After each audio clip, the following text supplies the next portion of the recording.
Alrighty. Hello, hello. We're doing something different this time around. Didn't put my headphones yet. Which means I didn't actually test my audio. Whatever. Hopefully it's fine. We got a sapwood blade on Dendro Travel. Well, I assume Dendro Travel. Yeah, it's Dendro Traveler because you can tell by the highlights. Anyways, hello. We are on Ashu. Wait, sorry. Well, okay. Their username in the YouTube. Oh, I didn't bring on the YouTube chat. See, I forgot to do something. We'll see how this goes. We're doing a live account fixing today. So let me bring up the chat here. Paste. Blam. There we go.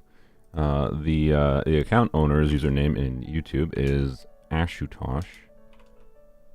They're not on the. They responded on my Discord message. I don't see their username does not come up in YouTube.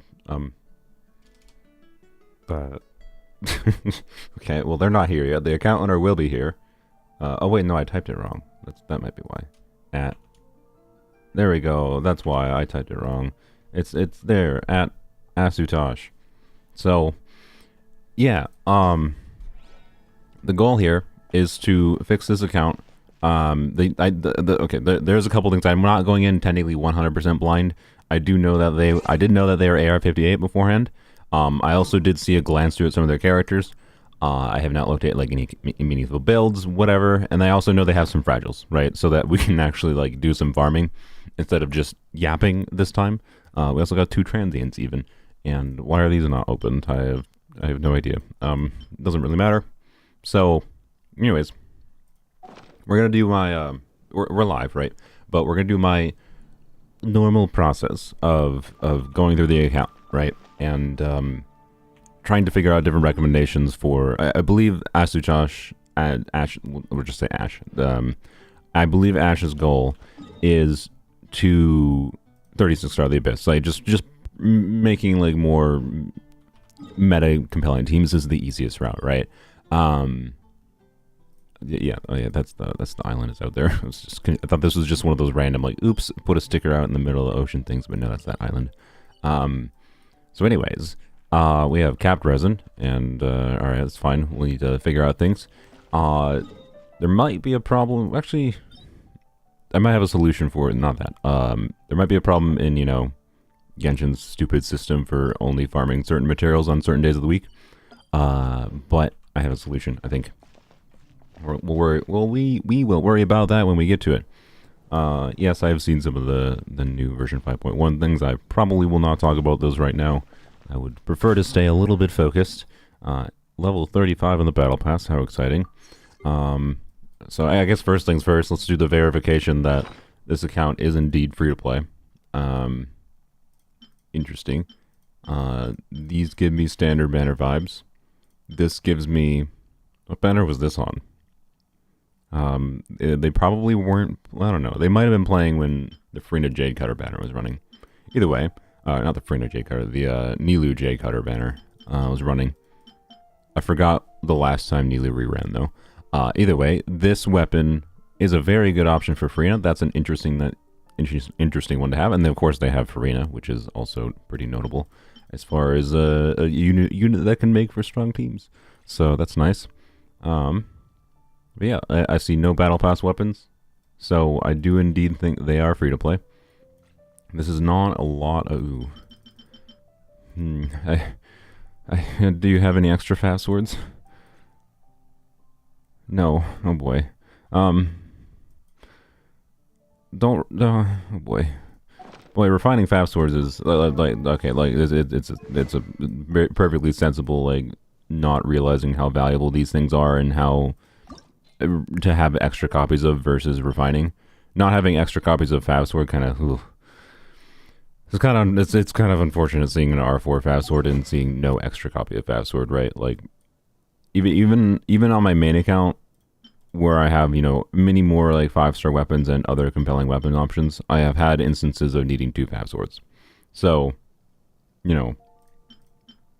that's a little unfortunate. This is not to say, oh, wish on weapon banner for more Fab Swords. It's to say, if you get them in the future, don't refine it. So, anyways,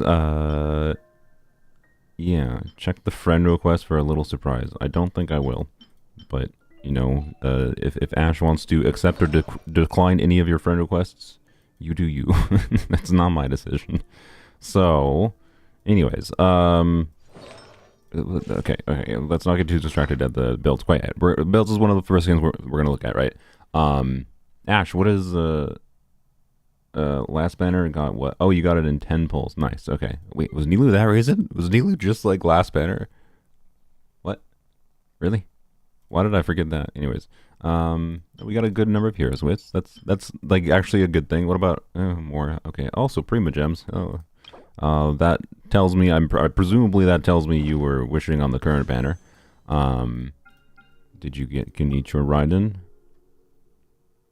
Nah. No, you did not. Is that your C0 Dia? Because Dia can very much be useful. Will we make use of her today? I don't know. We'll see. We'll see. Level 20 Dia.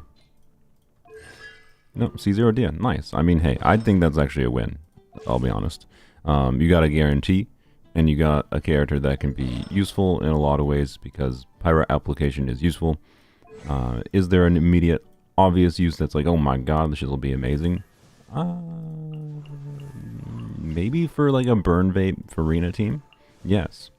One of the notable things you can do to abuse this weapon is indeed like having a golden troop build. We have... Okay, well I see one thing we're going to be working on. And these artifacts, I don't even know what the stats are, but the artifacts aren't leveled. But anyways, this weapon, also Farina is not fully ascended. That's fine, but we will probably want to do that. Oh boy, you're gonna make me? Okay, well, it's fine. It's fine. Oh boy, you know, Ash. If I have to like farm collectibles, it's gonna make this take so much longer. The goal is to get this done in one stream, and like hopefully in less than 4 hours. So, you don't do artifact domain much? Well, quite frankly, I'm just gonna tell you point blank, the game is designed if you don't farm artifacts to be able to at least level some artifacts, you're not gonna progress your account. A lot of the stats you get for your characters performing well are from artifacts. Weapons don't do shite for you if you also don't have a build in conjunction with them, right? So it's like, it's a thing you have to do. To some degree or another. I'm not saying, you know, you need to do it every single day, use all your resin every single day in every artifact domain. That's not what I'm saying. But it do be an important part of the game. It is the way it is. Anyways, we'll not get too distracted by that. What was I even saying before? Oh boy, see, this is why like my videos take so long, is because like this happens when I'm recording these not live. I just get distracted by something. I'm like, what was I saying? And then anyways, okay. So Farina's a very good thing. But oh yeah. So this weapon can be significantly stronger than Farina's signature weapon. Not for Farina's damage itself. For Farina's damage itself, it can be just basically stronger when Farina is vaping, and Dia can be an important component of that. We have Nahida, I saw as well, right? So we can do Nahida, Dia, and Farina together, right? And a Farina vape team, Farina can output some very significant damage, right? And Dia can be a meaningful component of that in providing, helping provide the burning pyro application uptime, and also just more buffing. She can do an easy low investment instructors build. Ideally though, she would want to be leveled up meaningfully. I don't know if she's going to per se be the priority, since that would take a bunch of time of farming for these. Right, we would like to have her at level 70. I also don't know if Ash has kept their instructors artifacts. I'm just gonna bet not, because freaking nobody does. Yep. I mean, technically, no, it's not terrible. Hey, we got that. And that's all we got. So, there we go. Blam. That's a good start, honestly. It's better than nothing. So, anyways, we'll keep an eye. If we farm any bosses, which there's a good chance we will keep an eye out for anything. We'll just also say, hey, look. Perfect. Yay. Oh, speaking of, actually, billets. I mean, I don't think we're going to make extra copies of the Sumeru craftable. I don't think it's worth using Dream Solvents for. How many Dream Solvents do you have? 6. Yeah, we're definitely not going to. No, we are definitely not going to. But anyways, you know, the little leaf buff, it's clunky enough to use in mini teams. I don't think it's super worth getting refinements. But it is a way to get, again, additional like, buffing value out of Dia. Since I have switched to using this craftable weapon with Dia, I have quite liked it as far as the buffing utility goes. But particularly I like it on Mualani team, where Mualani has freedom of movement anyways, and she can pretty easily pick up these leaves, whereas some teams are going to be more annoying to pick up the buff from this, so it's just like a minor upside thing. The other good alternative is probably, Sacrificial Greatsword. Again, we don't really need to level it for Dia's buffing utility on an instructor's build. Dia herself needs to be leveled so she doesn't die to get her final ascension, so that's like level 70. But this can be used to reset her skill cooldown, to be able to get her a little bit better uptime on her skill at C0 or C1, but it's also definitely not strictly necessary. In my experience, I have been fine. Ooh, that's interesting. A little bit sad, but still. Hey, you got 2 rolls to go. I don't know if we have any electro DPSs we're going to worry about, but it's an option. So, yeah, quite frankly, I'm not going to be able to respond to a lot of chat messages. I will, like, if I'm looking for an Ash, if you said something important, feel free to, you know, say it in YouTube chat, but also say it in the Discord chat, which I will not show on screen. But anyways, we actually, I guess, Ash, is there particular characters you wanted me to focus on, just like as a build around? Because, you know, we're not going to well, okay, if you want my, like, without looking at any of the individual like artifact builds, which are probably going to be a focus, I suspect. We're probably going to be focusing on Furina's Final Ascension, not necessarily level 90 Furina. That could be very worthwhile, especially because, you know, you already have a very good weapon option that I do think this account could see very meaningful value from trying to, like, min-max Furina's damage to a meaningful extent. What's her talent levels at? 8-8? Alright, sweet. Stop leveling this normal type talent. It's literally useless for her. Please, don't. Don't. Oh god. Oh gosh. Okay, I mean, he scales on normal attack damage, so that was good. He's level 80, okay. Oh, Mora. Yeah. Mora on Heroes with resources is definitely a free-to-play experience thing. That do be how the game is balanced. We may have to spend a very meaningful amount of the resin today on Mora and Heroes Wits. But as far as leveling characters to 90 go, like the damage increase for HP scalers is not insignificant for going from 80 to 90, like from Furina, but we're definitely not doing any talent levels, I think, for Furina, because we don't even have any boss drops. You haven't farmed it yet. Okay, it's possible we could do talents for Furina then. Okay, literally have no boss drops. Okay, taking her burst in particular to level 9 would be nice, but yeah, did Ash say in the chat what? I don't think so. So physical Furina could work. No, Sapphire Ward, no.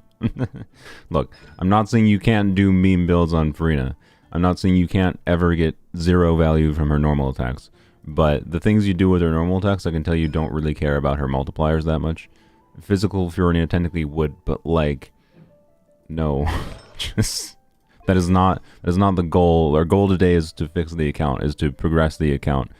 Like, if you want to do physical Furina, go look up on how to do physical Furina and invest your resources. But, you know, acknowledge that investing resources in normal attack talent is wasted. Like taking this to level 6, right, is 21 of the it's 7 golds, right? It's 7 of these. So it's equivalent to over halfway of the resin material for level 90ing the scalar burst, right, is taking this to level 6. It does not make sense. So, anyways, as far as talents go, we're going to review talents real quick. Dendro Travelers don't really matter. Causawas also don't really matter, but you did level his burst, which is fine. His burst does do meaningful damage in many a context. Is he level 90? He is. Okay, that's good to know. All right, we'll take a look at builds more in depth a little bit. Jean is not on 4VV. Okay. I need to open up a tab actually on my notepad and have a running I need to have a running list of what things I need to work on. I have no idea of the abbreviations you all are saying. Well, you I don't know. People can clarify in chat what the lingo means, but you might need to just watch more Genshin videos, guides, and whatever, so you can understand the lingo. VV, you know, is like 4-piece Viridescent Venerer. For Animo units, it's strong for a buffing set. So, anyways, Jean 4-piece VV is a priority for sure. All right, we'll figure out. We'll figure. Oh, no, I want to get distracted looking at builds, but I haven't seen Ash. Did Ash not answer? Or Jean has a 4-piece VV? No, she doesn't. This is not a 4-piece VV build. If you're saying she has a 4-piece VV available, yes, maybe, I don't know. But like, I can tell you that's not what we want for 4-piece VV. We really want attack percent, goblet. We don't want animal damage. Yeah, we don't want that either. I mean, like, crit rate is like maybe second priority for like a fab build, which you are using on her. Oh boy, it's real kind of rough that we don't have multiple fab swords. Oh, you don't even have a sack sword, is it? Oh no, you do have a sack sword as an alternative at least. Okay, good. At least that's good. Sack sword is like a little bit worth refined, particularly for Xingqiu, so that's good. Anyway, no, getting distracted by other builds. But yeah, Ash, is there particular characters you wanted me to focus on, like improving, or do I have full freedom to spend resin as I think is best as far as achieving your goal of trying to have better options for abyssing, for abyss clearing? I do want some clarification on that. But yeah, anyways, this can be perfectly fine if you want to like DPS Jean, like 2-piece combos, right? But one of the notable things here is like if we want to get value out of Farina, you need to use a healer. And the most compelling options you have will be Bennett, will be Farina, will be maybe Nahida on like, you know, a little bit of healing from Nahida with Prototype Amber could be valuable. You have a level 1 Prototype Amber, which is technically fine. So it's good that you have it at least. It's also possible to do like a healing bonus circlet, healing focus build on Nahida even, or other catalyst users with Prototype Amber. But the most compelling baseline options are, yeah, for sure. Just take a glance through just in case. You have Chivalrous, very nice. C1, that's fine. C1 doesn't really matter that much.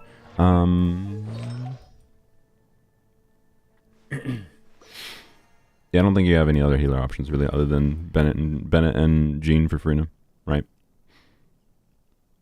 So, you know, yeah.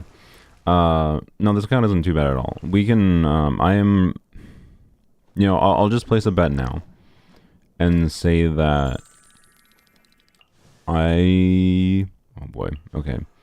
I haven't looked at how many artifacts need to, like, the artifacts need some work, and a major problem, even with a lot of resin, right? If we have to spend a lot of resin on, like, Mora, like, literally a fourth of the resin might be spent on Mora, I'm not kidding.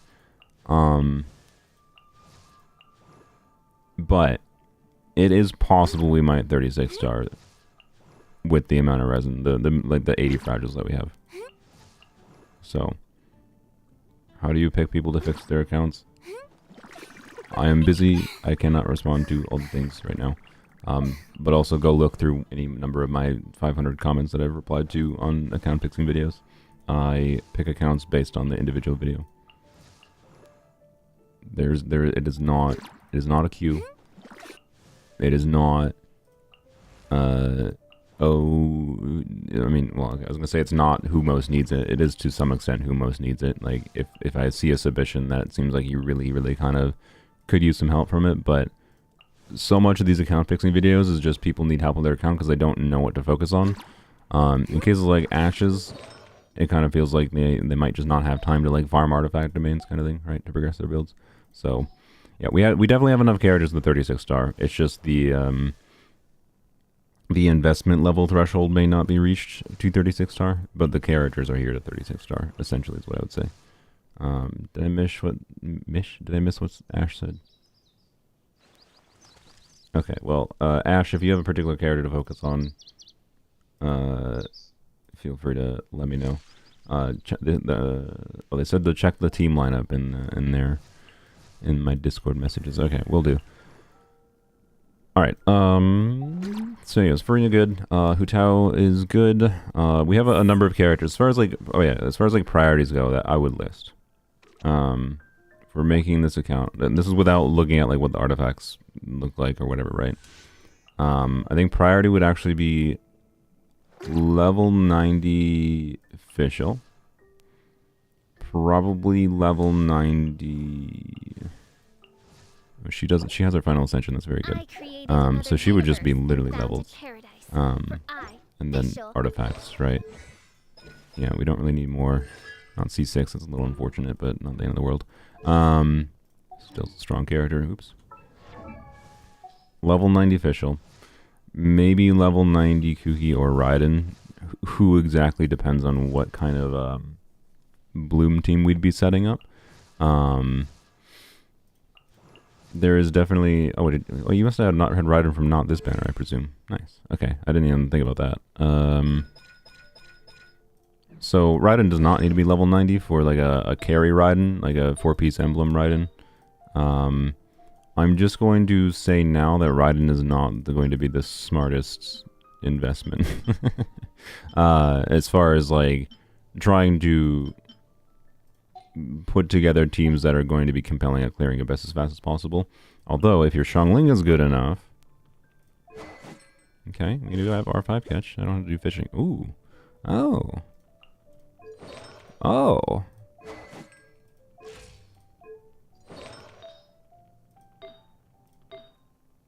Wow. Okay. So you do technically have a Raiden build, but it's on your Xiangling. The only thing you need is a goblet. Wow. Okay, I'm not gonna lie, I didn't expect this strong of a Xiangling, and it's C4 too. Sick. Okay. I correct my statement. I was gonna say like I don't know if it'd be worthwhile to do Raiden. We could do. Okay, so I'm gonna add on the potential list of things. Raiden, Chevreuse, maybe, because we can do Raiden, Chevreuse, Bennett, Xiangling, right? That could be compelling with that good of a Xiangling build. Bennett is C. Oh, that's a little sad. Okay, that's fine. Eventually, crowning Bennett's, particularly after you get C5, which is more an eventually thing than anything. Bennett, I do think, is worth crowning. We have an Aquila Bennett, though, so we're not going to focus on Bennett, is my point. Noblesse, what's his ER look like? 230? Wow, okay.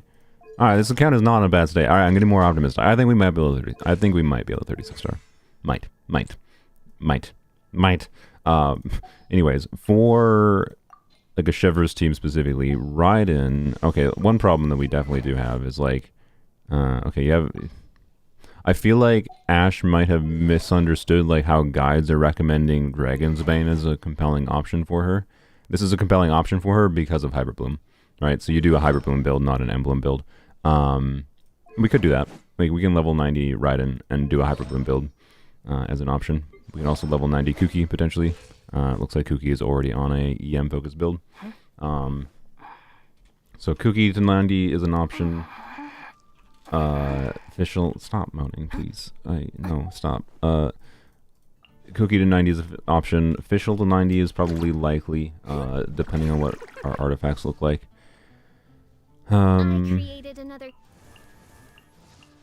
Yeah, Raiden doesn't need to be leveled anymore necessarily.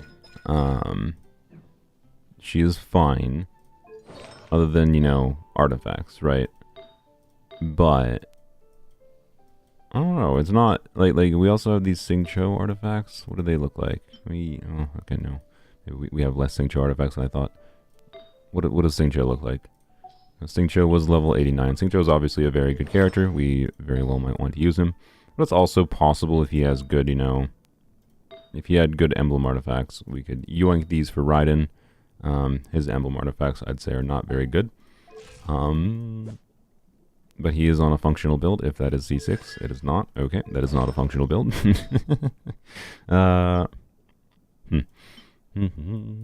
Okay, that's fine.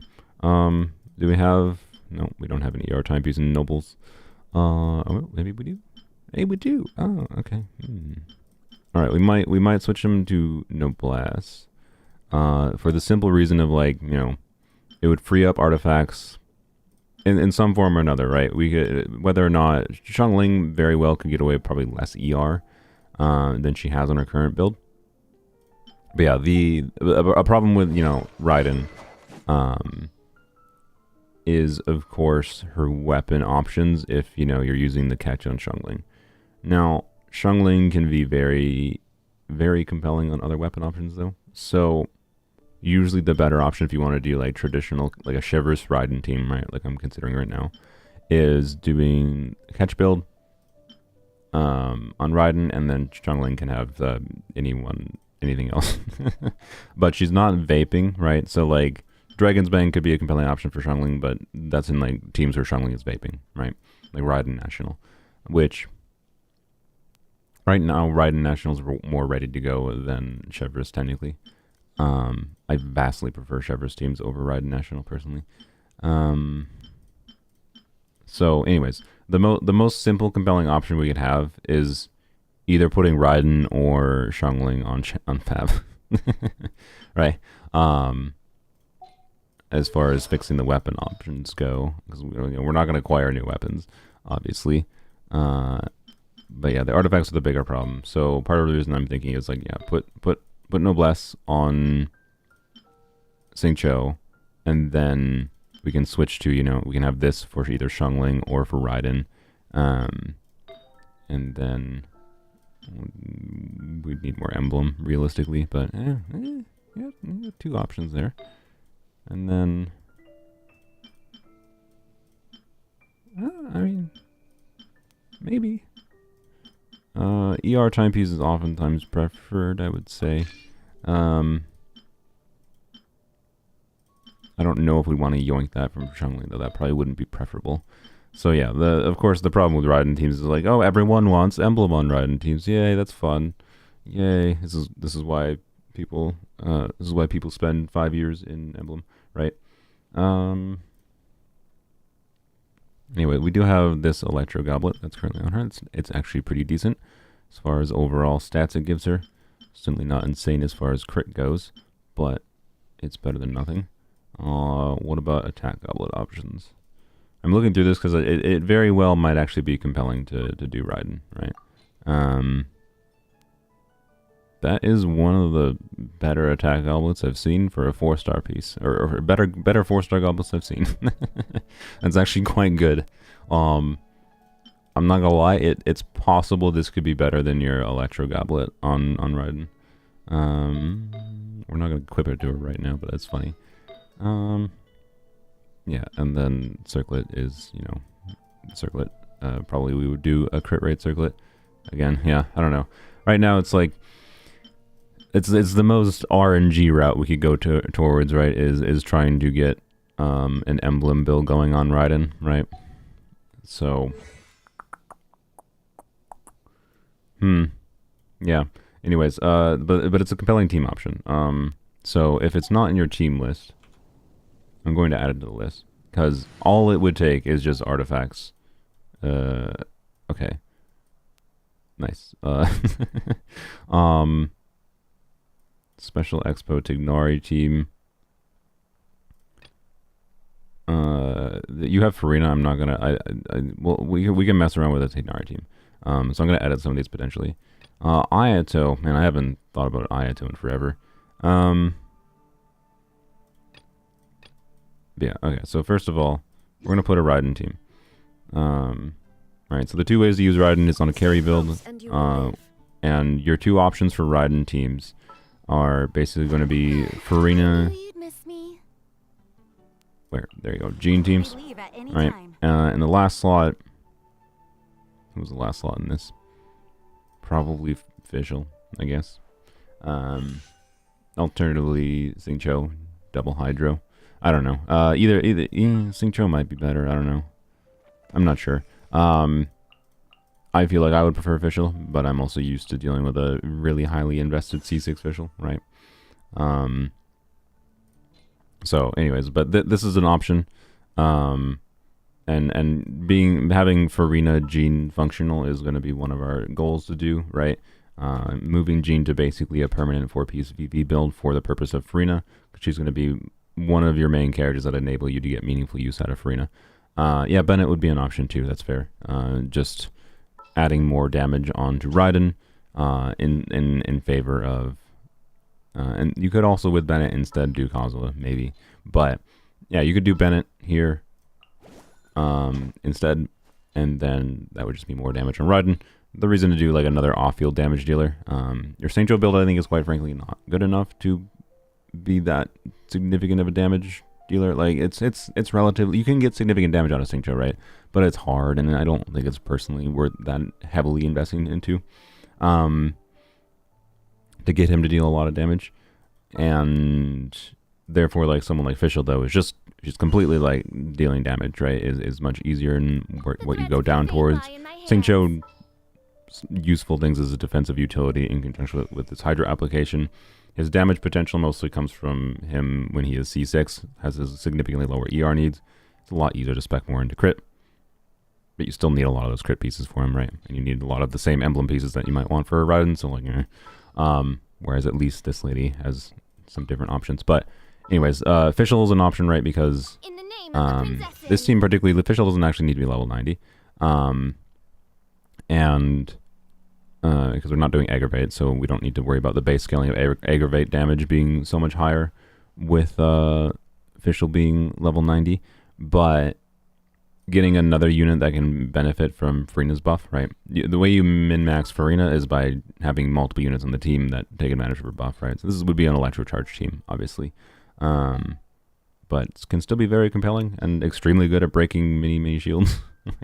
like this kind of team absolutely freaking wrecked that really hard pyrolector chamber a few abysses ago. So thank you, Timothy, for the $5. they want to make sure if they're able to play Yoimiya Burgeon, I'm sure they could 36-star. Yeah, true. They could do a Yoimiya Burgeon option. That's a joke. Yoimiya Burgeon is not a real thing.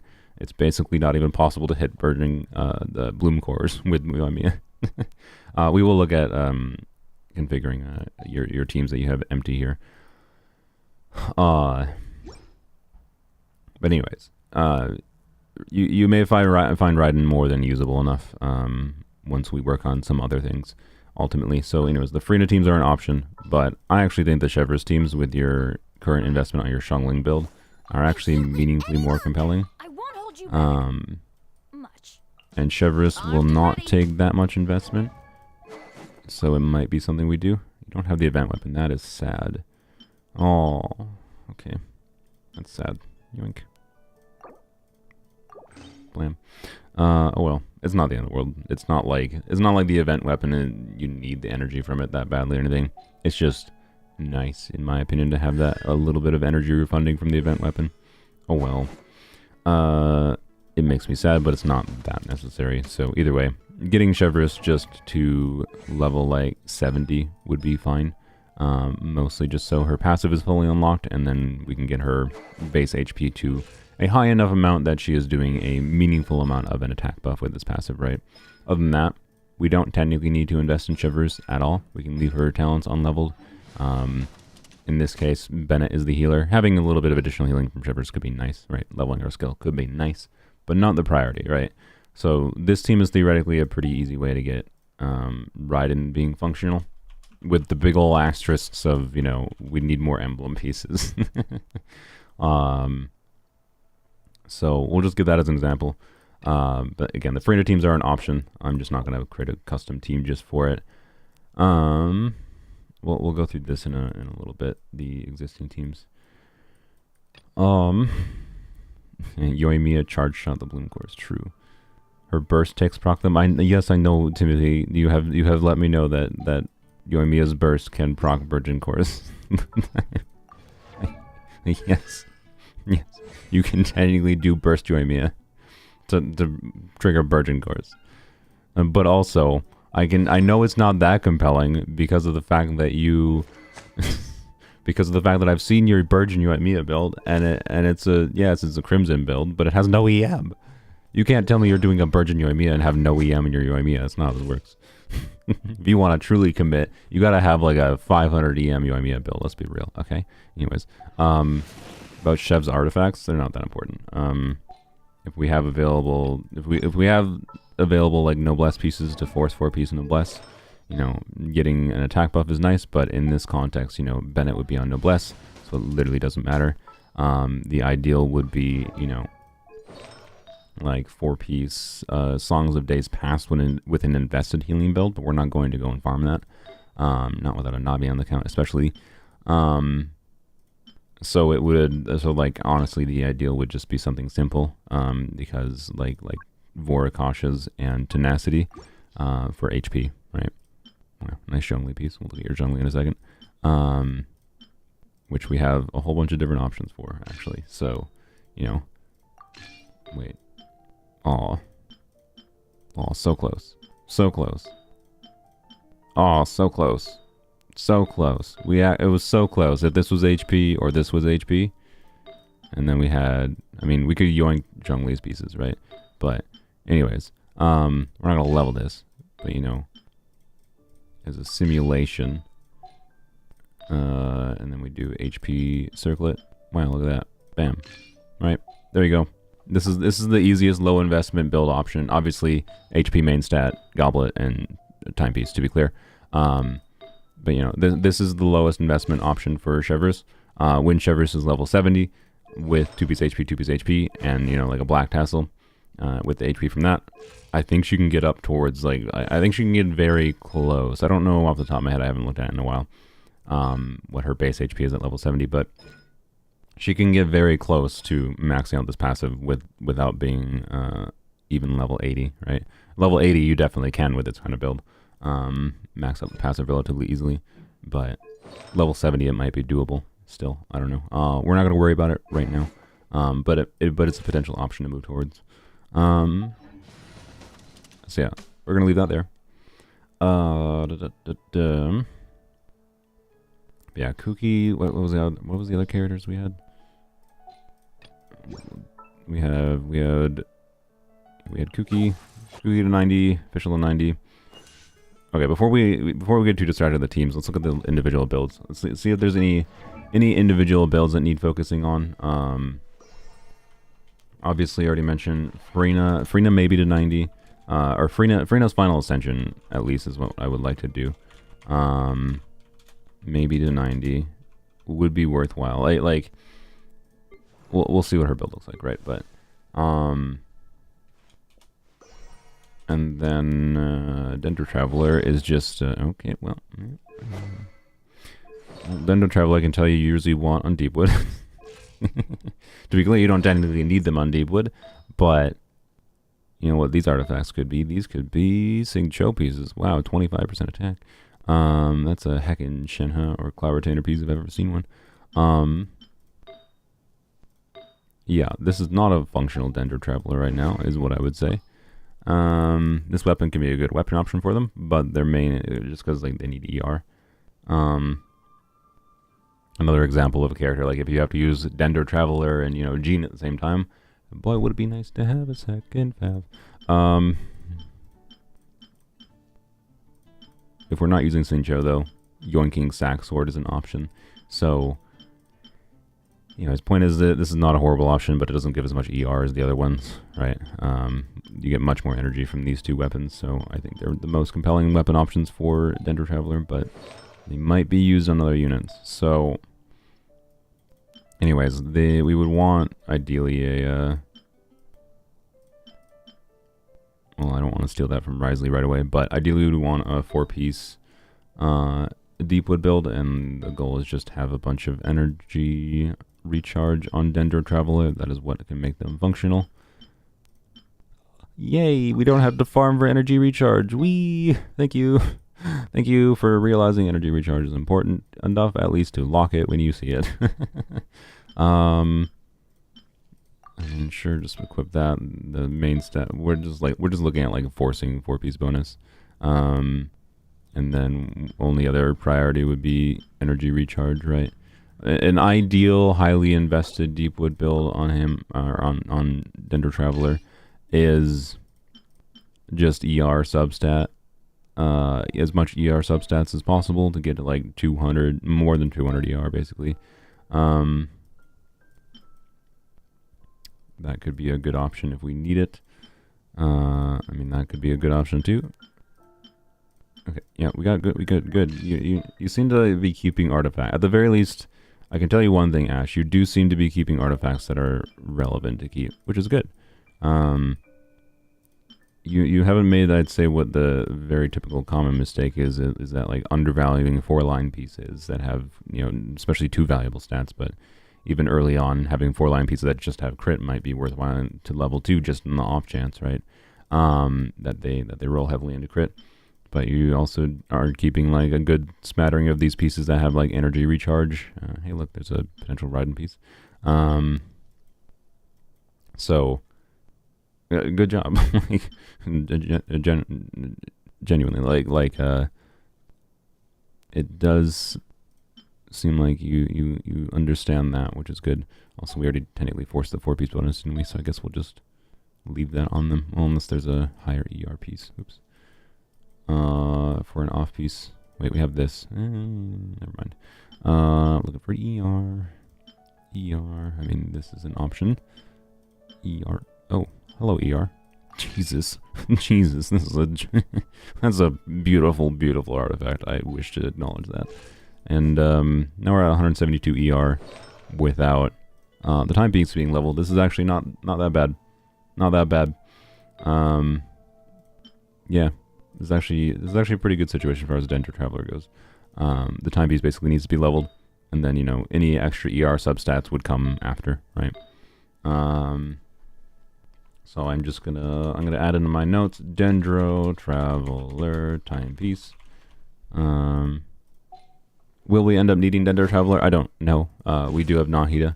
I do think this account has non-Dendro team options, such that it's probably not super necessary stressing out about Dendro Traveler, but it's also something I think worthwhile to configure their build for, like I just did, to have as an option, right?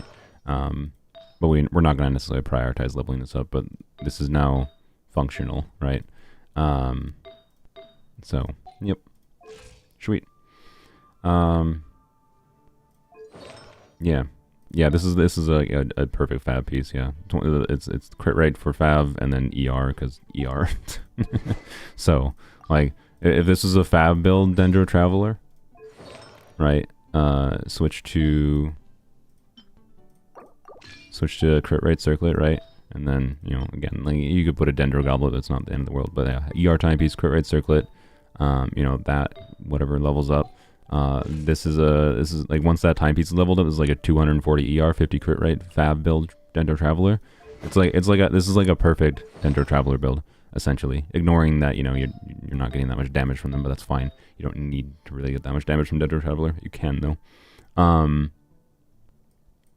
So, anyways, but we're not gonna do that because I'm going to suspect that was like an off piece on Wriothesley or something.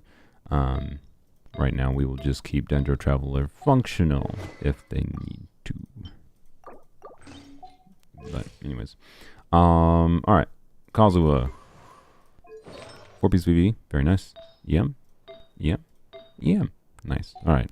I saw a lack of ER. Oh boy. Yep. That's fair. That's fine. It is a little unfortunate. Like you do see, you know, the burst is very valuable. It's not necessarily so valuable that I think it's worth it to level 9 his burst, to be clear. But that's already done. It's resources in the past.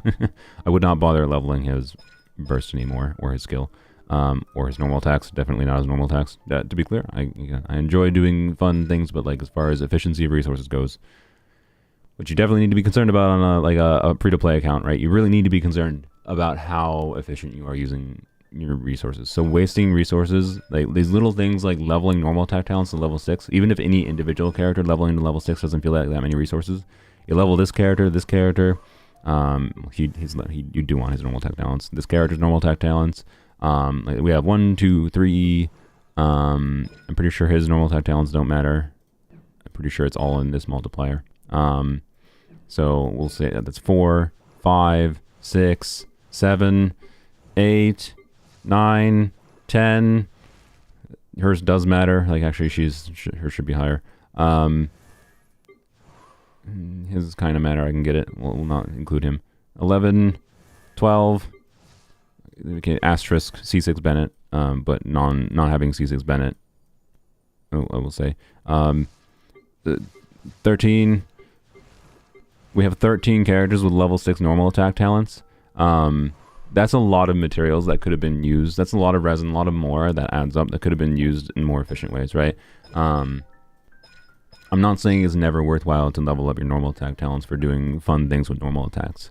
It's generally just not an efficient use of resources when you're on a free-to-play account where the game is balanced in a way to make you like be scrounging for your resources, right? If every other decision that had been made on this account was exactly the same, but these normal attack talents of those 10 characters were level 1, I don't know exactly what the more cost of going from level 1 to level 6 is, but I know it's equivalent of like 7 gold books. So 70 gold books. Like if you tried to triple crown a character, 70 gold books takes a lot of resin, right? And however much more for all those levels too. Like we probably have 2 million more, I guess, is an estimate, right? That would suddenly give me a lot more freedom to start being like, okay, now I have more resin I can spend on artifact farming rather than we're gonna have to smart farm on ley lines, right? So that's why I'm stressing it. It's not like any individual instance of it is a problem necessarily, but it starts to add up. So, and yeah, so I would not forget to follow guides and like only level up talents that are actually relevant. Personally, there's a lot of guide creators that, there's a lot of guide creators or just people in the community that will say like, they'll phrase things in ways like this. Like, oh, the priority is this, second priority is this, and then, last priority is normal attack talent. But saying last priority implies that it has value to put resources into this, right? Like, level up or according to recommendations, anyone who knows how Kazuha was used 99% of the time understands that this does not contribute any damage, anything, at all.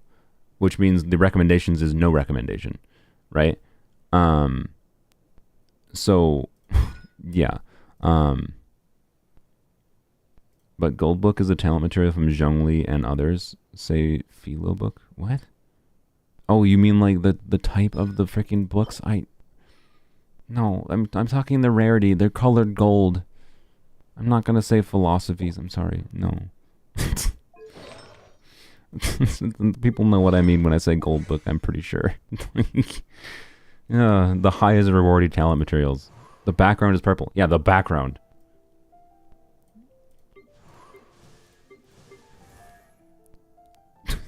Anyways, whatever.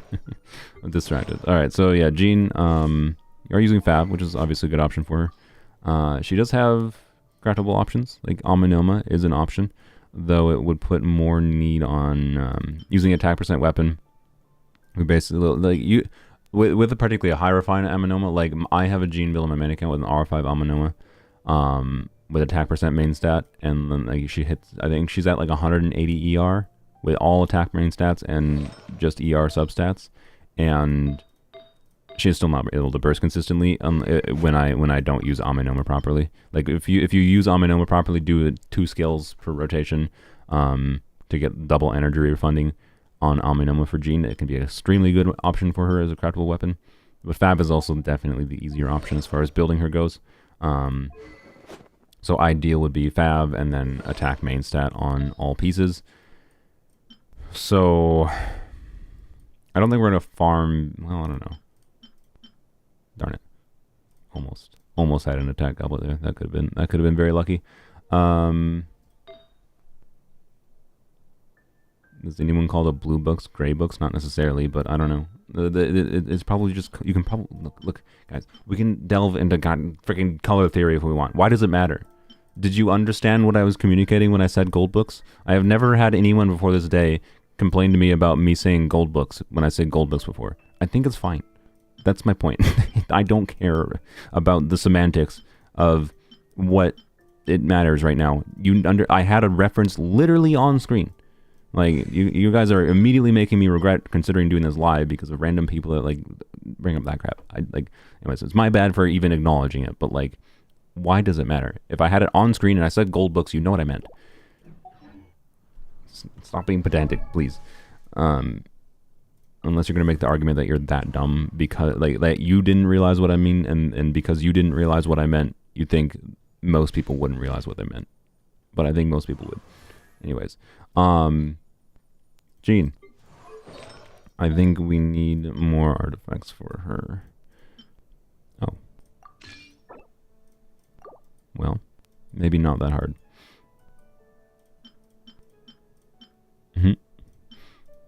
Relatable. We'll lock that. This could act. Ooh. Okay. All right. This is not as bad as the situation as I thought. Actually. Okay. Never mind. I mean, having more crit rate would be nice. But or ER in flowers and feathers. But it's not that bad. This could roll ER too if we need it. Do we have fodder? Kind of. Okay, we have straw box fodder. Jesus. All right. We're gonna take this to that. Nope. That. Okay. I'm just gonna. Do we keep? No. Double mineral. I'm just gonna say no. Yeah. You still have like other. You still have other VV pieces. We'd rather use that as XP. I just wanted to see if it rolled crit rate ER quick. We're gonna lock all these other ER pieces. Just not gonna worry about leveling them right now. Crit damage ER. Dang it, no crit rate ER. That's fine. We might keep this piece just for the crit rate for triggering Fav. That's not VV.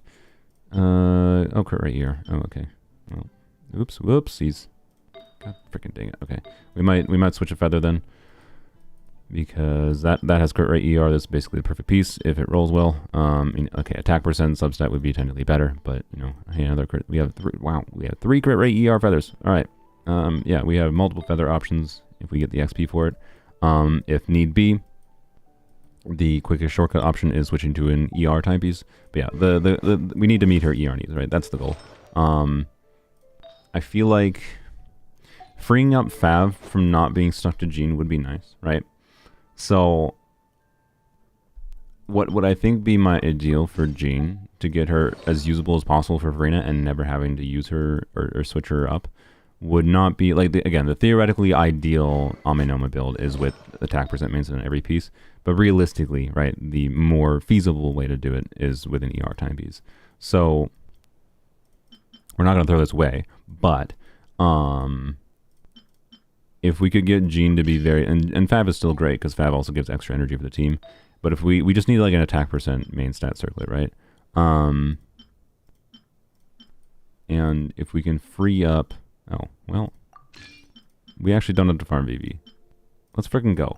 You know what? Thank you, Ash.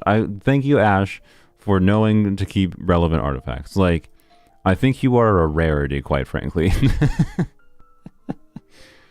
Yes, y'all stop caring about the book color. It's my bad for bringing it up in the first place. I just should have just ignored it. Whatever. Anyways, yep. All right, sweet. Thank you, Ash, for being good at keeping relevant artifacts. Holy crap. We actually don't have to farm VV. That's a surprise. That's actually extremely good. All right. So all we would need then is an off-piece goblet. That would be attack percent.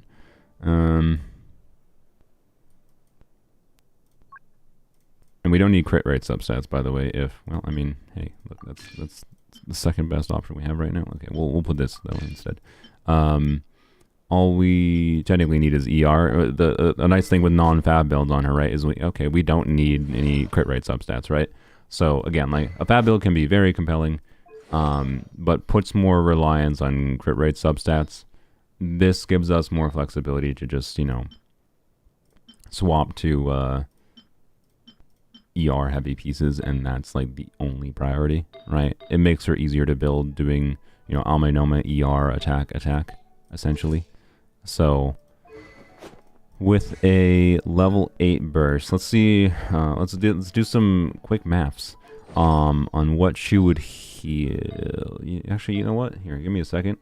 We're gonna do this is what these tools are useful for, right? Because these can be useful tools for figuring out this link is in the description already. This website is going to be on the screen shortly. There we go. I need to fix that a little bit. There we go. That's good enough. So this is gi-damagecalculator.web.app. The link is in the description.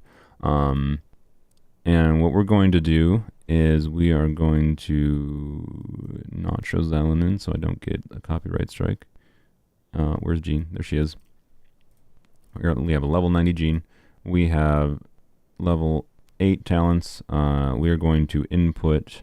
don't copyright strike me for showing... Well, they just revealed these weapons. Surely they won't copyright strike me for weapons they literally revealed already, right?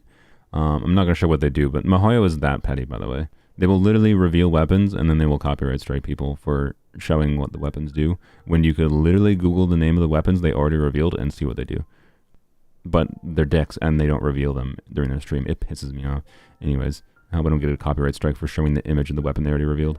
Alright, Ame Noma, level 90. We're just inputting all the things that are relevant for her healing, right? So what I'm putting in here is to see what her total attack stat would be, essentially, to see what her healing would be. And the reason that's important is I would like to get her healing at least to an amount where she needs to consistently be able to burst every rotation easily, so that you don't really have to think about it. You don't want to have to wait or faff about for extra time for Jean's burst. So yeah, we'll see what it's like. And we're gonna do ER timepiece. Bam, bam, bam, bam. There we go. And this is basically all we have to do, other than double check any attack buffs. I don't think we really have anything going on. So, yep, I think we're good, right? So Jean's overall stats with a level 90 Ame Noma, which has attack percent substat, of course. She has about 2k attack. Also, wait, I'm stupid. A healing bonus circlet is better. I forgot. for Furina, a healing bonus circlet is better. But the second best option is attack percent circlet. We're not gonna stress about not having a freaking healing bonus circlet, to say the least. So we are fine. Yeah, just double check. There is no healing bonus circlet on the account. That's fine. On VP. I don't think it's worth it to farm in this case.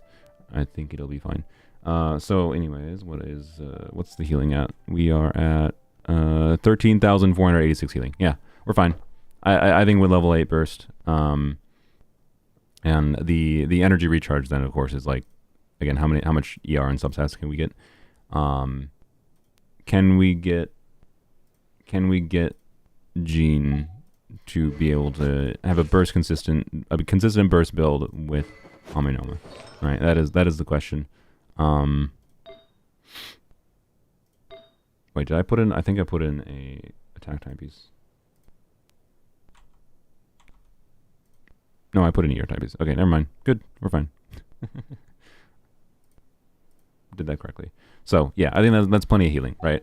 To be clear, with a Furina on, right, like min-maxing Dream's healing, especially in the context of a Furina that's using a Key of Caution suit, like a level 90 Furina with Key of Caution suit, and if she has HP Goblet and HP Timepiece, this is a good start, then, you know, that's a very heavy amount of HP on Furina. And that means like Jean healing 15k on her burst activation is not necessarily going to get you immediate full damage bonus. It's not the end of the world though. It ultimately, like, the relationship of like how quickly you can get damage stacks with Farina and Jean together is dependent on like what the relative HP amount of like your other teammates is too.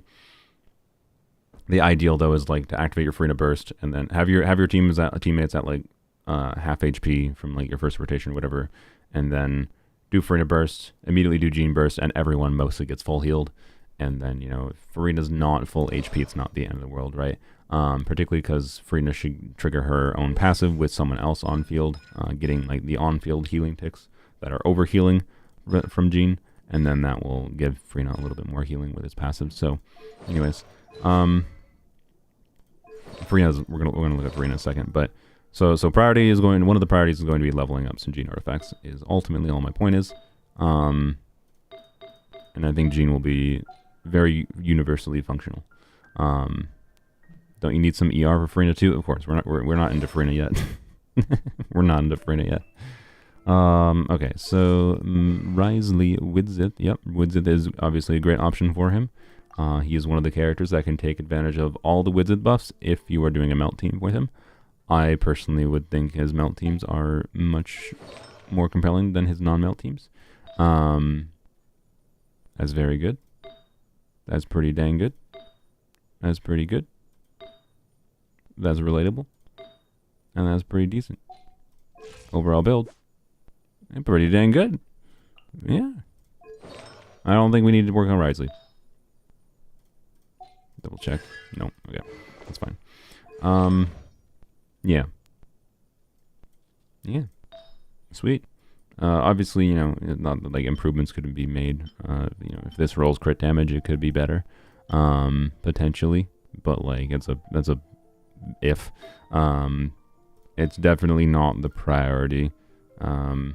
Realistically, the only real improvement that can be had for Wriothesley is a better cryo goblet or a attack goblet.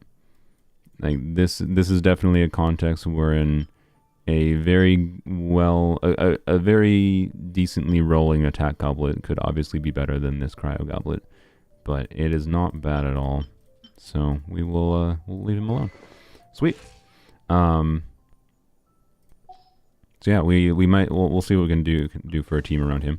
I haven't played much with Wriothesley in quite a while, but I don't know. We could do right, Wriothesley, Xiangling. Do we want to use Bennett? You probably want to use Bennett, right? But I don't know. On a simple baseline level, is Xiangling enough? I know people do like Wriothesley, Xiangling, Nahida with like a Dendra unit, like burn melt Wriothesley, is quite compelling potentially. So like Wriothesley, Farina, Xiangling, Nahida is technically an option. Nahida would probably want to be on Prototype Amber, and the team would be a little bit squish. It would be a little squish. So another option is obviously just Wriothesley, Xiangling, Nahida, Bennett, or Wriothesley, Bennett, Xiangling, Farina, right? And Xiangling's always included here because we need some freaking pyro, and Xiangling's off-field damage with this pretty dang good Xiangling build could be compelling, right? The Xiangling, if we're doing Wriothesley, Xiangling, Farina, Nahida, that obviously this Xiangling build might not have enough ER, but you know, bam, solution potentially, maybe, maybe. So, anyways, bro loves Proto Amber Nahida. You don't if you haven't tried Proto Amber Nahida with all the Farina variants of the world, having that little bit of incidental additional healing, team-wide healing for your team, especially when you're using like non-ideal healers, like Bennett can be ideal if you work around it properly, but also like ideally we need to be configured a little bit more for it. Like we'd want to do like a keep the ER timepiece, but do like a HP, at least HP goblet, and then ideally like an healing bonus circlet. This account doesn't have options for that right now, especially on this account, right? Wherein Bennett is on a Noblesse build, we wouldn't really be able to change it right now. Then Nahida and Prototype Amber is a little bit of additional healing that might be a meaningful difference maker. It could meaningfully improve the team's average DPS. So, anyways. Yes, I fix accounts from all regions. Like, if you've looked at any of my ping on any of my account fixing videos, you should probably be able to guess that I fix accounts from different regions. Why would I say no, I don't fix accounts from different regions? This is an EU account, and the account owner lives in India. So like, no. Why would I say no? No, I only like to fix accounts from the United States. Yeah, sorry, I won't fix accounts from the moon because they don't exist yet. Nahida is probably fine, I'm guessing. I mean, okay, Nahida could do meaningfully more damage than this, but EM Dendro crit, or sorry, EM Dendro EM is a very good build option for her. This looks like my Nahida, essentially. So like your Nahida is good, is what I would say. Like she still has a good amount of crit stats, right? She converts her EM to crit. So this is actually like a 45% crit rate Nahida with 90 crit damage. Obviously Nahida can do more damage, but this is a functional Nahida. We don't need to worry about her. Ayato Glad is obviously a good option for him. Yeah. You know what an interesting option would be, actually? I realized. Could he make that work? No, I think Ayato requires too much field time. I was going to say that Raiden Farina Jean variant, maybe you could do Ayato instead. You could definitely do Ayato, right? So, not that you have the spare MH artifacts for it, right? But if you wanted to get more value out of Ayato, Farina, the god of all, universal buffering characters, but, Farina, Ayato, Jean, probably. Well, either Jean or Kazuha, but if you're using Kazuha, then you need a different team-wide healer, right? It's possible you could do Farina, Ayato, Kazuha, Bennett, right? With Ayato on field. But I think the most compelling option would be like Farina, Ayato, Jean, Fischl, and then Ayato can be on 4-piece Marasasi Hunters. You don't have enough Marasasi Hunter artifacts for that to be a compelling choice right now, but it is an option for the future that I'm suggesting. One of the stupid strong things about this character is how she can enable very compelling and like meaningfully better builds on many a character. And I do think Ayato is one of the units that can meaningfully benefit from it. So, anyways. For Hybrid Raiden, would it be better to use Electro Goblet perfect substats over EM mid substats? I think it depends what your Electro Goblet substats look like. One thing I plan to discuss in my Hybrid Raiden video is artifact main stats and how you don't need to use EM main stat like Goblet. You can have like an Electro Goblet that has weird heavy EM substats, but also still has some crit. So like I have a good Goblet that will show that, but also has crit, attack percent, ER, whatever, right? As long as you're getting a high amount of whatever relevant damage stats, it can be relevant. But you also when you're doing Hybrid Raiden, you don't want to sacrifice too much EM, right? So not having main stat Goblet or Timepiece in EM means you're losing potentially a lot of reaction damage value. So, anyways, that's beside the point. Let's not get distracted about talking about Hybrid Raiden. This is a pretty dang good Ayato. That's what I would say. It's good enough, actually, that I'm going to just hedge my bet and say that it's not really going to be that worthwhile to do an MH build on him. The only meaningful thing an MH build could do for him, right, is like if you had the equivalent artifacts in MH for your Flower, Feather, Timepiece, and then same Goblet, right, then you could switch to a crit damage circlet instead of a crit rate circlet, right? That's usually where an MH build could still be better than this good of a 4-piece Glad build, but obviously this is a very good Ayato. Yeah, he doesn't need any more investment. Farina is still a compelling teammate for him with this build, to be clear. You do not have to switch him to 4-piece MH with Farina. What is his ER, though? Because his bursts do be useful. Well, I mean, it might be enough ER with Farina. or other Hydras. Did you have... Yeah, you had an Ayato team configured already. Well, yeah, we'll think... I mean, Ayato Hyperbloom is definitely fine. This is definitely an example of a team where you would want a different build on Raiden. Probably just yoinking the build that was on Kuki. I think for Raiden would be a very compelling option. Right, this is definitely a viable option. So, but we'll see if we can configure something else for him too, maybe as alternative options. Yeah, your builds are good for the ones you're working on, or for the ones that you've worked on in the past. Xingqiu we looked at before. Again, probably not enough ER. Well, I don't know. When you get the sack sword reset, it's probably fine, mostly. I don't know. I can see why this build would be what you're using and comfortable with. If you're playing in with Ayato, for example, because if you're doing double Hydro, then obviously you need less ER. But oftentimes Xingqiu is utilized in solo Hydro contracts, and that's where his ER needs are quite a bit higher than this, potentially, without C6. At C6, this is enough ER. So, yeah, we might look at moving him to Noblesse. I don't know. We do have some Noblesse pieces. And again, the value of that would be freeing up some emblem pieces for Raiden, but the emblem pieces he's using are not the most valuable for Raiden at all.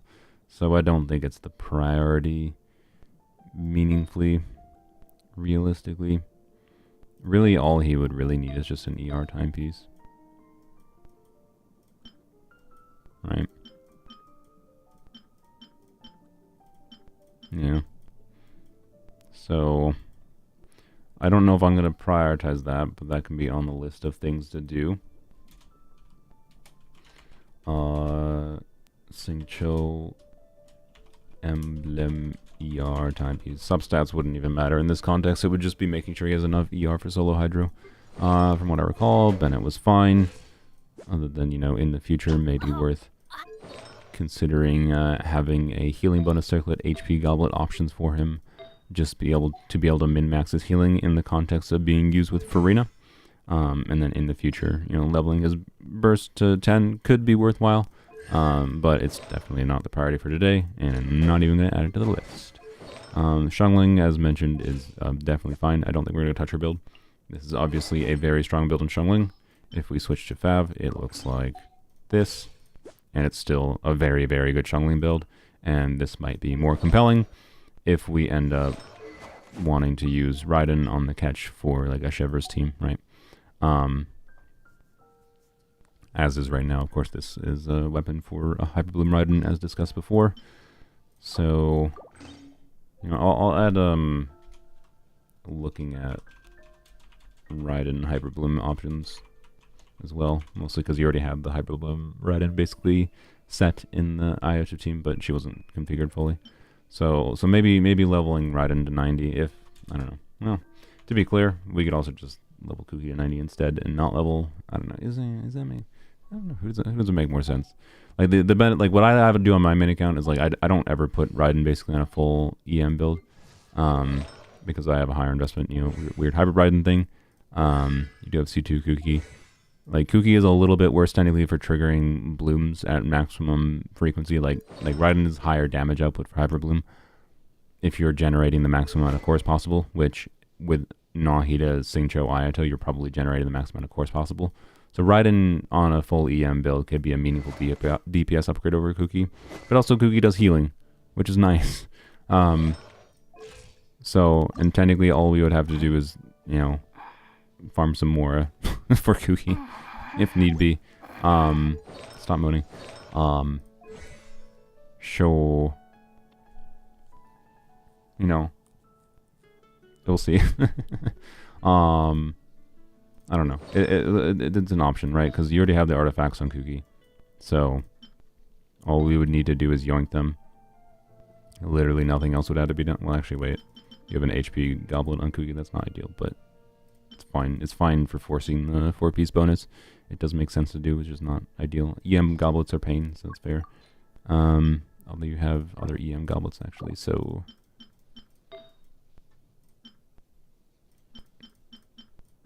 all you would need is a EM Gilded Dream Circlet, huh? Okay.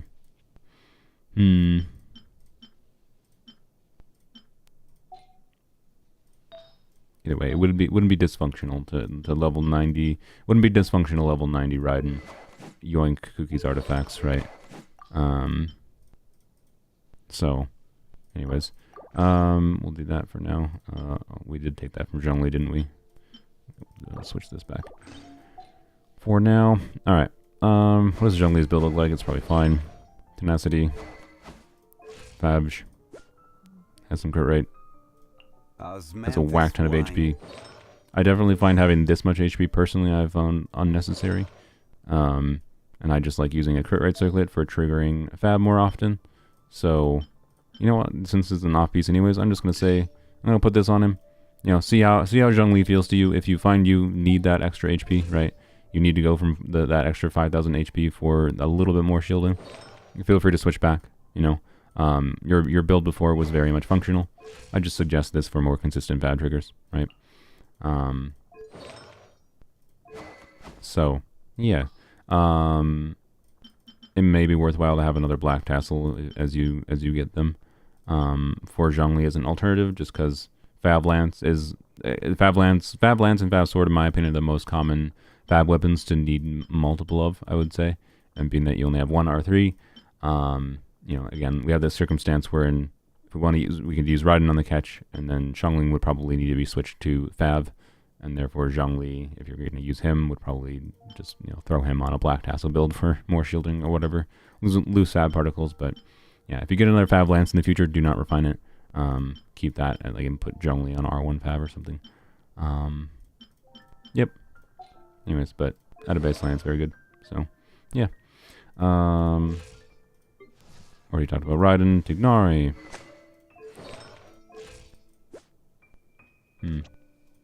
Okay.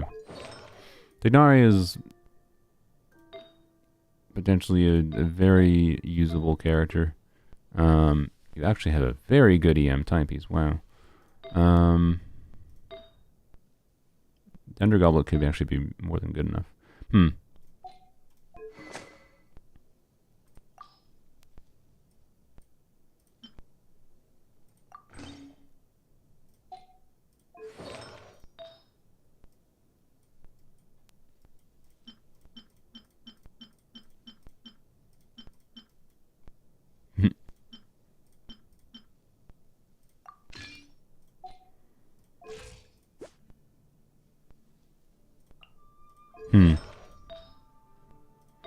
I think that would be better, right, chap?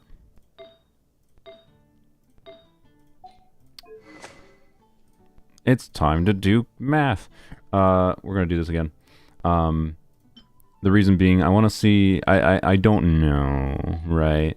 To be clear, almost can be a compelling weapon option for him. He does charge attack damage, right?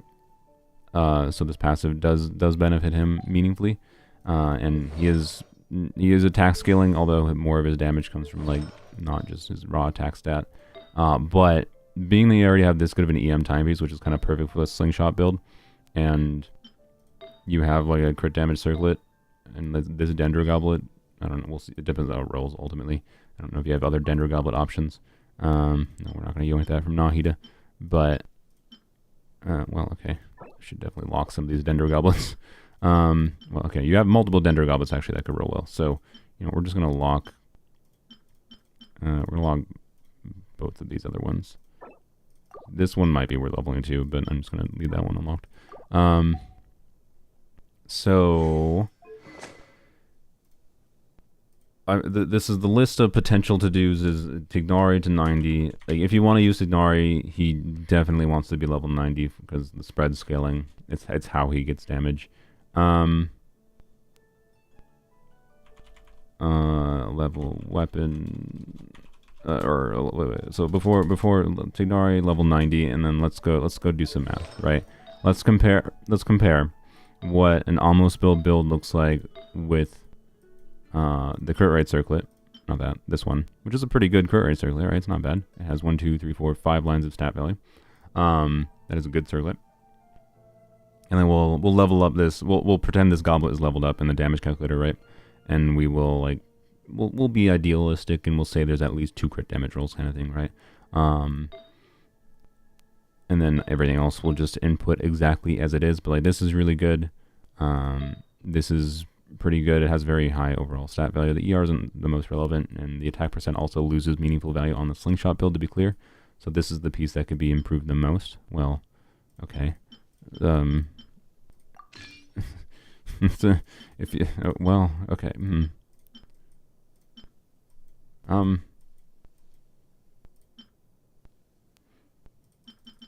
See, these weird artifacts like this, it's hard to just be like, yeah, oh wait, also you have this. Okay, you know what? Because you have this, and you have that, okay, quite frankly, I want to throw, alright, Ash, it made those slots so you know what I was going for. Yeah, I'm going to use those. I'm looking at their messages. Ash, can you message me on Discord? Can I have the okay to throw this piece away? My argument for throwing this piece away is you already have good Wanderer's True pieces. You don't really, you probably don't need, like, this piece is a Thanos piece.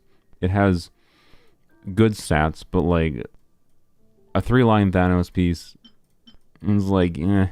And like, you have this, which could be like, ooh. And then you have this too. I'm not necessarily going to feed. I'm not going to feed into feed, but I do, like, let's get some RNG. Like, we get, like, you can get some streamer luck, right? We can get some streamer luck. Also, Ash said they did the same mistake, as you mentioned, following those guides. I think they were talking about probably the normal tag talent in my messages here. But anyway, the worst case scenario, though, we just use this, right? And this is still a very, like, this is a 4-line, by the way. Like, this is why 4-line artifacts are so freaking great. Even when, like, oh, you got 2 bad HP rolls or whatever. And, like, yeah, it could have reached much higher heights, but it's still 32 CVPs. It's still very good. So, but anyways, I like, every part of me wants to, like, level this up for him. like this could be the Tignari piece that I've wanted on my Tignari. Like, my Tignari, my main account, the main thing it needs is, like, a piece like this. So, anyways, you have full access on artifacts and do whatever you need to do. All right. This is a little bit risky, and I do admit, I think we should maybe save this fodder for, like, a different piece, but we have 80 resin to use still. I need to, at some point, transition to actually farming, but, hey. That was not an upgrade. Well, okay, asterisks. It was an upgrade over the previous piece that we just fed into it. That one bad roll kind of, like, makes it just, though, is what I would say. But if we put this on, and then, like, at this point, I don't know. The problem is I think it might be better to have used that to level up the circlet. We might actually feed that into the circlet.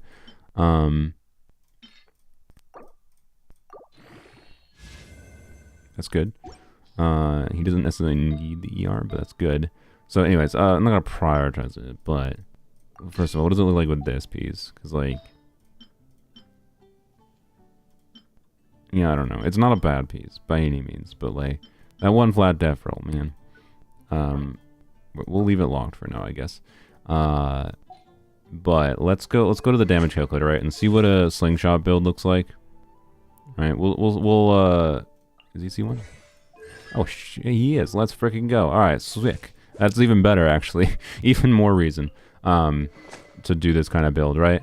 Where he actually functionally has already about 70-ish% crit rate. And, like, with 150% crit damage, this slingshot build might be better than the almost bow build. Like, almost bow can be strong, but requires better artifacts is to reach the same quality, I'd say, as a slingshot build could. So we're gonna do that quick.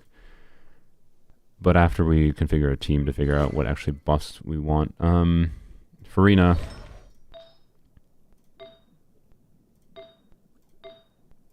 You know, that's a good start to Farina. Although, of course, with a,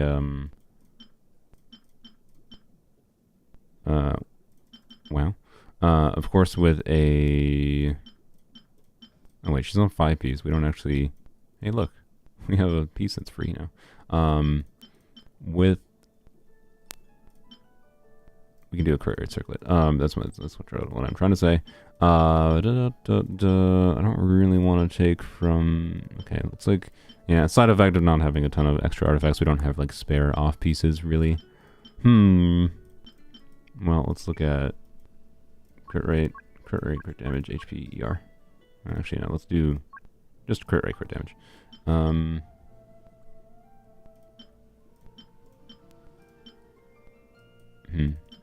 that's an option. We're just gonna put on this piece for now since we just took it from Tigray.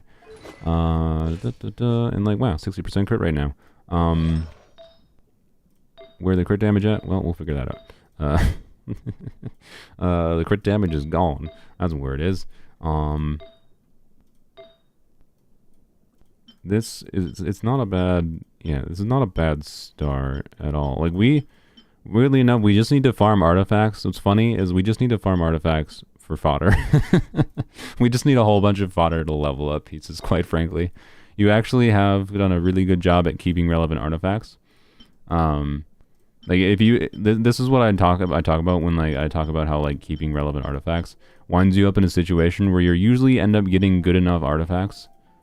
The RNG of the game gives you enough different stats that are relevant on different characters that you wind up getting, wow. I'm getting distracted. You wind up getting good enough artifacts, from your resin that usually the limiting factor tends to be your ability to level them, not like the actual RNG of getting relevant stats. Not saying getting the perfect pieces, right? When you're farming for that one final like upgrade or whatever, that's a different problem. But anyways, so yeah, level 90 in Farina would be nice. We will, yeah, I think we're gonna try to get Farina's final ascension. We definitely have the artifacts for doing something good with Farina. Oh yeah, we gotta look official.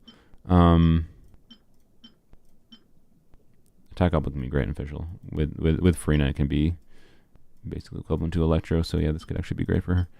No, oh wait, no, there is a Hydro Goblet. Oh, nice. Okay, sick. Crit damage?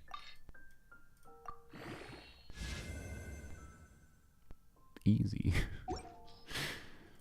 Easy. Wow. This is a disgusting goblet. I wish to emphasize this. When we we don't need this crit rate roll, right? With the Key of Cautious Suit build, it is definitely assuredly better to do a Hydro Goblet. And this is a 0 dead stat Hydro Goblet for a Key of Cautious Suit build. And being that we're in a situation where we likely will have a decent amount of crit rate, like this is a 0 dead stat. This might be a 0 dead stat. This has 2 relevant stats. Like, wow. Oh, okay. The circular situation ain't great. And also, ER check. But that just means, you know, of course, you see, you have an ER timepiece anyways. So we might have to do this. Oh, sad. All right. Not a very good ER timepiece, but I don't know. Depends how it rolls. Ultimately, her ER needs is going to be it depends. So we might, if we're gonna farm any domain for just like XP fodder to level crap, we'll probably farm Marsussy anyways. They don't have any of the Natlan characters right now, right? So I like to be clear, getting 4 pieces of the scroll set for Kachina could be a useful, viable option for some teams. I don't think it's a priority. They don't even have any of them. You can fort. The thing is though, you can farm Natlan and get those ring things from exploration. And when you open up the treasure troves for the elixirs and whatever, you can get you can get 5 artifacts of the support set. And a functional Kachina build does not need any particular stats. You just need to force the set bonus. So you do not need to farm the domain technically to get Farina equipped or Kachina equipped. So I don't think we're gonna worry about her. Hu Tao.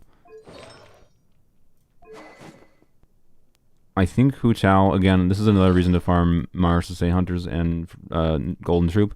More official artifacts, more Farina artifacts, fodder, and then, you know, like the most compelling thing you could probably do for a Farina team, or for a Hu Tao team, is a Farina team. You know, the like people do Farina, Yelan, Hu Tao, Jean. You could do Sing Cho instead of Jean. It would be fine. Yeah. So, getting Hu Tao a MH build would be, I think, a good option, right? Also, she's probably the most compelling unit, especially on an MH build, to use Dragon's Bane on. Like, yes, Shimenawas could be great as a more universal option for her teams, but like, actually, I don't know. Okay, I guess with artifacts like that, maybe you just need to level your Shimenawa's pieces. I don't know. What are the your current Pyro Goblet? What's your Pyro Goblet situation look like first? I mean, hey, that's a 4-line with crit. Might be better, might be worse. Who knows? So a goblet situation, eh. But right, if we look at Shime's, maybe you do have enough Shime pieces. Yeah, my thinking right now is like either farm Emblem for Raiden pieces, right? And then fodder the garbage, or farm MH. Being that Shimenawa's Hu Tao is a potential option, right? Like obviously, if you're doing MH, Hu Tao is meaningfully better with Frina. So I don't know. You can't balance every character in the game around Frina though, right? Because you can only at best you only use Frina on one side of the abyss. So anyways, oh yes, and one option by the way for Frina is like just having the pipe available. Yeah, so this would be worthwhile to potentially level up to, not to 90 necessarily, but at least like that level 80 for the ER substat, and then refining it for an alternative weapon option for Frina in order to get her to have enough ER for solo Hydra situations. So that will be one priority, is trying to have a solo Hydro functional Frina. Because right now this build is obviously not solo Hydro functional. I don't even necessarily think it's functional in dual Hydro. So, interesting. Yeah, I think we're gonna farm MH is my point. But we might switch to Emblem Domain, right? Because I think we can farm MH and then like fodder garbage into Emblem Strongbox. That's probably the most efficient thing to do. I guess Ash, do you want to be able to do a carry build for Raiden, like with the Shevers team, or do you want to just put Raiden on a Hyperbloom build like you're using her with Ayato?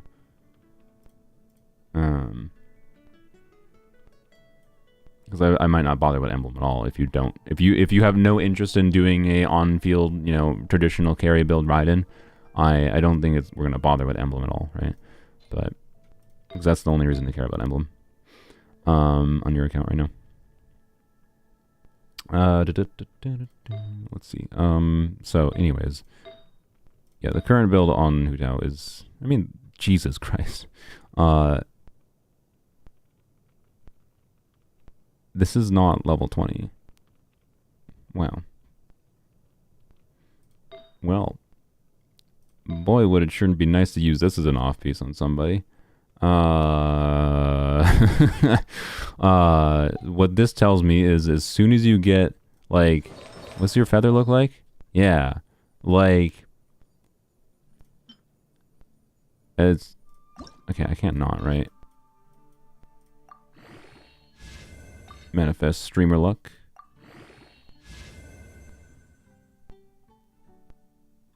That was a max. No, that was not a max roll. But streamer luck manifested. Jesus Christ. Yep. That's not a 50 CV, I don't think. It has too low of crit damage rolls, but if the crit damage rolls were high rolls, that would have been a 50. Jesus. So, you might say, oh, Hu Tao, yes, but is this good enough to be like, oh, you gotta lose your mind farming Crimson for Hu Tao? No. Just treat this as a really freaking great off-piece. Like, your other Crimson pieces are not good enough to be worth farming Crimson, right?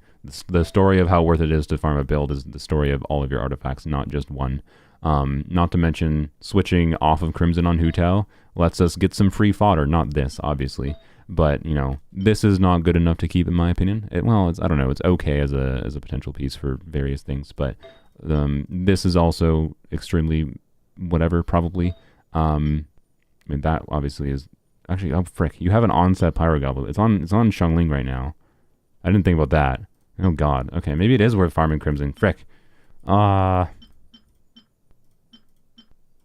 an onset Pyro Goblet, frick, it might be. Oh, God, that's messy. That's very messy. Oh, that's very messy. To be clear, you don't want to... With a Dragon's Bane Hu Tao, you don't really want to do this. Like, wow. You have, like, 2 insanely good pieces, potentially, for, like this combo of 15 crit rate, that's CV, plus, you know, this high of a stat value onset Goblet. Christ. It would... Yes, it would not be Farm the Domain. It would be a Strongbox situation. But... I don't know. Okay, not the priority, but a potential option.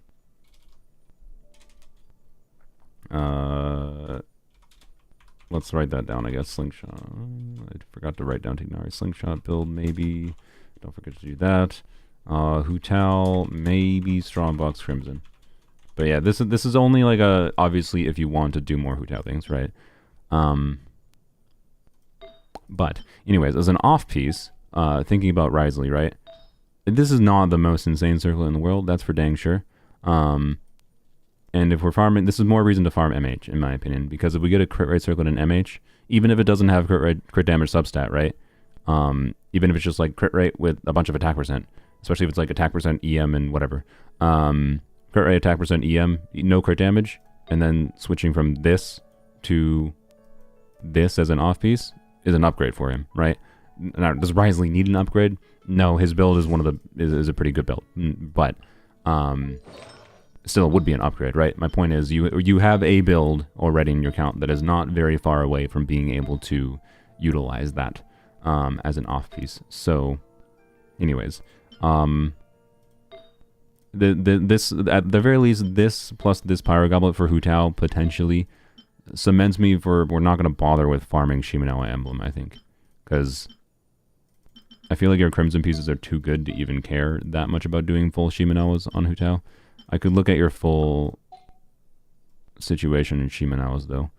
And this is a side effect of an AR-50 account that has actually done meaningful artifact farming. So there's a lot of different things to look through and decisions to make. Oh, boy. Oh, boy. Shimas.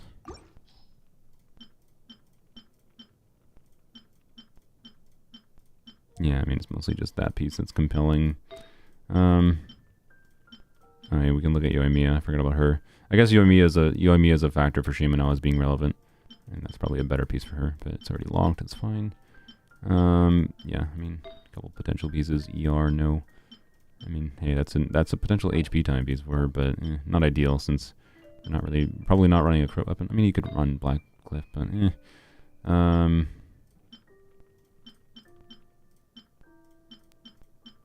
wow, physical bonus. Let's go. We could do physical Yoimiya.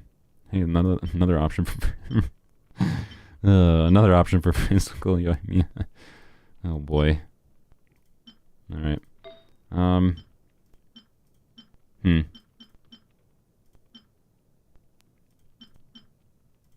I mean, you do have the potential to do a functional 4-piece Shimenawa build too, even with your existing artifacts. So I don't think it necessarily makes sense to do Crimson, but oh, Ash just said to go for MH and Golden Troop. Yeah, that's what I was leaning towards as being smartest, anyways. What we strong box after the fact is we'll figure it out, but probably Crimson is not the priority, but it might be worthwhile eventually someday. TM. I don't think it's the focus for this video. That's for dang sure. But it's a maybe potential in the future. Realistically, Haze... Well, okay. Nope. Alright. Had to check. That changes your options for Hazo teams, so, you know. Hazo can be a compelling driver that does a little bit of on-field damage when you're doing something else relevant in the team. When we're talking non-C6 Farazon factor. Right, so we can do something like Farina as a template, right? You don't have to do Farina, but Farina is going to be a very compelling option because there's not a lot of avenues to increasing his damage, right? It's basically Bennett or Farina. Anyways, like you want to have some amount of damage going on the team. He is not doing hyper carry levels of damage. You do not configure the full team around him doing the most damage possible. So quite frankly, your options are something like the build you have going on him with DPS oriented stats on 4-piece VV, right? So kind of like you got going, but obviously not, the pieces aren't leveled up at all. Blackcliff is probably fine. But realistically, the best option, this is another character where, like, if I was going to play Hazo, I think I would just be glue. I glue into Farina personally.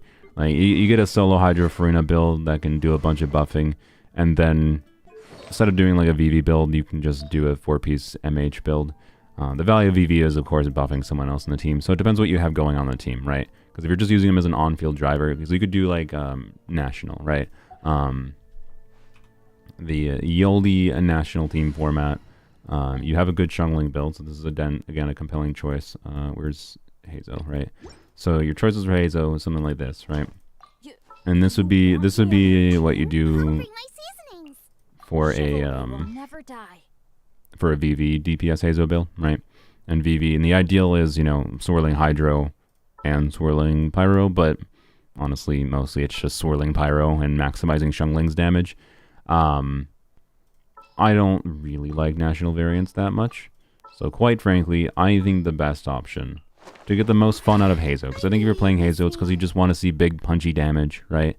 And you can still do VV in a Farina team, and that still might technically be better, but Farina configured for solo Hydro, and then him on Marasasi Hunter, and then you just do other things that are relevant in the team, like wait, no healer.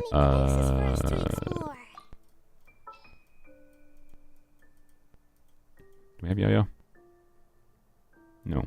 Frick. Oh, we do. Ah, nice. Alright, sick. Blam. Perfect. Baiju would be the ideal. The reason we're doing that is because, like, increasing official damage, right? So Farina buff, Farina damage in the team, plus official damage in the team, plus Hazo damage in the team. This would probably be pretty good. Pretty good. I think. Yeah. Like, I'm pretty sure. So, yeah. This would be a compelling option if you like. As far as enjoyment, seeing value from Hazo and doing relevant things for Hazo. And again, like, yes, having him on VV still arguably might be better. So it's not necessary per se, or even better per se, to have him on 4-piece MH versus VV, because the value the VV buff gives for increasing the damage of these two characters may very well be significantly better than increasing his damage. And by the way, Bennett is another alternative option. Yaoyo would also, of course, probably want to be on Deepwood, although it's not strictly necessary because it's not like you're going to do that much bloom damage, but he'll be doing some bloom damage. So the ideal Yaoyo build here is just basically the Dendro Traveler build. We could just yoink the Dendro Traveler build and put it on Yaoyo, and then she just has to have enough ER to burst consistently on Farina. But yeah, Yaoyo's field time for her healing requirement, because you have to like burst on Yaoyo and then spend a few seconds like jumping around, running around, healing. Wouldn't be that bad because like Hazo doesn't need to constantly be on field in this team, right? So I think it would be pretty good. Yeah, this would be a team where Farina needs to be solo Hydro functional. So this would be a build where using this weapon would probably require would 100% require an ER timepiece, and then would require a lot of ER substats. So it ultimately depends on how the pieces roll. So we'll see. But anyways, this would be something I would lean towards. There's other potential options. Without C6 Farazan, I wouldn't recommend going down. Like C6 Farazan could be very much an option instead of official here. I'm not going to recommend it. But also another option, by the way, I didn't even think about that. You could just do, again, Electrocharge variant, just throw in Jean here. Jean would be on VV, therefore Hazo can be on MH. You don't need 2 units on VV, right? Jean is doing the healing, doing VV, and then she gives some energy for Hazo. Well, the energy for Hazo is probably not that relevant, but, you know, I don't know, a little bit of cooldown reduction might be nice. I don't know. And then, yeah, Blam, right? That would be an option too. Something to consider, but losing the aggravates for Fischl would be significant. So it depends. But anyways, we'll leave that as a configured option, I think, there. Let's, I think the last build to look at is probably Fischl. Cookie we looked at. I mean, okay, we could look at the Cryos, I guess. You know, Blizzard Strayer build and a Noblesse build. That is fine. Yeah, just a buffing build for, yeah, okay. Rosaria doesn't need to have a bunch of ER. I don't think we're going to focus on Rosaria, quite frankly. There's not super many cases where Rosaria is super relevant, but I don't know. You know, you could maybe get value from doing Rosaria as a last slot instead of, you know, putting Bennett in, like, if you're doing like Burnmount Wriothesley or something. But I don't know, if you're doing Burnmount Wriothesley, you're probably using Chun-Li. You probably want Bennett just for like shuttling energy. So like, you're really gonna do a second cryo unit. Like, I don't know. Point is, I really like Rosaria. I think Kaya's cool too. But like, I don't know. Let me know if you want more teams. I don't think they were in your team list, if I recall. But if they were, we'll configure something. Cookie maybe to 90. Cookie for increasing Hyperbloom damage to 90 would make sense, of course. It would like literally increase her damage by like 30%.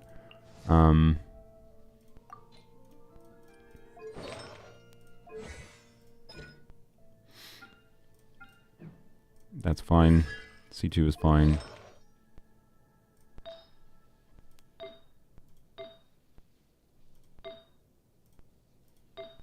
This is very much already pretty decent at a baseline, I would say, with unleveled pieces, right? It's possible we might have a better feather hiding here, but we have like decent options that one of them will probably roll well enough, right? The timepiece at least has 2 relevant stats. This is a 4-line 2. Not a bad roll in the first start. It's unfortunate, but oh well. It's possible a different timepiece could be better. It's possible that could be better. Ultimately, these would just have to be leveled up. I'm assuming... Oh, okay. I was going to say I was assuming stringless. Alley Hunter's a weird weapon. I don't know. Do we Alley Hunter? It is already level 90. Damage increases by 2% every second to a max of 20%. 20% damage bonus. And the character's on the field. It decreases. So 20 is 20% damage bonus. But it takes 10 seconds? Oh. Alley Hunter is Fischl's best weapon outside of Aggravate? Yeah. That's what I was kind of thinking. It's interesting. So Stringless would be better for Aggravate. But realistically, this is already leveled, and is decent. So I think we can just keep it on her. I think it's fine. Right, it doesn't change how you have to build her. This is probably better when you're putting in Dendro on the team, but it's also a lower refined Stringless. So like, you know, yeah, I think we'll just keep this. Leveling this to 90 would be nice, but it's not the priority. It already is ascended to, so we don't have to worry about it. Yeah, we'll just keep that on her.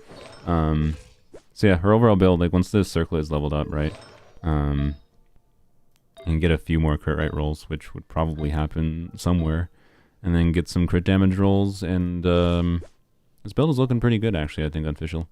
Fischl does have an interesting relationship to ER, wherein if you're using her solo Electro, which is fairly common, in my personal experience at least, you do need enough ER essentially to like do burst 1 rotation, skill 1 rotation, because, you know, burst casts Oz again. Her cooldown is 25 seconds, right? So that doesn't fit in a normal rotation, which is why, like, even with C6, right, which reduces, or no, that extends the duration. I thought it reduced the cooldown. No, yeah, so that doesn't even do anything. Yeah, so you alternate skill. C6 does stuff, but it doesn't do anything as far as the cooldown. I mean, yeah, so most teams, you would do alternate rotations, right? There are some teams that do longer rotations where you would do skill and burst 1 rotation, but normally you just need enough ER to make sure you can burst every other rotation.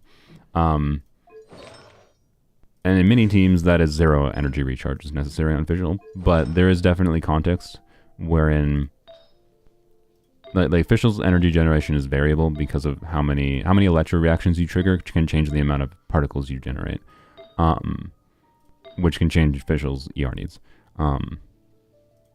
If you look up KQM's guide on Fischl, you can see they have a very good breakdown on Fischl's energy recharge needs in like different configurations of teams.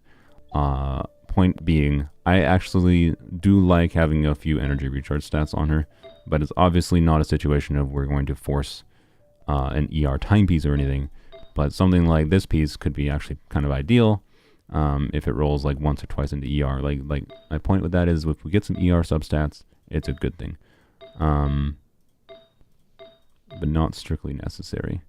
And this should be... So Attack Goblet is very, very good on Fischl with Farina.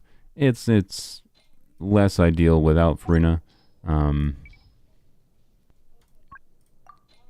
Considering the Electro Goblet options, I mean, this could be better, right? As an off piece, maybe. But considering it's an onset goblet right now, with this offset circlet, that could be quite good. I think this is a very good starting point. So yeah. All right, let's look through. Let's try to finish. Beto might be maybe functional, but let's finish looking through these. What is we gotta configure? Yoimiya team, Gaming, Hutao. Yep. Okay, and then we'll look through the existing ones. All right. So Yoimiya is pretty simple. Bennett, Gonna be epic. Farina, or Sincho. You need Hydro. You want to vape, right? If you don't vape on Yoimiya, she's kind of You can also melt Yoimiya, technically. You could do... I don't know, can you... Probably be fine, right? No? Okay, that's unfortunate. C6 Diona does do some shielding, which is nice, because interruption resistance is good on Yoimiya. And then the healing is whatever, but EM buff is significant. So, like, something I have been meaning to mess around with that I haven't properly is doing, like, Arlecchino melt with Yoimiya and Lynette. On like Lynette on a burst build. Lynette has Pyro Traveler prioritization for her infusion on her Bogglecat box, which basically means you can pretty easily guarantee a cryo infusion to have her do extra cryo application off field, and she can be on VV. So the ideal would be, you like swirl Pyro. So you do like Yoimiya, Bennett, and then like Lynette, Diona, C6. You get EM bonus, interruption resistance, a little bit of additional healing from Lynette, or sorry, not from Lynette, from Diona, and then a little bit of attack bonus and VV from Lynette, right? It can work. I've got to mess around with it more though, but not a recommendation I'm going to do right now, because like without Diona C6, it's a little bit, in my opinion. But the normal format though is just like vape, right? So Bennett, Singcho, whatever. Yunjin is a viable option. She can do she can basically do a Bennett tier buff for Yunjin, and that can be quite nice. The problem is Yunjin's a pain in the arse to build. But yeah, it's still viable though, because like you can do something like this, right? You have Zhongli, so you can do Zhongli, get some Geo Resonance, which is good, because that gives some damage bonus to anyone protected by a shield, gives you interruption resistance. Yunjin's giving a buff, also hopefully reduces Yunjin's ER needs a little bit. Problem though is you probably do kind of want to do a fab build on him, or on her. Oh, but this weapon does exist now, which is actually really, really nice. So this weapon, ER timepiece, do 2-piece emblem, 2-piece husk is like probably the simple ideal build, which obviously you don't have any husk pieces. Yeah, 2-piece emblem, 2-piece husk. And then just ideally def percent main stat goblet, def percent main stat circlet, with as much ER substats as possible, because she will need like over 200 ER. So you need like with an ER timepiece with this weapon, we're talking like 50% energy substats. But you can give a Bennett tier buff potentially, right? And you also have to level up her talent too for the buff. So it's just like, she takes a lot of investment. Is my point. Can I flex your sleep schedule instead of this account? Nope. But you should go to bed.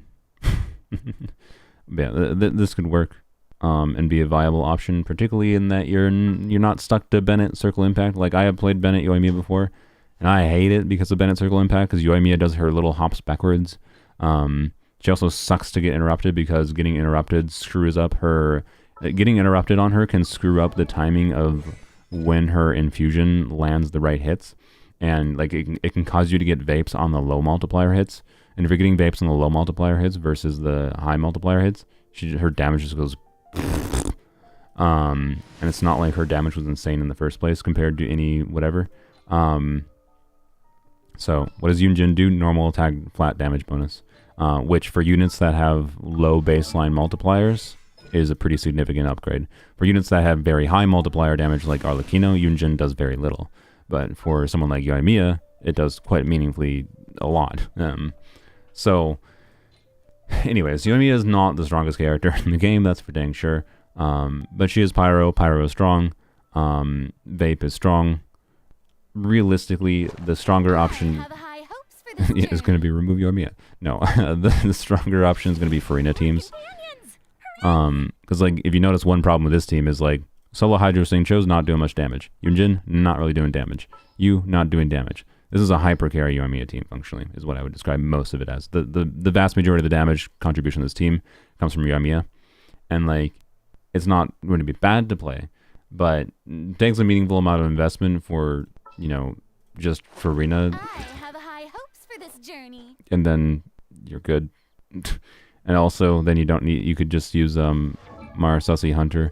So like this is like I kind of hate how much I'm recommending Furina for different characters, right? I recognize this is a problem.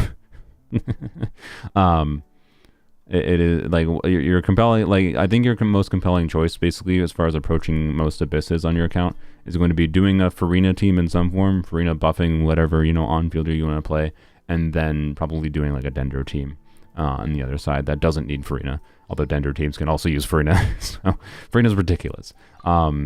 But like you have her, you may as well use her, right? In some form, it'd be weird not to use Furina. But yeah, like changing this team from, okay, Furina can apply the Hydra that Yoimiya needs to vape, and Furina can buff Yoimiya, and then you also, her damage buff means you can detach from Bennett. You can still do Bennett if you want to get any meaningfully more damage. It's still valuable to do Bennett here. So you can do something like, this, technically, right? Shall we do? And this will be pretty dang good, right? You won't get interrupted because Zhongli, you have some healing with Bennett. You'll have to, like, change Bennett's build a little bit to try to heal better with Furina. But, like, yeah, it can be pretty dang good, especially if you can get a solo. Again, it's going to take a lot of ER substats, but being able to use this weapon for the EM buff, like buffing Yoimiya's EM, can be pretty significant. So, yeah, like diversifying the team damage into 2 units and still getting very good Yoimiya damage. Like, this is going to be a much higher damage team, functionally. It's all it comes down to. There is other options, like you could do Chevreuse teams, right? You could do what I guess, and this is kind of the same format you can follow for Gaming, by the way. But you could do Fischl, Bennett. You do want some amount of off-field Electro, right? So Fischl would kind of be necessary. Raiden would be an option, but you probably don't want to do Raiden. Probably just do Fischl. Yeah, do like this. A little extra right. training never hurts. And this kind of team can also wreck so many shields in the game. Like, man, Chevreuse teams, I've been... The number one thing I didn't realize about... I thought Chevreuse was going to be very good when she was in her beta, and I was right about that.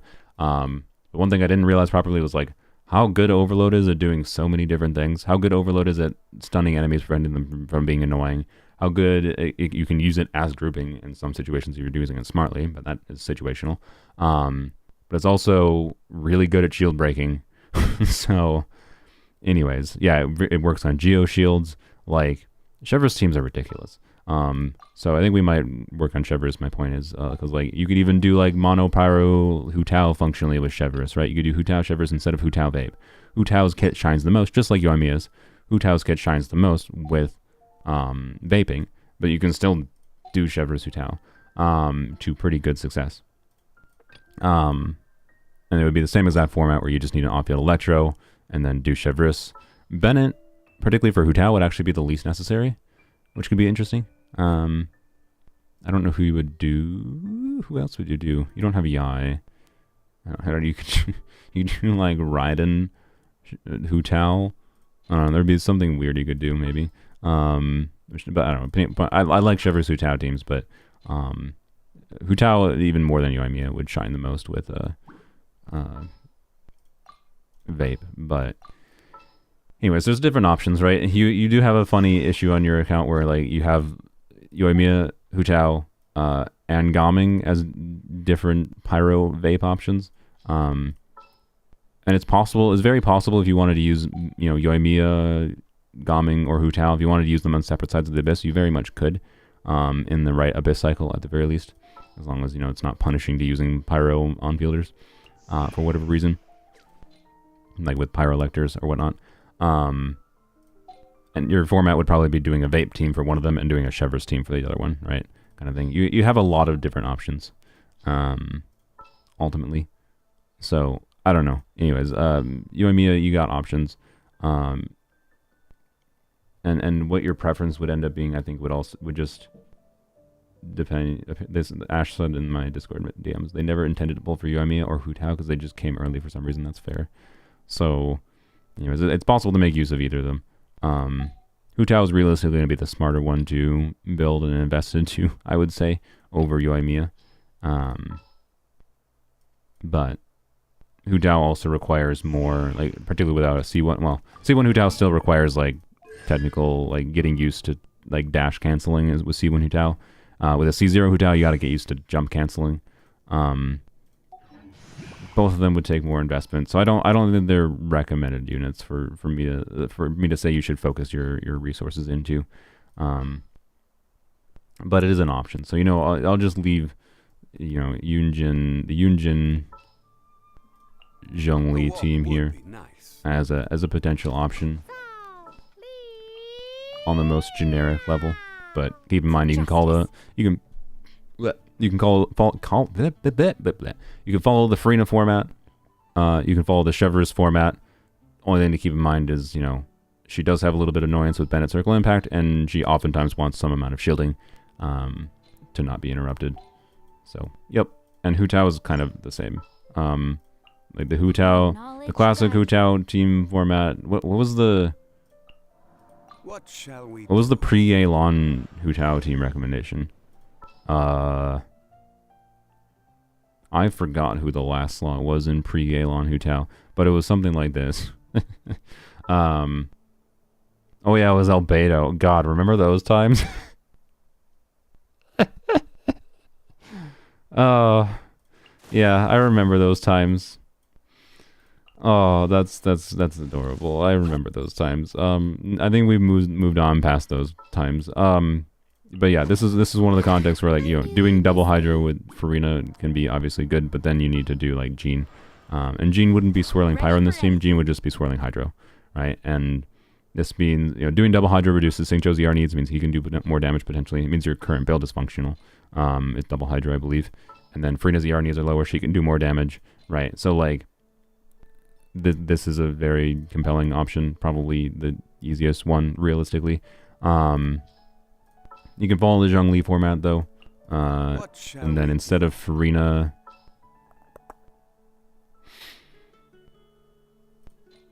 Who do we do instead of Farina? Again, you could do the Chevreuse option as well, but I already talked enough about Chevreuse. Who the frick do you do? I don't even know.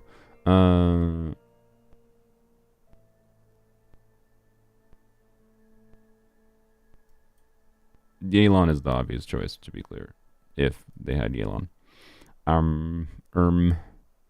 Yeah, Gene could still work, yes. It's just, you don't really want, the thing with the Farina variants, right, is like Farina's giving more damage bonus than Hu Tao is losing. If you are, because Hu Tao gets like 50%, or sorry, 33% pyro damage bonus, and also, wait, no, that's a Homa thing, right? Okay, so with the C0 Hu Tao is C0 R0 Hu Tao is just the 33% pyro bonus, but anyways, right? Farina provides more damage bonus than you lose, by being not under 50% HP, right? When you're not playing Farina with her, you don't want to really have a healer usually. It's why Zhongli is like always been the default choice before Farina existed. Yeah, maybe Rosaria, I guess, unironically, because, like, you know, you get, if as long as she has enough ER to burst consistently, she does some crit rate buffing, and getting enough crit rate on Hu Tao can be miserable. So, you know, and it would let you get a couple melts on Hu Tao. So yeah, I actually kind of like that idea. Yeah, you could suggest an Animo unit, but like, the problem with the Animo units is like, you're stuck in a situation of you're not gonna be able to swirl pyro. That's all. That's all. Like, if you want to use the Animo units, you got to do a second pyro with Hu Tao, essentially. So yeah, you can do Bennett Hu Tao, right? You can do this. Want me to come along? But there's a problem with this team. Just Xingqiu is your defensive utility. And again, like, you could say, oh, use Jean instead, but actually you're using Bennett already. You're probably gonna be over 50% health, right? So that's already a problem. But Bennett's buff plus Kazuha buff could be worthwhile as far as damage goes, but it's not very survivable. Sure. So like, yeah.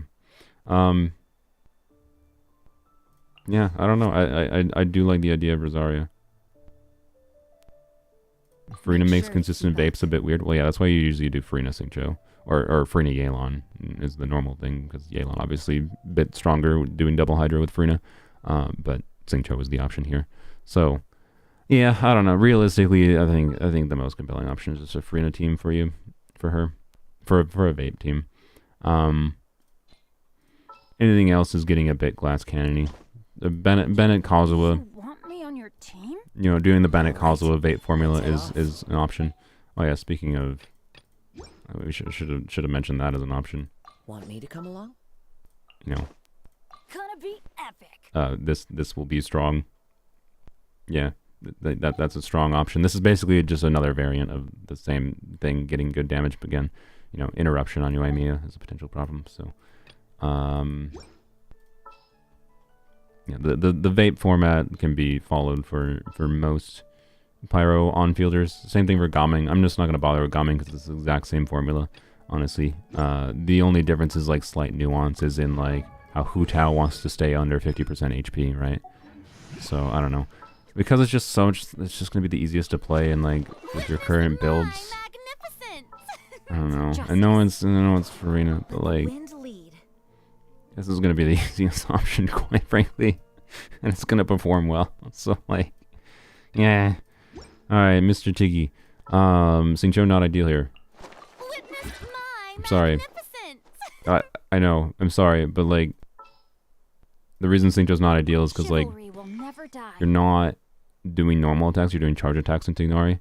And Tignari is quick swap. So you can just, like, you still use Xingqiu. Like, I recommended this in a recent account fixing video, like using Xingqiu with them. But that's because there was no other Hydra options. They didn't have Farina, right? They didn't have Ayato. Like, you could even do burst Ayato in this team. Probably would be better than whatever, right? Yeah, I know Farina's damage buff is better than Hu Tao's passive buff. I just mentioned that. That's why I ended up basically thinking the Farina team is recommended.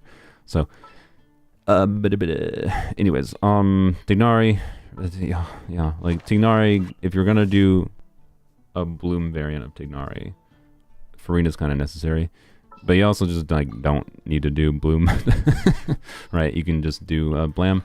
The notable thing with Tignari is you definitely want Deepwood in the team. Now swirling can be very, very valuable for like buffing officials damage, right? And I would say Yai would be the ideal teammate here. Obviously, it can be a little bit hard to swirl Electro consistently, but it's not that hard. And how hard it is, it depends on the situation. But yeah, Nahida can apply so much Dendro that it can be a little bit annoying to swirl Electro. But like Kazuha's, like, and this would be a build where Kazuha would want to be reconfigured to, like, say a Sack Sword build. And then maybe even with an ER timepiece to maximize damage output, although that's a little, no, I think this would be enough ER. But yeah, like a Sack Sword or a Fab build on Kazuha, right? Because your build has actually plenty enough crit rate. This will be a damage upgrade for the team. Yes, you lose a little bit of the EM buff, But you gain his ability to do off-field aggravates from his burst. Like his burst does a lot in an aggravate team. So whereas, you know, this build before, which does more buffing, yes, but he's not bursting consistently at all, right? So you would want to change Kazuha to a higher ER build, and what weapon you switch to would just be dependent on what other teams you're using, right? So, yeah, this should be a decent, compelling option, and you'd want to trigger some amount of electro reactions because spread, right? So the quicken reaction when you first start, you know, when you do electro and dendro together is quicken. That puts enemies in like the quicken state, where then any dendro you put on them after when they're in the quicken state would be spread, and any electro on them after that you trigger quicken would be aggravate, right? That's why those different words. Notably, spread is not an electro reaction, which means it's not triggering Fischl's A4. So someone like Kazuha is actually pretty important here to be triggering like aggravates with an electro infused burst, so that he is getting extra value from Fischl. Fischl's not the ideal teammate here, I would say, but she's not unusable, and she's probably the most compelling off-field electro option. But the other alternative, and honestly, I think this is more compelling, quite frankly, is Hyperbloom Tignari. With like the Farina, like Hyperbloom Tignari didn't really make sense before Farina's existence. So yeah, and this is something I played a decent bit. Again, you got Deepwood on Nahida for the Hyperbloom damage, and as well as Tignari's damage, and then you got Kuki, you know, healing a little bit, and then triggering whatever's. Kuki would want to be level 90 in this team, and would ideally want to EM Goblet in the future to maximize the team's damage. But yeah, like this is honestly what I would lean towards realistically on this account versus Fischl. But the Fischl variant is the Fischl variants are definitely an option. So you know, they just might be a little bit more iffy to play. But also like the grouping value could be significant. So you know, it's kind of just different advantages to different situations is what I would say. Is this so? Yeah. The Farina-ing. But yeah, as long as you have Deepwood on the team and then some amount of Electro to enable Tignari to spread, Tignari himself will get meaningful damage. It's just he's usually not ideal to be the sole damage dealer, right? You want some other amount of damage going on. And this team could get well enough damage to be very good in many, more than well enough in many a situation with invested enough builds. Again, just switch Kazuha to ER weapon once Fischl's level 90 and leveled up more, or her artifacts are leveled up. Bam, right? So I think our priority, by the way, is going to be farming ley lines, level Fischl to 90, Farina Final Ascension. We'll look at Tignari's build in the damage calculator in a second. Is Ayato's soup working on this account? Potentially, yeah. I'd suspect it. It's suspected it should. Maybe Chevreuse. And then we're gonna farm like Chevreuse to 70. I think is worthwhile at this point. You have enough pyro DPS and electro DPS options that I think Fischl's definitely Chevreuse is worthwhile. Is what I can say. And that means we might need a strong box for some Chevreuse pieces, but not many of them. Yeah. Gene artifacts we need to level. Yeah, okay, so the farming, we gotta farm ley lines because we just need we'll need a little bit of heroes wits, I think. Maybe if we get enough, if we want, we'll farm enough heroes wits maybe to Kuki to 90. Are you seeing why these videos take a while to make, by the way? Like I'm trying to go fast here to do this all in one stream. And I've been streaming for 2 hours. And I've just been talking and looking at things. I haven't done anything yet. Good lord. Yeah, we're not gonna level Farina to 90, I think. Leveling Farina's artifacts we gotta level. We probably have to use all of the resin on this account. Yeah, I need more sapphire. That's why I mentioned ley lines. Like most of the ley lines, it's probably more ley lines. Yeah, okay. Don't know what special expo means. But yeah, this team. If Raiden would want to be on a Hyperbloom build. Alternatively, you know, just swap in Kuki. I think I did Ash message me? Can Kazuha on Moonlight Sword? Oh, do you have Zyphos? I didn't even notice that. So Zyphos, to be clear, is like Zyphos at low refine is basically a bad fab for Kazuha, quite frankly. But wow, you do. Okay. Yes, this is just better than Iron Sting. Also, I just noticed you had an R5 Iron Sting. Oh, that's a lot of wasted bullets. Oh, this is such a garbage weapon to get refinements on. Most of the units that use Iron Sting really do not care about the refinements on it. To be clear, the refinements can technically be valuable on like Kaching. Right. Speaking of, why the frick is Kaching on Sack Sword? But yeah, this is not necessarily going to give him let's just an R1 Zyphos, right? It's better than the other weapon you had. Mail. Oh. Wow. Look at that. It's better than... I had a stroke. Where's Kazuma? I didn't blow it. Right. It's better than the Iron Sting, but it's probably worse than the ER weapons still with your current build, is what I would say. Like an R1 Zyphos, you still need... The ideal is that you have an R1 Zyphos build, right, that gets... Right, he has 150% ER. That is not enough to burst consistently, like in a solo Animo situation like this team, right? It's possible with like a Favge on Nahida, which you do not have leveled, but you know we could use Fav on Nahida, right? That you know Fav on Nahida, you know, whatever could enable maybe it to be a bit more workable. Point being, still need quite a bit of ER substats, right? In this circumstance, right, it would just be still switching to an ER timepiece. And like technically, if this Gene ER timepiece, which right now is on Gene, of course, but if this Gene ER timepiece levels up all the way into EM and it's like 100 EM, that's perfect, honestly. Like then you have a 200 ER build and all we lost was 87 EM. That'd be a perfect build, right? So Zyphos is great to have, is my point.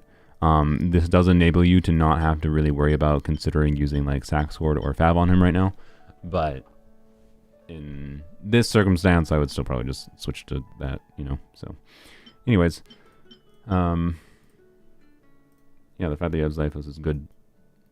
It's just it's not as simple as, oh, Zyphos gives him all the ER he needs like automatically, right? So but we will keep that on him, and I would recommend leveling this to 90 eventually. You already have some of the materials for it, just for that last little bit of EM for him, right?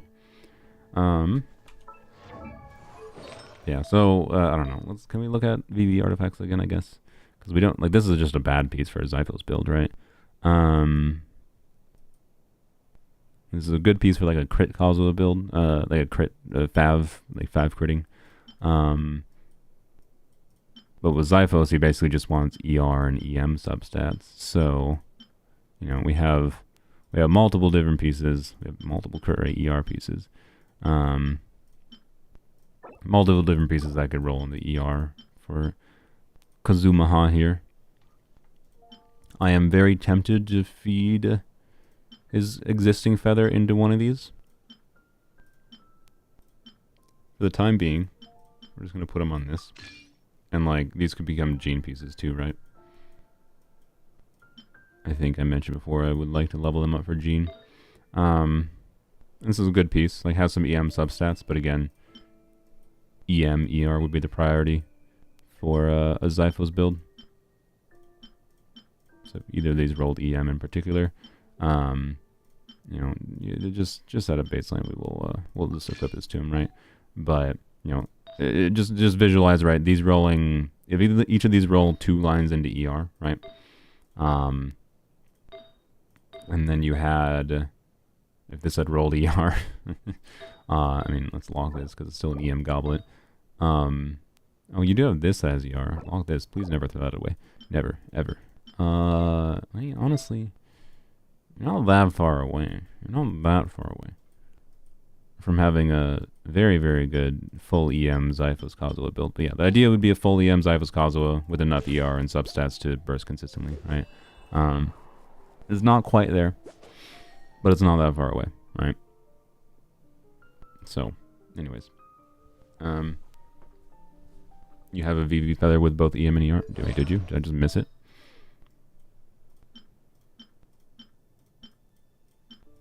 Oh, you do. Nice. I'm stupid. Well, good job, me.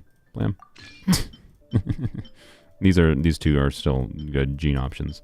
All right. Do we feed it?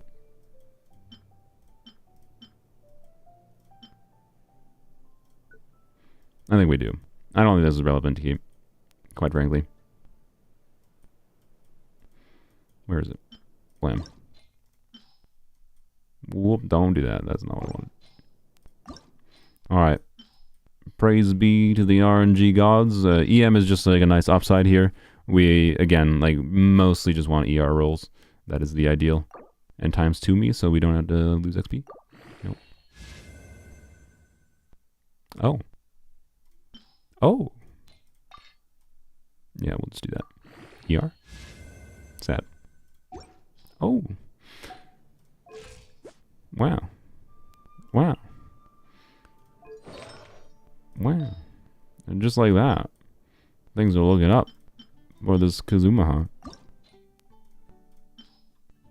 You know, it's XP. XP is only useful if used.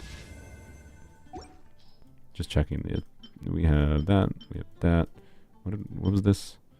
No, I don't want to feed this piece. I would feel bad feeding this piece. And like, I have 3 EM rolls and a crit roll. Feels like it's good enough that like we just switch back to that if need be. I don't want to feed that. Sad. Okay, that's fine. Is there something to feed in? You had so good gladiator pieces that, quite frankly, like, I'm pretty sure I saw like 2 double crit 4 lines. Yeah, double crit 4 line attack even. Double crit 4 line ER. 3 good stats. Yeah, I think I'm fairly safe throwing this piece away. I think it's more valuable. Like I don't want like we got so many artifacts we need to level, right?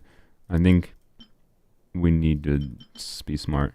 The double crit attack, the double attack piece can go to Gene. Oh yeah, you're right. Yeah, this can go to Gene. Correct. I think right now the priority on Gene though is also ER. So,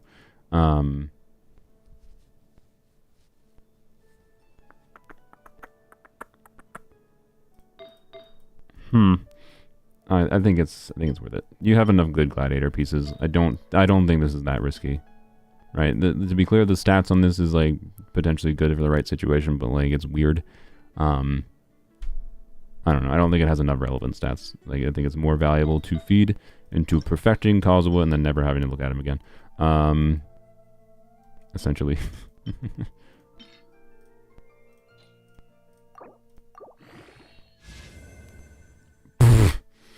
Alright. Alright. Pog.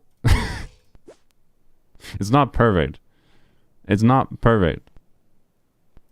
But, yeah. Sweet. like, you know, the perfect ideal now, like, the only really feasible way to get this to be truly perfect would be, like, an EM timepiece with 3 ER rolls, or an EM goblet with more ER rolls, which is actually the more likely circumstance, realistically, because it's an off piece. An on-set piece would require more, but, like, yeah, if this rolls 3 times into ER, or 2 times, also, wait, what? Oh yeah, he was the what's his bucket was on a Wriothesley was on an off piece, right? Frick. Okay, it would be not. Well, yeah, we're definitely farming MH then. For MH and Golden Troop. See, because if that could be used on Wriothesley, that'd be cool. Yeah. So, anyways, it's extremely close. is extremely close. We'll leave him there. We'll leave him there. So, anyways, it's definitely better than it was before. And then extremely close to universal build, right? Again, there's some builds where you just don't need to really burst on him. Or some teams, I should say, not some builds. But the ideal is to have a universal build, so you just don't have to worry about it. And it's almost there. Sweet. All right, we basically, I think we're not going to worry about looking at him anymore. He's good. So, anything else I missed? Oh yeah, last thing to do before we actually start farming. We're going to go put Tignari in here. I wanted to compare what their Tignari looks like, right? Because I switched him to like Slingshot and then this crit damage circlet. We're probably not going to bother leveling these up right now. But with the artifacts that Ash has, I think a Slingshot build might be better than the Ominous build, quite frankly. But we're going to check that. And we're going to check that with this damage calculator. I'm going to check it with a... I'll check it with a Frina team. Like, we'll do like as if it was like a Frina Bloom team with Tignari on field.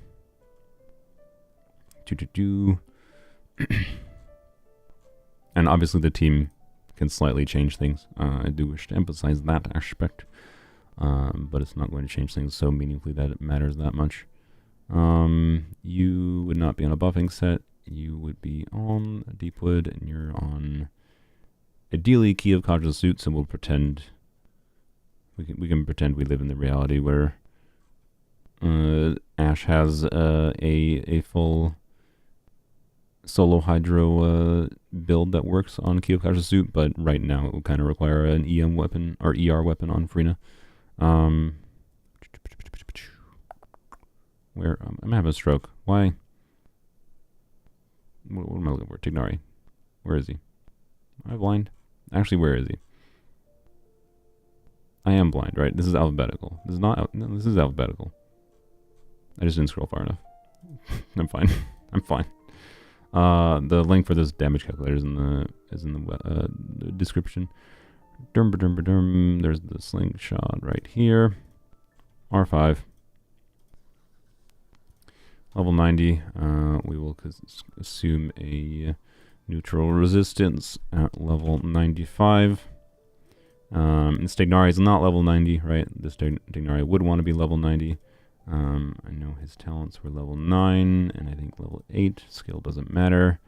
Oh, it erased my teammates. God, frick, dang it. I forgot it did that. Nahida and the cookies. Where's the cookie? Where's the cookie? Where's the cookie? Oh, God. Why am I struggling so much? Why am I struggling?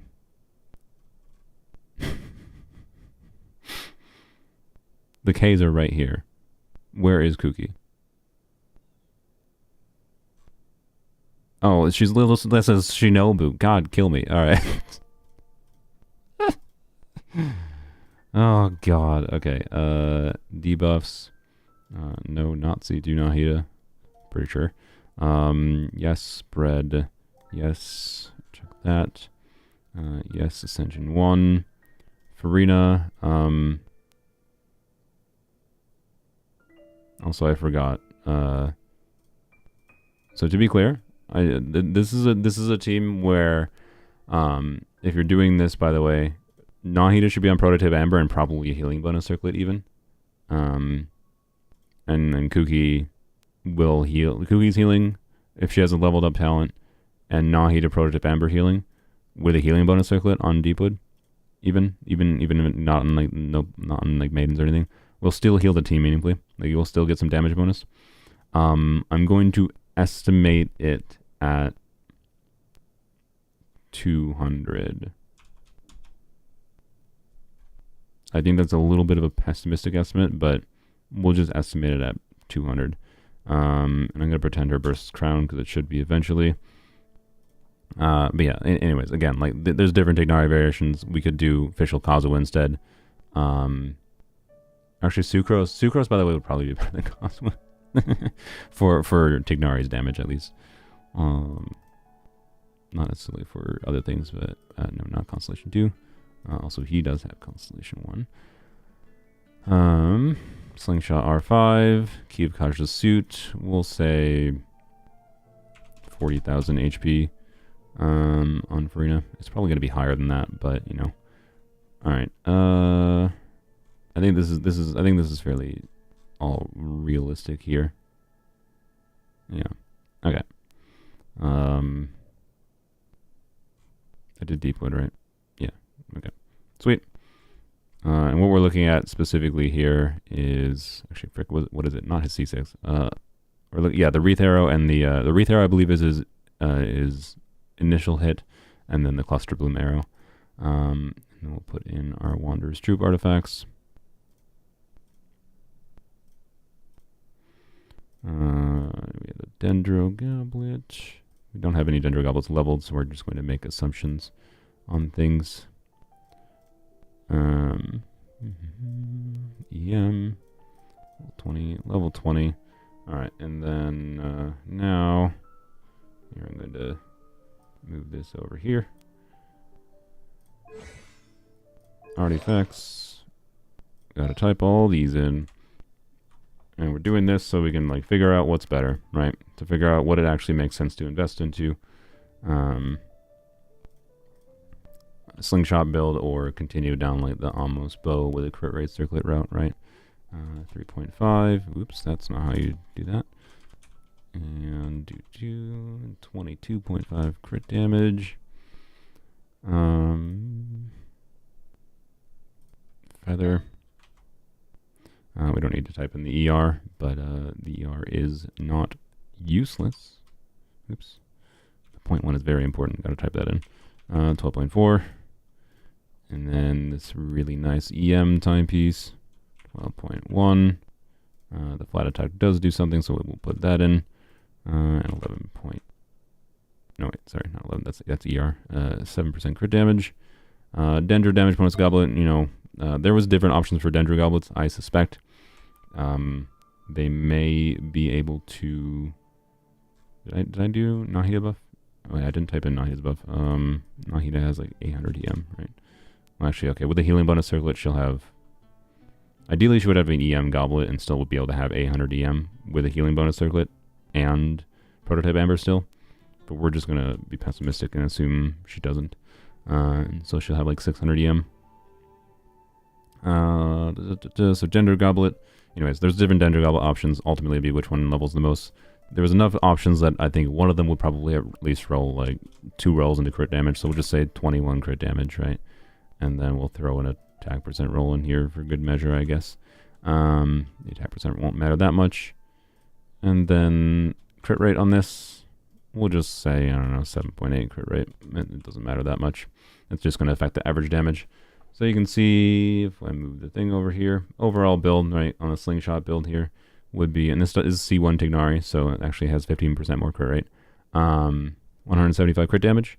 And he is getting, with his level 1, his initial charge shot, he's getting 41,000 damage, and then 37,000 on his Cluster Bloom arrows. Not every one of these spreads, to be clear. He has like, what, 3 or 4 of those that hit, and I think if it's 3, one of them spreads. You think I would remember this, but I don't remember off the top of my head. Anyways, point is, not all of them spread, so if we want to see the non-spread damage, we uncheck that, so you can see the non-spread damage is a little bit lower. So you mostly care about the instances of damage that's spread on him. And his purse is also doing pretty decent damage.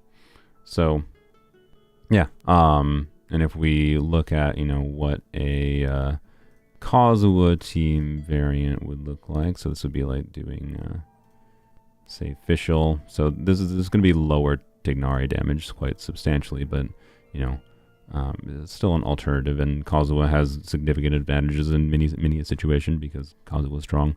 So and we're not looking at Kazuha's and Fischl's damage here, right? Where the dude? There he is. But yeah, Kazuha's not going to buff Tignari at all in this team, right? The Zyphos Moonlight will give him a little bit of energy, but that's beside the point. So anyways, you can see in a non-Farina situation, without Farina's buff, we got down to 30,000, 26,000. which is still pretty good, right? But I'm gonna put Frina back here. I think. No, it's fine. It's fine. We don't need to put Frina back here. The point that we're comparing is going to be comparing the different builds. The relative difference of Frina shouldn't really make that much of a difference as far as almost bow goes. Although I do think Slingshot is going to be slightly better with Frina. Like in the relative teams, almost will have slightly the relative difference between Slingshot and almost will be smaller in this team and a little bit wider in the Frina team, I think, maybe. But it's splitting hairs. Ultimately, we should be able to see the generalization here. So we're going to switch to almost bow. Wait. Actually, one important thing here. We're not just looking at crit numbers. I almost made that mistake myself. I made this mistake many times before. Put Slingshot back quick. Level 90, R5. Should I check the box again? There we go. So we are looking at average damage. And this is important because the build that we're going to switch to with almost bow is going to have meaningfully different crit ratios, potentially. Not just the highest damage, right? So if I'm putting an almost bow here, we're losing a bunch of crit rate. You might see the damage number go higher with almost bow for the crit, but we're looking at the average, right? So we're seeing receiving from the Wreath Arrow, we're receiving 27k, 24k for average, right? So 27k, 24k is basically what we're comparing. Put an almost bow, put it at level 90. Enable the passive. How many frickin' stacks? You can normally get 8% every 0.1 seconds. So it has to fly for we'll just say we'll say max stacks. So you can see the crit is higher, right? But this is with 38% crit rate. So the average is meaningfully lower, right? But obviously in this situation with 37% crit rate, 38% crit rate, you switch to a crit rate circlet. And their crit rate circlet wasn't terrible. It was 7%, or it was crit rate, and it had 7% crit damage, 40 EM, and a couple attack percent rolls, 10.5, and it's still lower. So, yep, right now the Slingshot build is better. With different rolls on different artifacts, or notably like with an attack percent timepiece, I suspect. No, it's basically the same. Yeah, it's basically the same. Yeah, it would ultimately depend on how artifacts roll. Slingshot Pog. that's basically what this says. So I'm gonna leave Tignari on the Slingshot build for you. That's what I would say. And then level up that circlet, and bam, you kind of got a decent Tignari once he's level 90, right? So sick. All right. Oh yeah, Rio.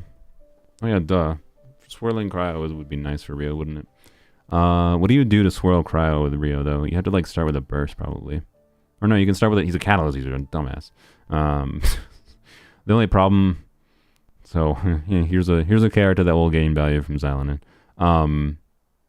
The problem is, right, if you're gonna swirl Cryo consistently, like you basically do Rio normal attack, swirl Cryo, and then do Bennett Shungling. Like you're losing uptime on VV while you're doing like the 3-4 seconds of Shungling. So you're only getting like optimistically, if you optimize your play, maybe 7 seconds of VV buff, right? So this is a circumstance where Xylonin would be meaningfully stronger as far as Rio's damage goes, but the grouping value is obviously still significant. So, do not try swirling with Rio. I mean, it does work, but like, yeah, the 7 seconds is very optimistic. Realistically, I would say it's more like 5 seconds. So it's like, it's not, yeah. Like realistically, the times where it makes a lot of sense to do VV with Rio is freeze teams, right? Because enemy, you freeze the enemy, and then they have cryo aura when they're frozen, and you just swirl.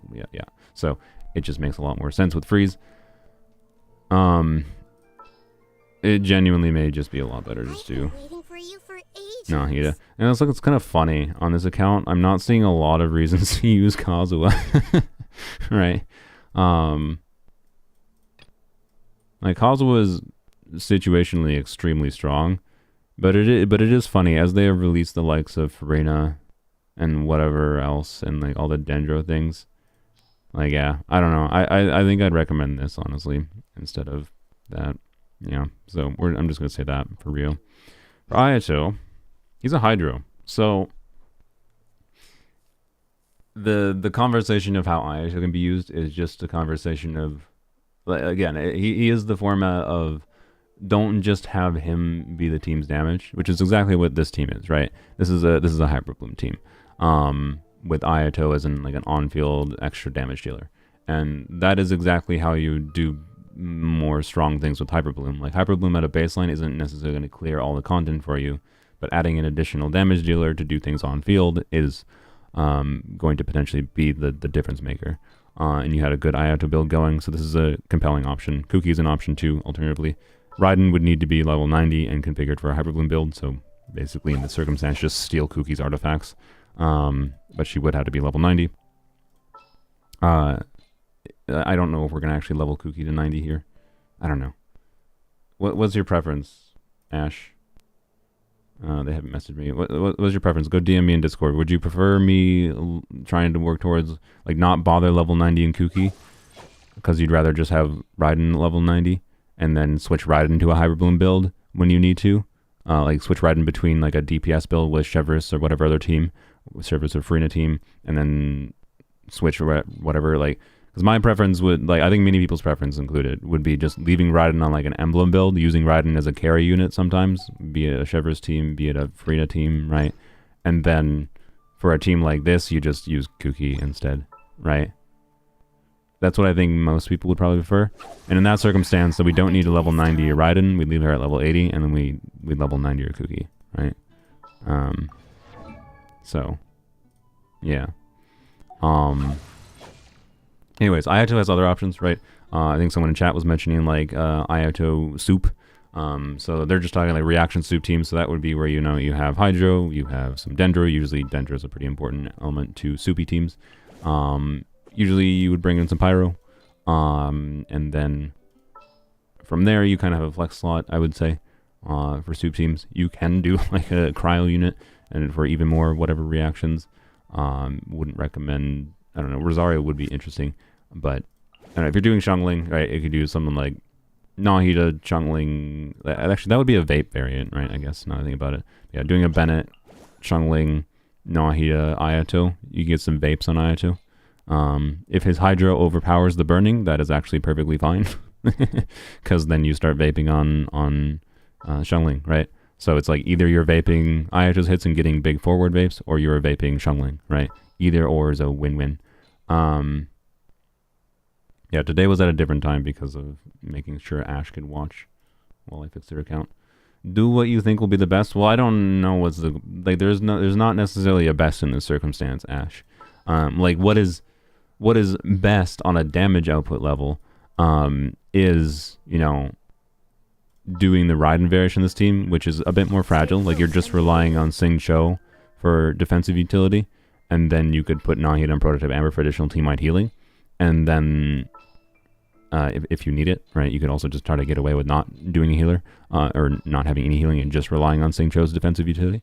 And then Raiden on full Hyperbloom build would be more damage, meaningfully more damage than Kuki, right? But more fragile, and would require you to level 90 Raiden, and would require you to switch around the build, right? When you're using Raiden this way. Using Kuki, you could just leave Kuki on her current build. Ideally, switch her to an EM Goblet eventually, right? But she would want to be level 90. Like you don't need to... Kuki has basically this one build, and then anything else, any other options for Kuki's build is just like mostly like funny, silly meme DPS variants. Like I've done DPS Kuki, but it's just fun things you do for fun. It's not a build you leave her on, right? We could literally just level 90 Kuki for you, and then you just use this, and then she's a healer. You don't need to worry about Prototype Amber on Kuki, or sorry, on Nahida. And everything's just kind of good. The only thing, I mean, you know, you're doing double Hydra, you wouldn't need more ER than on Sing Cho, I don't think, in this team. So you'd be fine. So, like, I don't know. Like that's my preference, is like I'd be fine with having a lower damage variant in the team, but if you're struggling to clear Abyss, Like part of the reason I'm fine with like doing it is like I don't need Raiden, like I don't need the slightly higher damage that Raiden can provide. But that's because I have like strong teams I could use on the other side that I can many times be extremely comfortable. It would be extremely preferable actually to have a more comfortable team to play that doesn't require me to change builds around, that just works, right? By selecting the unit and is comfortable because I have enough DPS on the other side, kind of thing, right? But how you're at a lower investment level than my main account, right? So my situation is not exactly comparable to yours. You won't have as strong a teams on the second side, and you might need to min-max in some situations to be able to clear the content, maybe. I don't know, right? It might matter. So, if you want my take, I guess it would be level 90 in Kuki, just because it's more comfortable. This is, like, better for, like, overworld. And then Raiden can be level 90 eventually. And then as long as you just understand that, like, yeah, Raiden can be level 90 eventually, and Raiden, you can steal Kuki's artifacts and be on Dragon's Bane, and blam, you're off to the races, right? If you need that higher DPS option. But yeah, I don't know. Check out, like, I imagine KQM's guide or whatever. If there's anyone that's made updated guides for Ayato, by the way, if you're looking at Ayato guides, he did release before Dendro. Look at anyone that has made, like, updated guides since Dendro released, right? Because he does have different, much more viable options with Dendro teams that aren't just Hyperbloom, to be clear.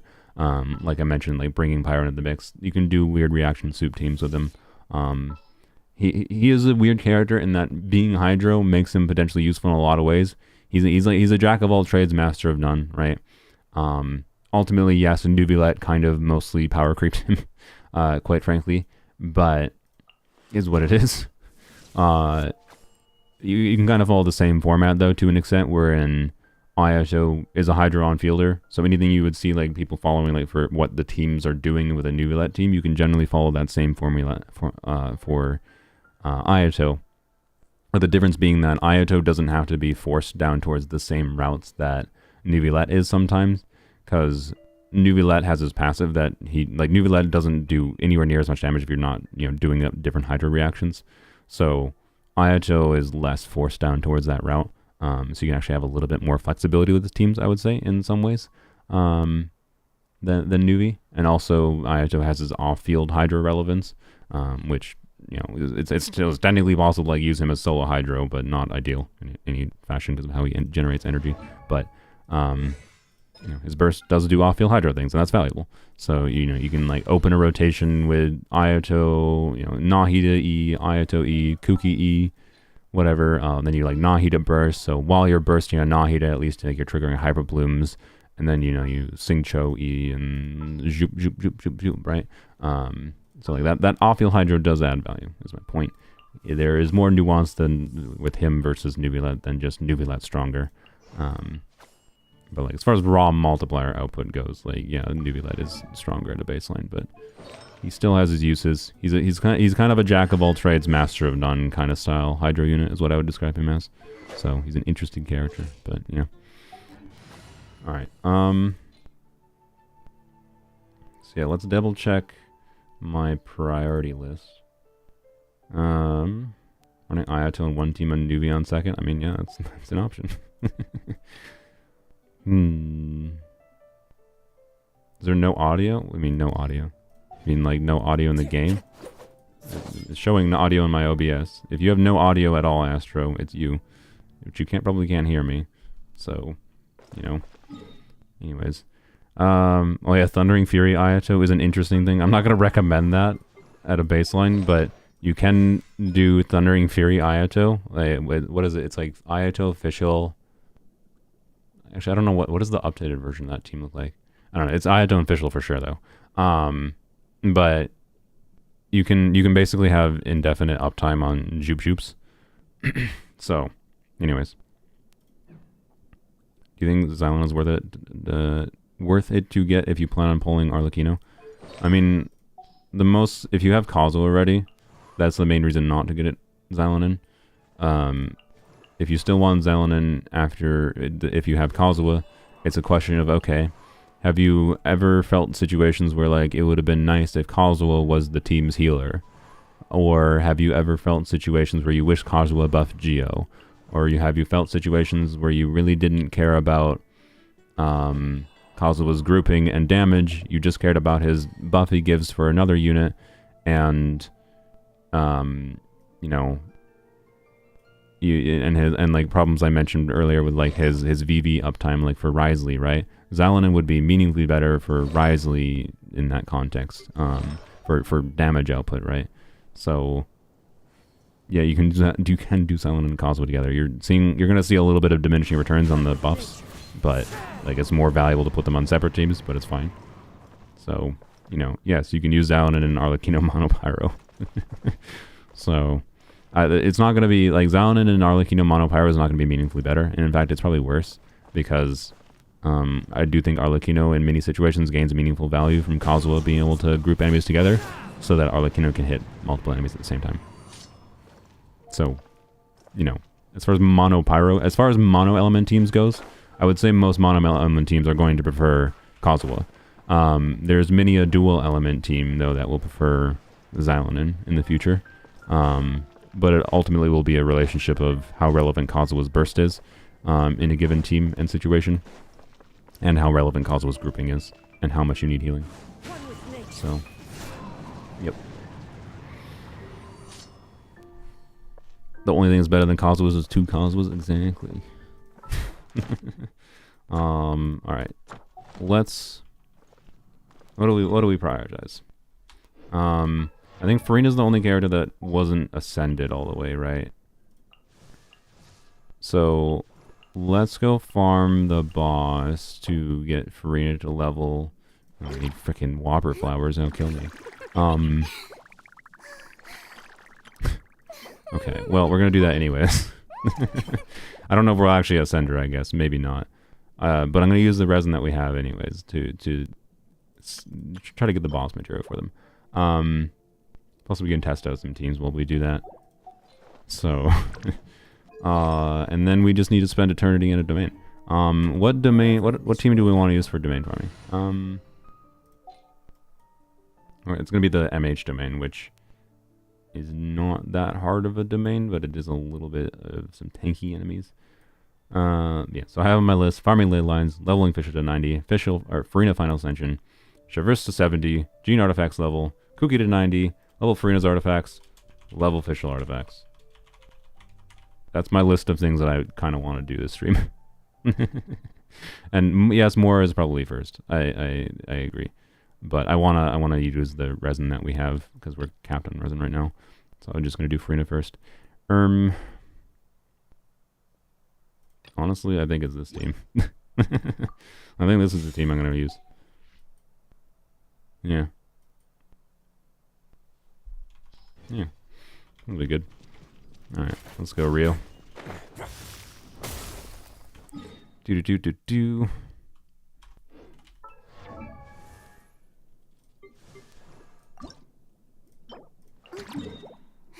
Oh, the Talpa. Well, yeah, even more so doing Shunglin. Yeah, we'll do it a few times here.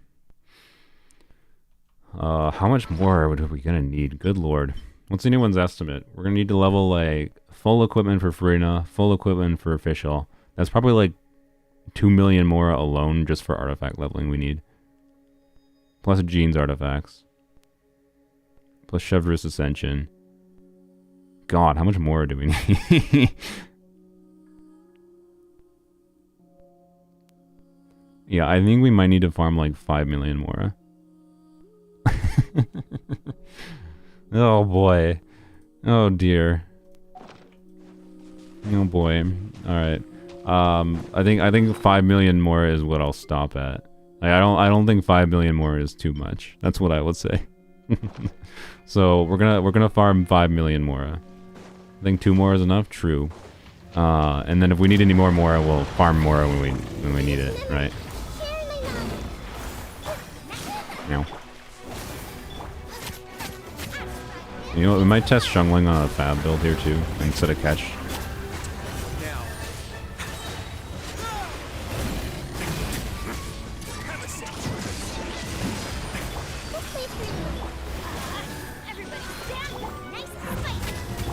my god, my energy! Stop moving! Okay.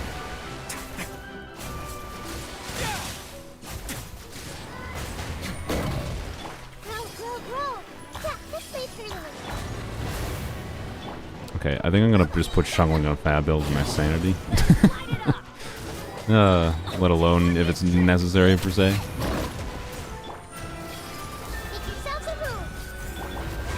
Oh, you absolute butt.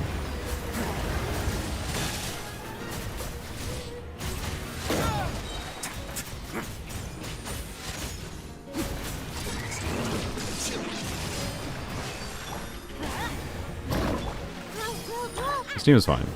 The dude's just a bummer.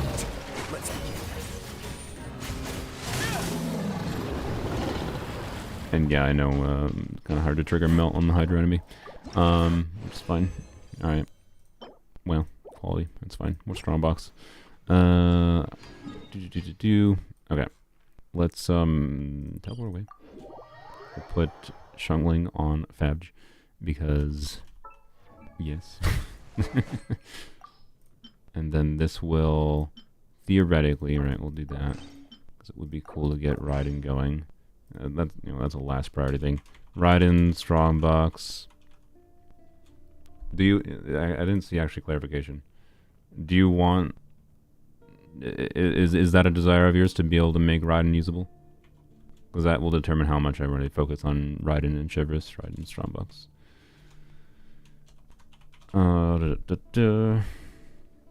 Yeah, put Fav on the Shungling, and it's gonna lower her damage a little bit, maybe a lot of bit. I mean, we saw like what 30k waves against the Tulpa there. We'll see what we drop down to, but then we get this for her, which is nice. So yeah.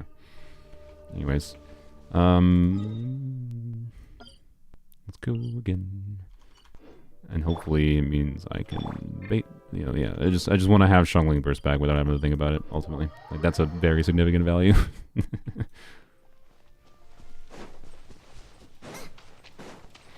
Did you have long-term points? Yeah, you did. Good. We don't have to do your dailies. Good. Schmack.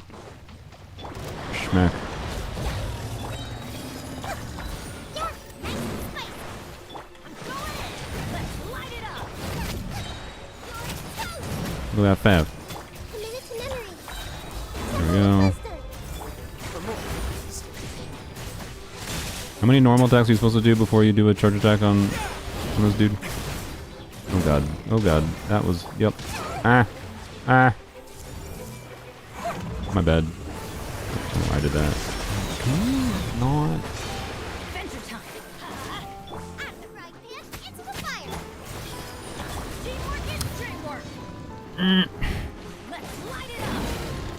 Tulpa!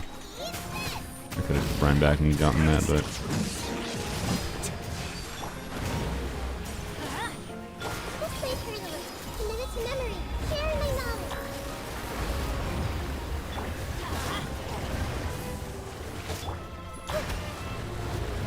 Oh, hello.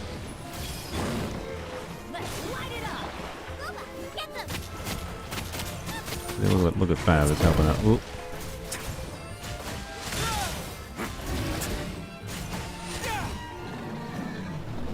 Playing this a little bit poorly, I would say. Also, I wasn't paying attention to Shungling damage, but I did feel the value of Fav there, that's for sure. Quality. Hey, 4 drops, thank you.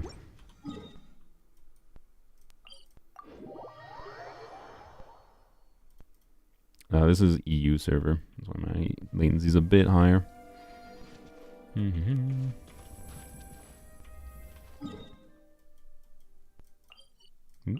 we go. 28k vapes on Shungling. That's like, again, the crit rate is meaningfully lower, but like that damage is still it's still plenty good enough in my opinion. So I am not going to worry about much here.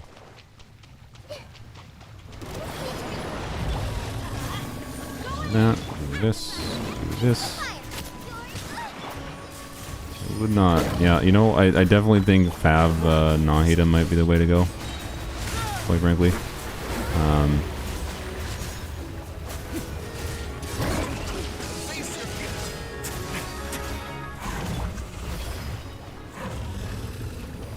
It's not always like particularly necessary for her energy, to be clear. But please, it's really nice to have when you want it. This is also part of the reason I like Proto Amber, but notably it's also energy for other teammates, right? So, you know, helps make Xiangling smoother to use in this team, kind of thing, and Bennett too, right? Maybe. Probably not, but, you know, it may be a useful artifact. Alright, 3 more runs and we'll get enough, which is wonderful.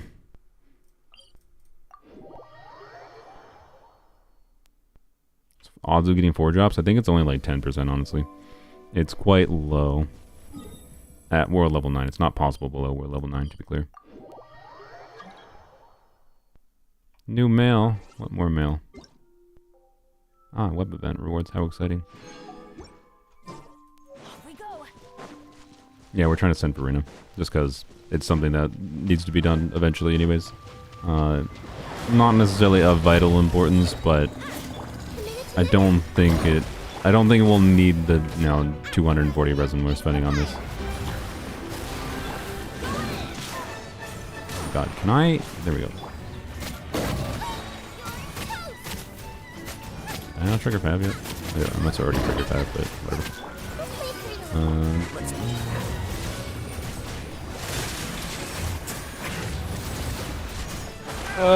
Oh, he died.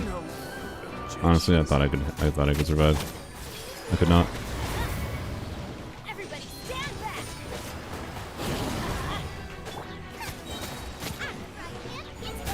God. Thought I could have Xiangling. Yeah. There we go. Alright. 1 more after this. Wait, no. 2 more? Yeah, 2 more after this. Well, quality.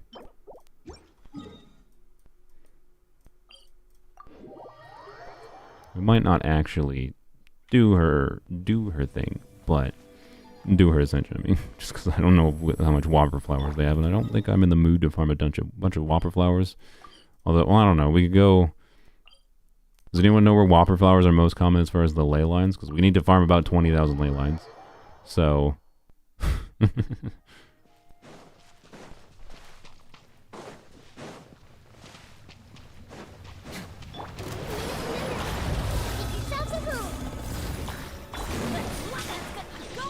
Doing her E, or his E after, but it's fine.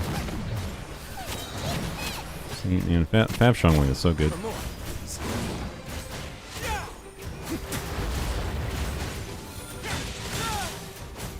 I feel like that this jump down animation is not worth. Oh god, I shouldn't let him do that.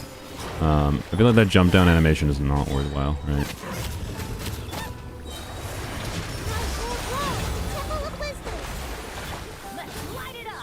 Right, am I right? That's my vibe right now, is canceling that animation on Rio is preferable.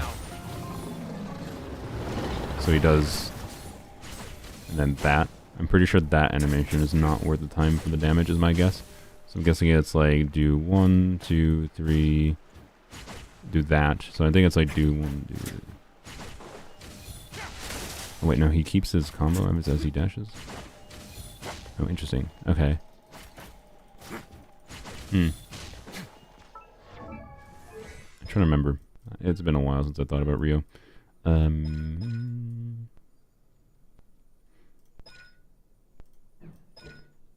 need less than blah blah blah.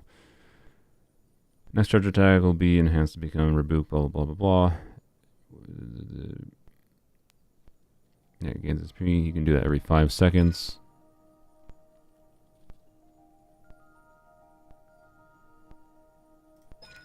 Yeah, I don't remember. I don't remember the exact normal attack combo.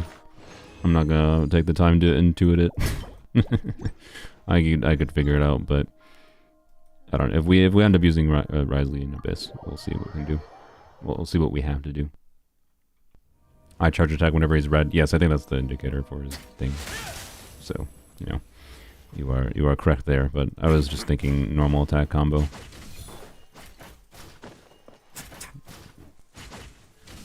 But anyways, it's not, I think, of vital importance right now. Alright, we'll start with these. And we'll do one final Tulpa run to get the last boss drops. This charge attack resets its combo, so... oh yeah, okay. So this charge attack might be good to use at particular points to, like... Even when you don't have the buff up, right? Do something like...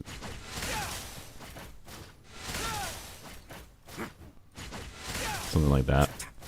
It's probably a fairly regular combo. I could check what KQM says, but... I prefer getting a feel for those things. Oh, give me 5. There we go. Oh, that's still a little bit far away.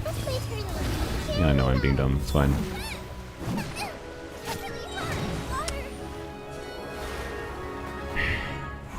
Chungling, you can't even... Wow, you have no food. I've never before seen that. Okay, you know what? Fine. just retry that. N3 C spam. That's yeah. The N3 CA.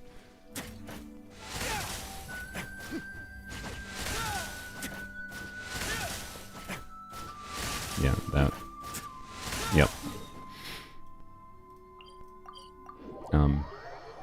We're gonna go. Wait, what was it coming over here? It's going over here for something. I don't know. Come back over here, I guess. Oh, did she get vaporized? That might explain it. Yeah. Bennett put Pyro Hunter, and then Tulpa got a vape hit. Yep, that is a problem with Bennett against the Tulpa, for sure. It is probably a large part of the problems that many people have had with this boss, is using Bennett.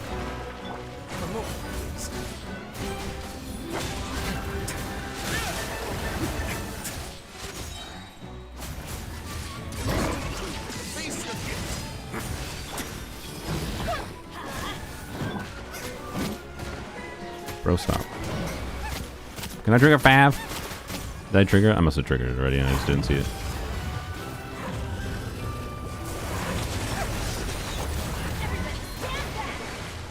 Good, iframe that. Slam. Okay, good. Bad trigger. You go on that way. We'll do that. Oh. At least. Oh, frick. Oh, frick me. We dodge these.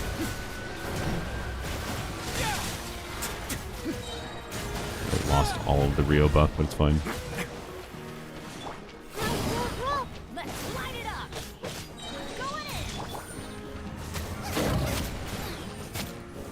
Man, I do not like playing Xiangling. She's so annoying to manage her energy on. It's just Guoba situational problems, to be clear, but like Fav is the way to go. We're sticking with Fav. That's what I say. Alright. There we go.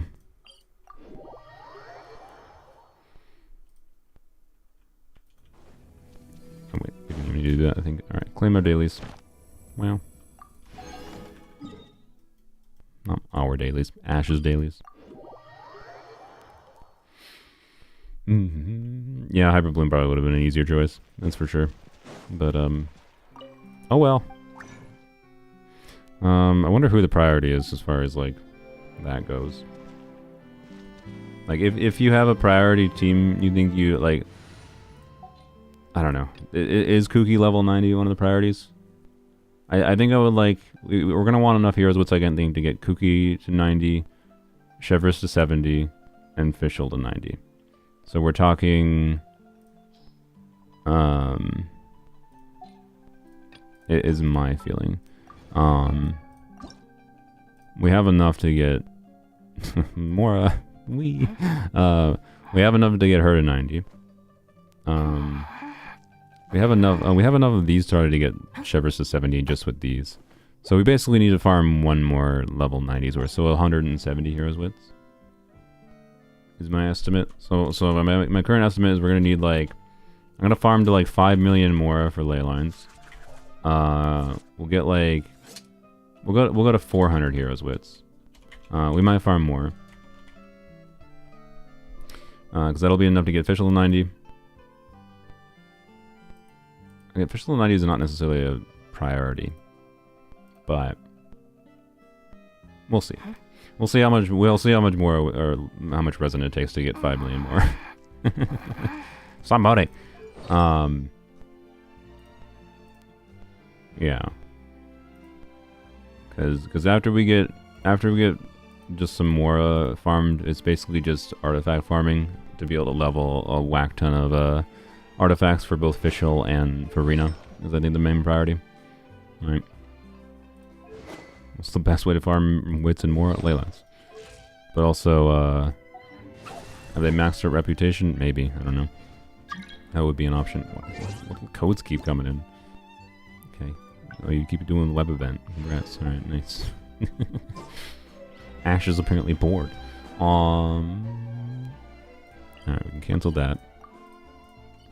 Oh yeah, let's check if we can do the final ascension of Frida. Frina level 90 is a maybe thing depending on how much time we have. I feel like Ash might have to leave at some point, but I don't think we need much input from them much, so if Ash has to go to sleep, oh well. We'll keep on going. We need Whopper Flower Guts. Wow. Okay. Well, I am not going to do that, I think, unless... level 90 Farina, definitely worthwhile eventually to make the most out of Key of Kasha's suit Farina, for sure. It's not going to be my priority because I don't feel like I don't feel like at this exact moment farming Whopper Flowers. Have you ever seen these But it is not that hard to do. We might do that later if we feel it makes sense. We're going to focus on just getting the build to actually be functional because I think Ash can handle level 90 Farina on their own. So, yep, they have key. They said they got it early at like 1050 or something, which is great. Also, it's not level 90. I just realized. It does want to be level 90 because it gives a whole ton of HP, which is a bunch of damage stats for her. I guess we'll do that. I don't really want to farm enemies though, and also money, but add that to the list of things. Key to 90. Not all of these things on my list are things we're gonna do, but these are this is my list that I will basically copy and paste. Be like, here you go, Ash. Here's the things I have not finished that are maybe worthwhile to consider. So, yep. And the Ash just gave me confirmation they will level 90 Farina. There we go. How many crystal flies do we have? Do we want to lose our sanity with crystal flies? That's a good chunk. We'll be able to use a bunch of those, so that's good. Is there any reason you didn't open these? I'm gonna open these because they might have instructor's pieces. Told you. Although that was the instructor's pieces you already had. Can you? Oh my god. Okay. I mean, look. They're instructor's pieces. Those 2 exiles pieces. But that was a bit of a troll. Give me 2 instructor's pieces and then give me the ones you already have. I mean, hey. If you were saving those, I'm sorry. But they were annoying me. And now, guess what? You can do... Not that we're going to do this, not that you need to do this with how invested your account is, how you have other relevant supports, but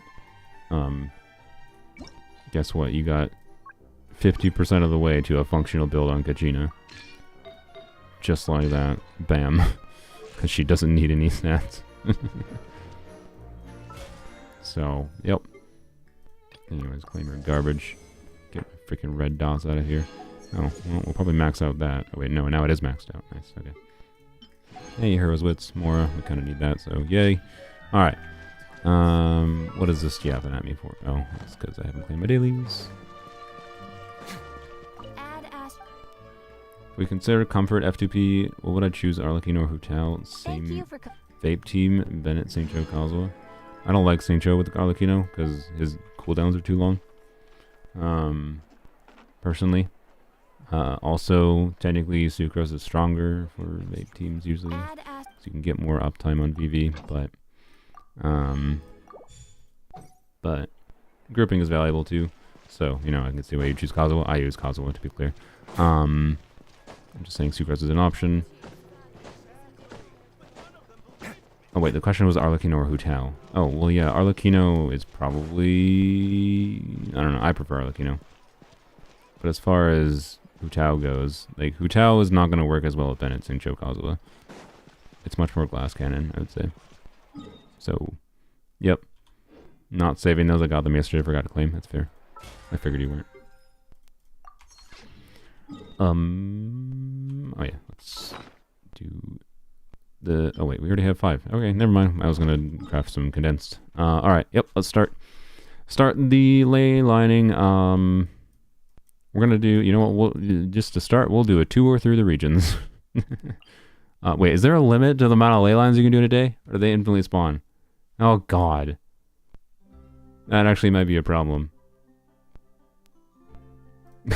We'll find out.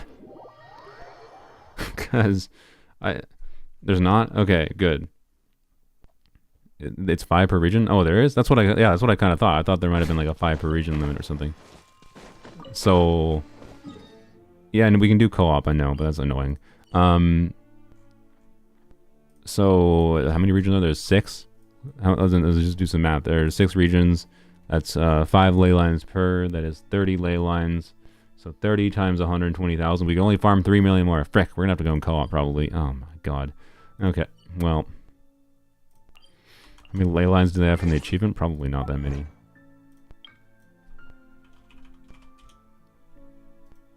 Wait, it doesn't show up? I don't remember where it is. Okay. If you know what the achievement is called, I'll look for it. But...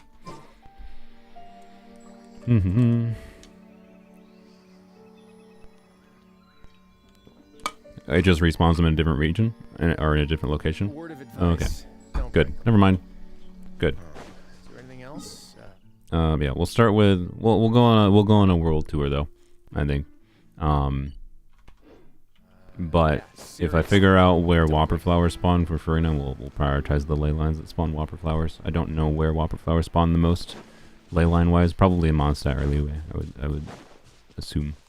But you know what, we're gonna be Hyperbloom gamers, I think, for most of our farming here because yay, Hyperbloom. Also, you know, one of the first things we'll do is probably just level 90 Kuki for this too, because yep, getting Kuki on a EM goblet would be nice, by the way, but also not really necessary. Yeah, I don't know. Maybe we'll farm Guild of Dreams. It depends on if I get overwhelmed by if we get too many pieces that need to be leveled up from the one domain. Getting some more Gilded Dreams Golden Troop isn't necessarily a bad... Or Gilded Dreams Deepwood is not a bad thing. But we might just strongbox for some Gilded Dreams for that EM goblet, maybe. Rain cutter. Rain outlines your fate. I didn't trigger Sack. Oh wait, he's not using Sack right now. He has Fab. I see. Yep, yep, okay. No, should put him back on Sack.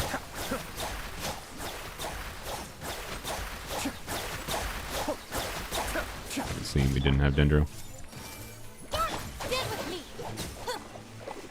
Yeah. Yeah. Alright. Party starts. Number 1. Let's target this. Wait, do we have any movement characters? Fast movement characters? Save my sanity a little bit because we're gonna be running around just a little bit. Clearly, I should do a single pull to get a Kaniche to make exploration easier. No, that would be funny, but no, they should save their guarantee, is my opinion. I mean Lynette, I guess. Yeah.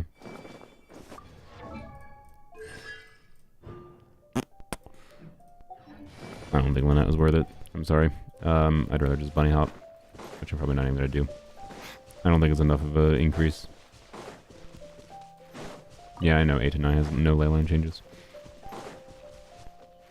hey, build Dia. I mean, it was a consideration. I don't think there's a very obvious need for it right now on this account. It could be an option though for some team variants. Just tell. Oh yeah, I guess I could have just teleported the statue in that case. I don't know why I didn't. Don't worry about it. I was more thinking in the overall sense, by the way, as far as whatever it goes. I forgot to switch to Fab, or switch off of Fab.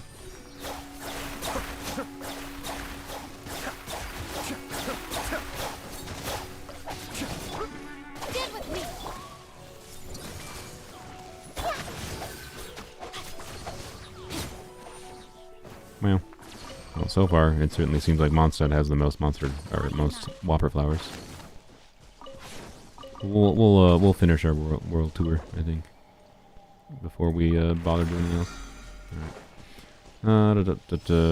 else. Also, wait, I forgot to check instructor's artifacts from the boss. Double check that, just in case they do want to level up Dia for buffing utility at a baseline in the future. Wow. We got no instructor's pieces from Tulpa. That's rude. That's extremely rude. Well, that one's annoying.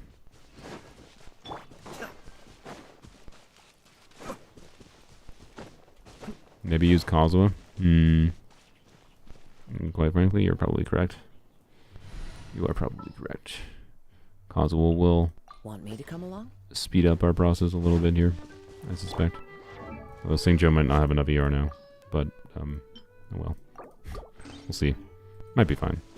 Assuming we get the sack sword reset.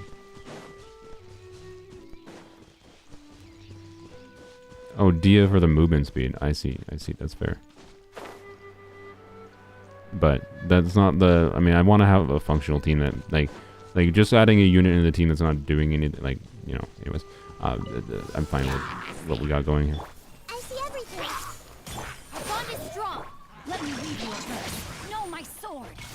I didn't trigger Fab.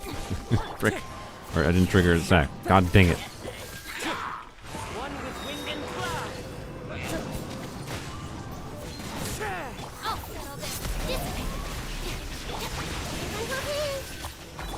Did not do a good job at doing anything on St. Joe there, but yep, case in point of St. Joe needs ER type beast. You know what? We had a bunch of level 0 artifacts, right? You die. Thank you.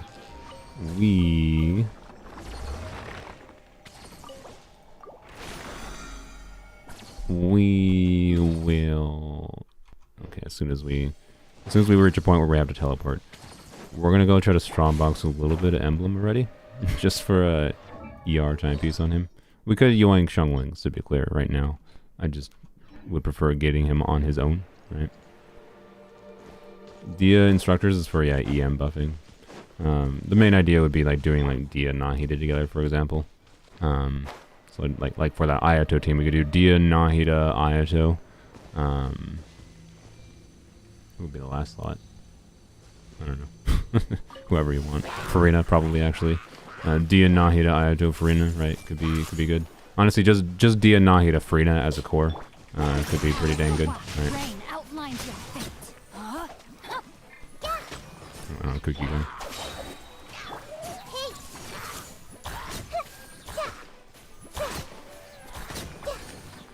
Alright. Bye, please. There we go.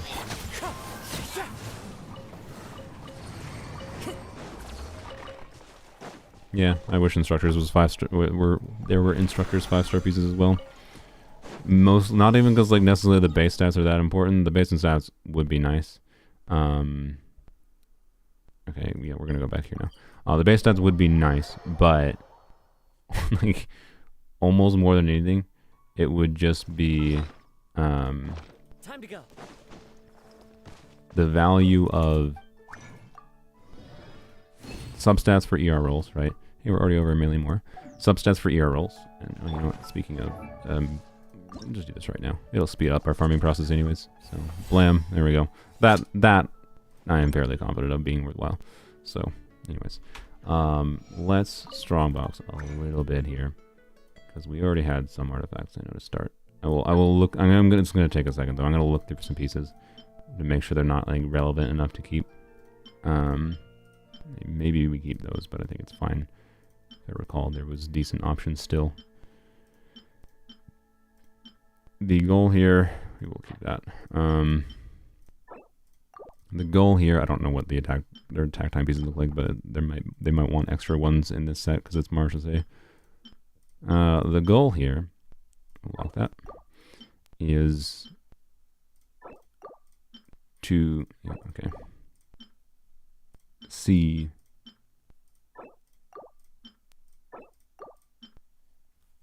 I'm not gonna lock it, but it's maybe is to see an ER timepiece.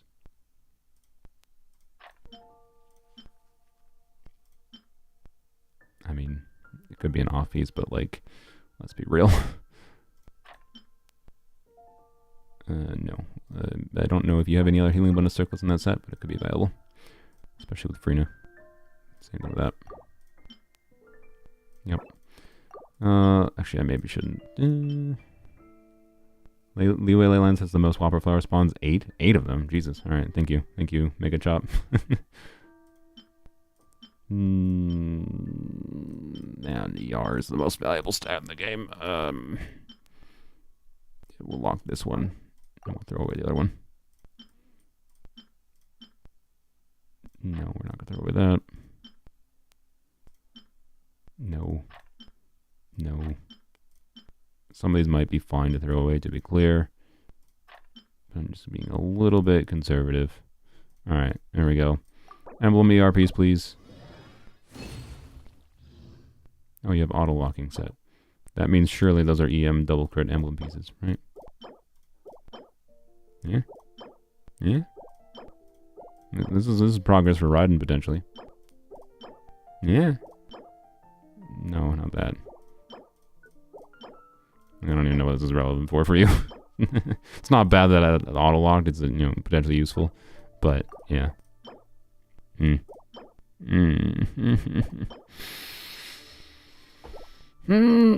it's fine. Wait, what was he on? Goblet-wise. Was he using an off-piece goblet or something? How can we solve this problem? He's on off-piece that. Okay. Yeah, we will, here. Yeah, blam, push to that, and then, solve the problem in a different way, right? Yeah, see, just like that. Wow, could this be a juicy obvious for Farina? Farina does have, we might be able to use this on Farina, so we might have to switch him to a different piece eventually, but either way, if this rolls well, this is a really good piece for Farina still, right, is my point.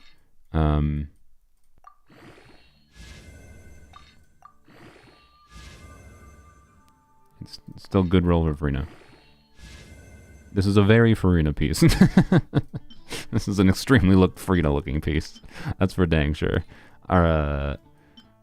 It's definitely not that good of a Xingqiu piece, but hey, it got some ER. We'll leave it at level 16 for now. My goal with that was simply, hey, let's go. Yeah, let's go. That's nice. That could be a great piece. Might be moved to Raiden, but hey, look at that, 250 ER. I just want to have his burst up and not ever think about it. That was my goal with that. If Farina can move to this could be a very, very high stat value Farina piece still. I want to emphasize this. HP rolls can have similar value to crit rolls on Farina. So as long as we meet a threshold of having a healthy enough crit rate, I don't really care if we get HP percent rolls versus crit damage. Like those are close enough to functionally equivalent. No, I'm keeping sack. Like Fab can be great, to be clear. Like Fab is great. We have a crit rate circlet, but it's not leveled. If this circlet was leveled, I would say yes, let's do Fab. But I'm going to keep that on for now, right? I don't know, right? It's just actually, yeah, screw it. It's an R4 Fab. It'll be fine. Let's just do that instead. Fab is better. I prefer Fab. But the circlet needs to be leveled, is all. So, anyways. Good enough. Let's go. Wait, did I... Wait, no. We're gonna do one more Hail Mary. Sorry.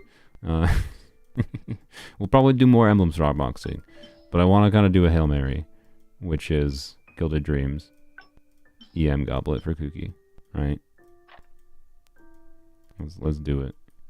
Let's do it. Okay, I mean, lock that. You're just going to end up with a bunch of locked artifacts after I'm done today. That you just don't even know what you need to do with them.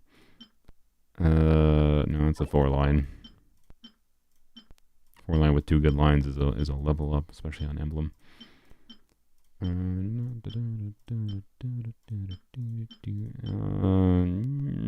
mean, without a Yale on the count, I'm just going to say no for that artifact.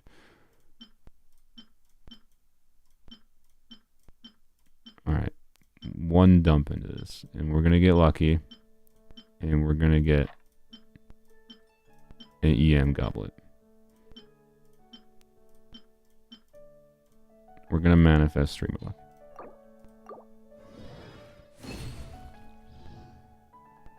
Three goblets. None of them auto-lock, but that doesn't necessarily mean anything. I have no idea what their auto-lock settings are. I don't know if you have ER timepieces in that set yet. Wow. I mean, maybe. You never know. There's a defense scaler coming out.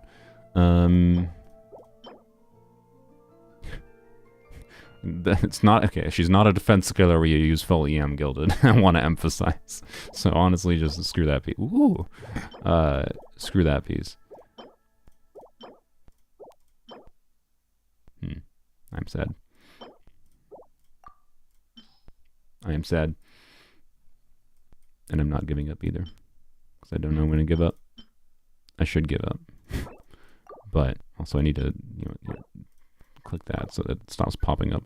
That is a maybe. I'm not going to unlock it though. Okay, all these maybe pieces, I'm sorry. That's EM on Noblesse. Maybe we'll need that. I don't know. Also that. I'm sorry. Noblesse is useful, so these could be like ER roll second last line, and this ER roll last line, right? So don't throw them in the garbage. In my opinion. I don't think we need that. Of course, the game gives me an ER timepiece in frickin' Gilded after I did Emblem, by the way. That's rude in its own way. I'm gonna lock that. You're have a goated feather and don't need them. I mean, look, I'm not gonna throw it away, but it's defense. Probably not the priority level up. This I'm gonna throw away because you already have that good EM timepiece in the set. This you keep because you don't have good attack timepieces in the set. I should maybe keep some of these like that piece, but instead we'll lock like this piece because it's higher roll. We'll compromise. And you know what? Wait, what? When we're doing full EM on 2 EM would be viable. Well, I don't know. We didn't have an EM Goblet, I think, in Wanderer's Troop either, so it didn't matter, right? No, we didn't. So, doesn't matter. Full EM Gilded it is. Would be nice to get this and then never have to worry about it, right? 2 goblets is not what I wanted to see. I mean, hey. Oh my god. Okay, 2 double crit 4-line pieces and that's a double crit 0 dead stat. Jesus Christ. God damn it. God damn it. I mean, thank you. Like, yeah, thank you. But like, not what I needed. Frick. God.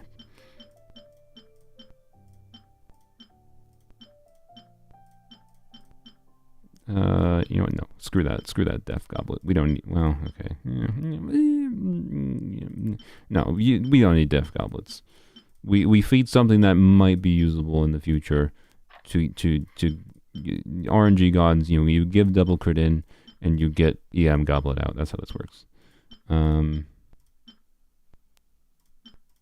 Right. That's a 4-line. Now you had like a ridiculous set of That's also a 4-line. I'm less comfortable. Wait. I'm less comfortable throwing out 4-line pieces, even with that main stat. Like there's realities where these circlets might be the ideal, when we are living in this current reality of 4-piece set bonuses giving 40% crit rate, right? All right. Well, this is the last dump basically. Now requires more farming. Goblets. Well, maybe.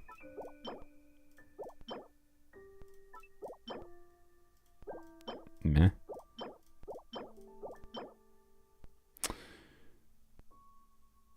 Wait.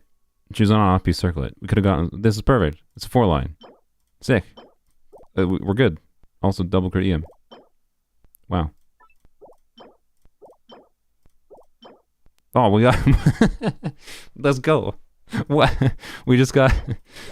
not a full EM run, but what? EM Goblet and EM Circlet. Let's go. Alright, perfect. We're good. No more Gilded Dreams needed. Perfect. Let's freaking go. But also, we can just, yeah. Alright, what do we do? We're... Screw this piece. We already we have another EM Goblet for you. I think this is the smartest thing to do. I know that like the crit circlet seems desirable to level up, but we actually need an EM goblet, right? And we can just feed the old goblet. So the EM goblet makes more sense, quite frankly. But that circlet looks like a hacking Hyper Rudden piece if I've ever seen one. Wow, look, rolls that don't matter. Can we level to 20 so we can be done? I think we can. Keep that. I just want to get this done. There we go. Wow. Bam. Let's go. We're good. Kooky, full EM, 900 EM. She done. And I got you a bunch of other relevant Gilded Dreams pieces. Like, unironically, you might be able to move towards a Gilded Dreams build on Hu Tao or Yoimiya or whatever, honestly. We're done. Hyperbloom Kooky, 900 EM. Not bad. Not bad at all. Let's go. And we fixed St. Joe. He should have enough ER. Would like to level up his circle a little bit more, but that's later priority. Let's go. Sweet. Alright. That's one done. Kind of.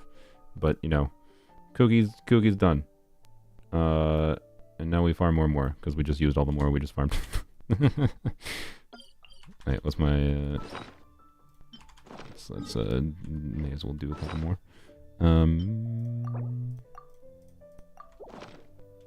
We will, you know what we'll do? We'll use one more resin here, and then we can't.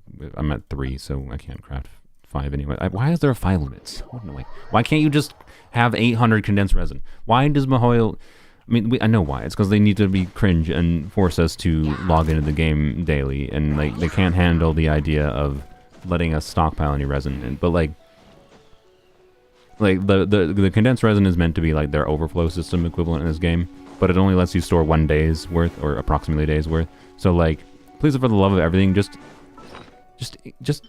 please increase the cap Mihoyo to like 20 at minimum. 4 days of resin. Hello.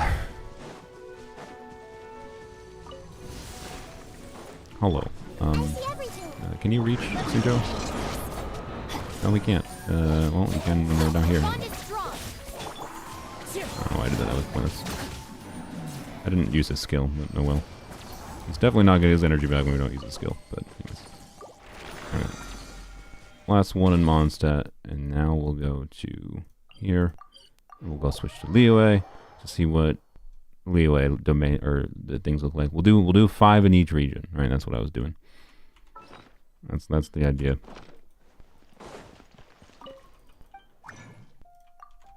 Which they decrease the refill time, they're never going to. That doesn't matter. Like this does not matter. This is just a measure of like they balance how much you refill per time per how much it costs to like farm things, which is like balanced around 40 cost in this game, right? Like that's the thing people don't realize when they're comparing like Star Rail to like Zenlist versus other gacha games to like these are not one-for-one comparisons. Just because another game has 6-minute refill time does not matter when this one has 8 minutes. It does not make the one that's 6 minutes just better. Because what matters is how much of the thing is used to do a farming, right?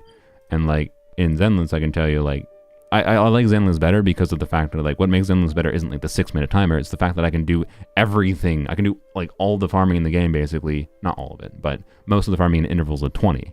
So that means I don't have to wait as long to like do meaningful farming. Whereas it takes longer in this game. So it is like a downside, but like the interval doesn't matter that much. The problem with not being able to like store meaningful resin or have any overflow resin is the fact that they punish you for not logging in at least every day, basically. That's all.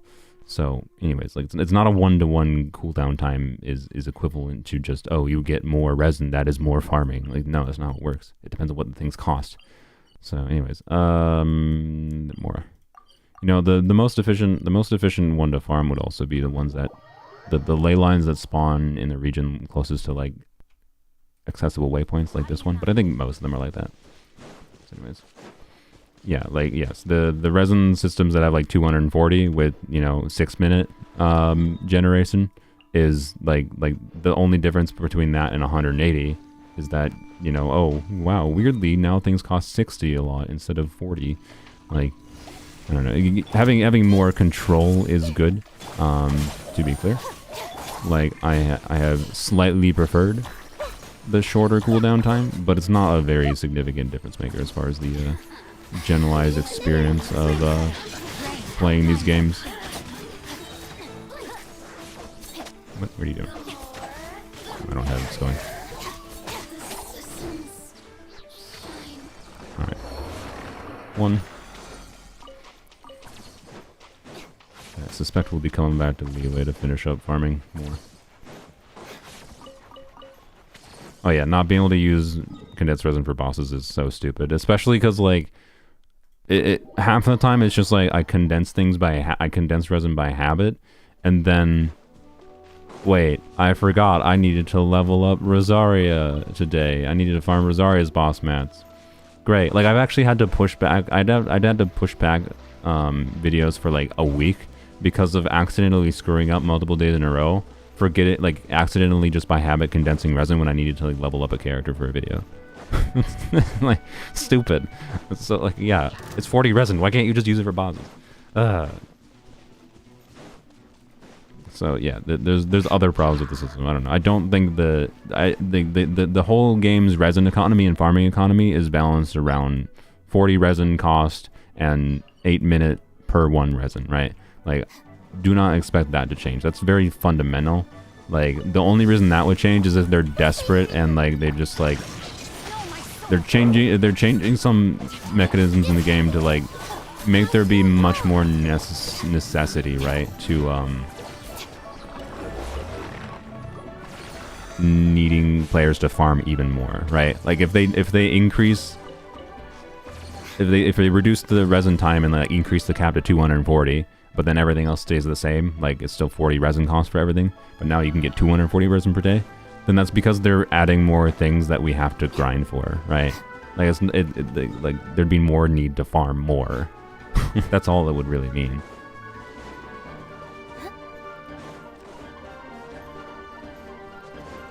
I need to go take a bathroom break shortly here, I think. We'll do that, I think, after I finish World Tour ley lines. I don't know why I just didn't tap either. That was stupid. Yay, look fab, let's go. I never pressed cookie E. Whoops. You know, maybe Dia would be nice. Dia would just be more reactions. I could do Dia on instructors. Wait, no, we don't have 4-piece instructors yet, but if Dia was leveled up, I would probably actually put in Dia instead of Kazuo here. She would be more convenient, I think, for things. Well, not always. I mean, Kazuo grouping could be nice, but as you can see there, like we didn't swirl anything, so Kazuo didn't do anything as far as damage. it's that hard to get him to do something. 6 of one, half a dozen the other, but Dia is more brain off, automatic, coordinated attack, some application that doesn't interfere with the general thing going on, but would just be more transformative reaction damage, and would just be nice, right? Whereas like Kazuha, let's see. Alright, let's see, like, can we get... Oh no, he's just dead. Yeah, we didn't get a swirl there, though, right? Also, like, Dia would be nice for Pyro Shield, or Cryo Shields. Not that it's that hard to get through this right now, but anyways. Point is, I unironically would put Dia in this team. More reactions would just make things more automatic.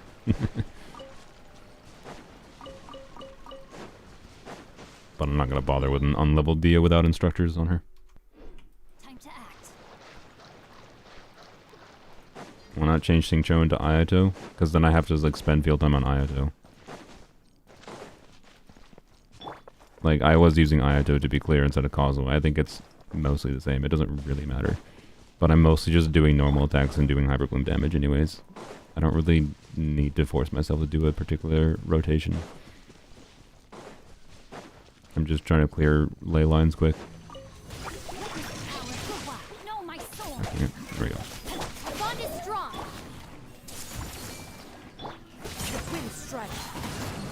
Obviously, when slimes are present, though, Kazuha pretty good.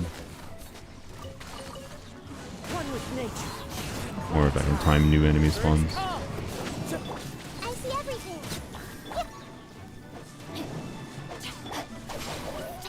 Kazuha might be also bad for me habitually because I am not doing normal attacks.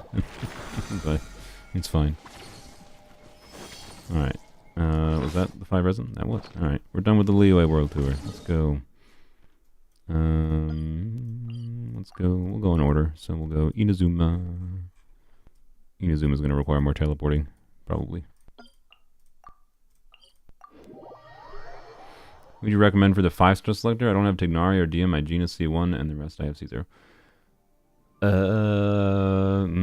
Probably. I mean, look, as far as like damage, as far as if you want a DPS, right? Tignari is definitely the better choice there.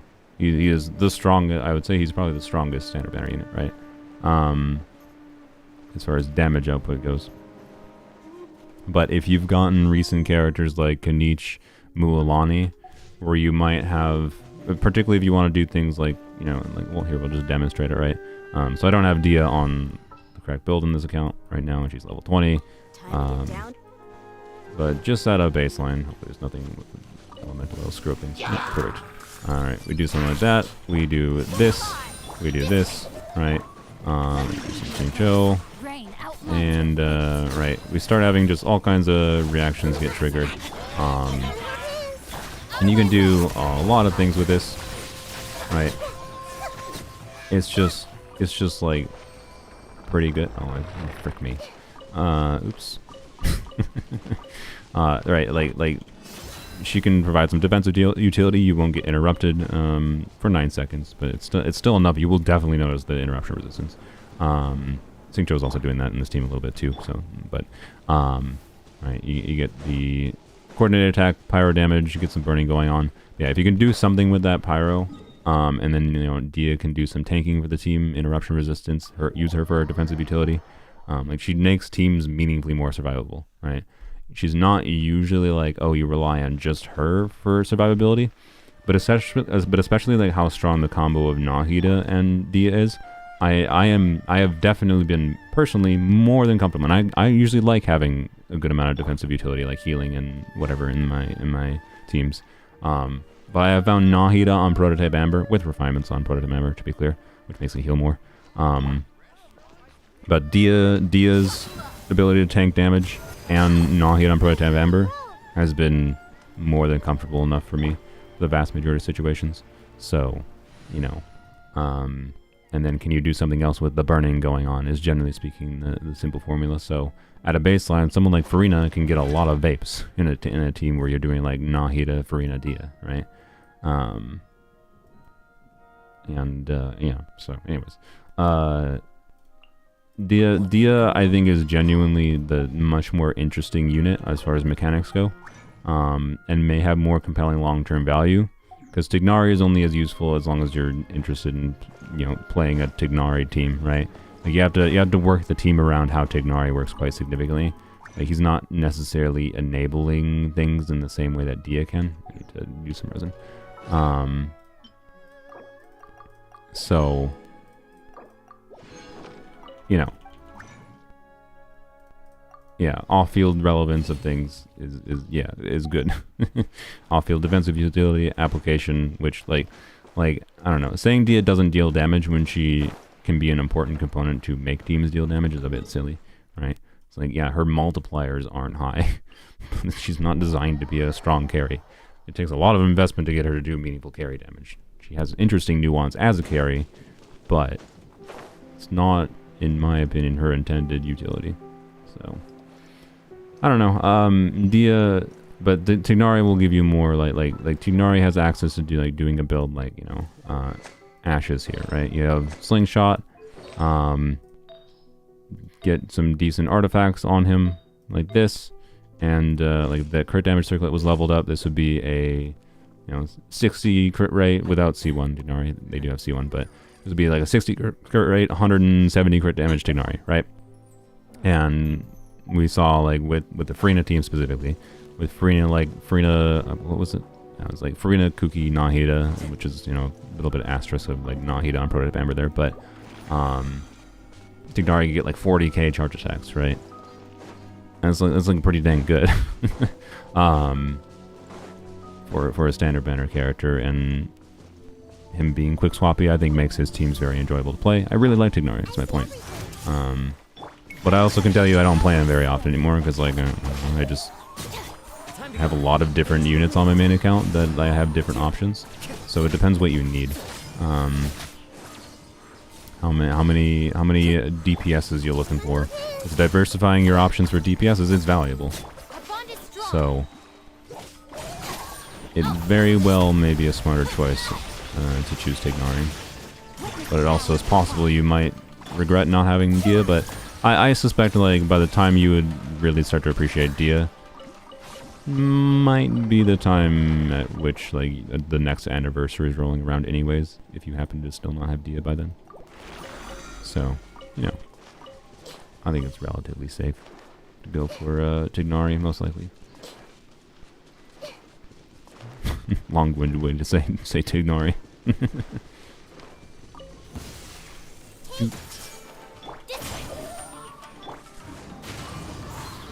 Anyway, Swirl Electro.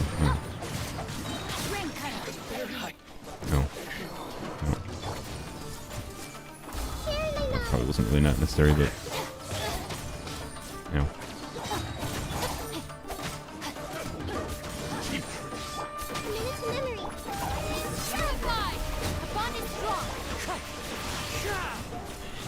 You know who I should put in this team? Fischl. There's a million options for the flex slot of this team, obviously. Let him get his thing out. Oh well.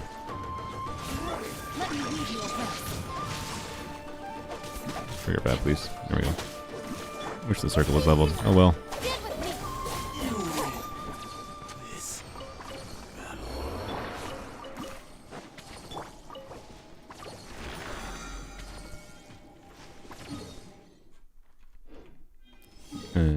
It's probably a little faster to do this. Can other people complete ley lines for me? You know what I think would be funny? Here, you know what? We're gonna... If people want to... Let me open up co-op. If people want to join co-op... That's not co-op. If people want to join co-op... Yeah, there you go. You know what? I'll just do allow direct... Actually, no. I'm not gonna do it. Wait, can they... No, the only thing they can do is steal drops, right? The only thing you guys can do is steal drops. Alright, so I need to go on a bathroom break, right? So I'm going to spend these 2 resin. And then I'm going to let people into co-op. And you guys can go in... I'm pretty sure that you can just like go farm the ley lines, right? Or do you have to click on them? It's an EU server. Do you have to click on them to start them? I know I have to claim them. But you can like farm them for me, can't you? When I'm AFK? Or do you have to click them? I don't remember if you have to click them.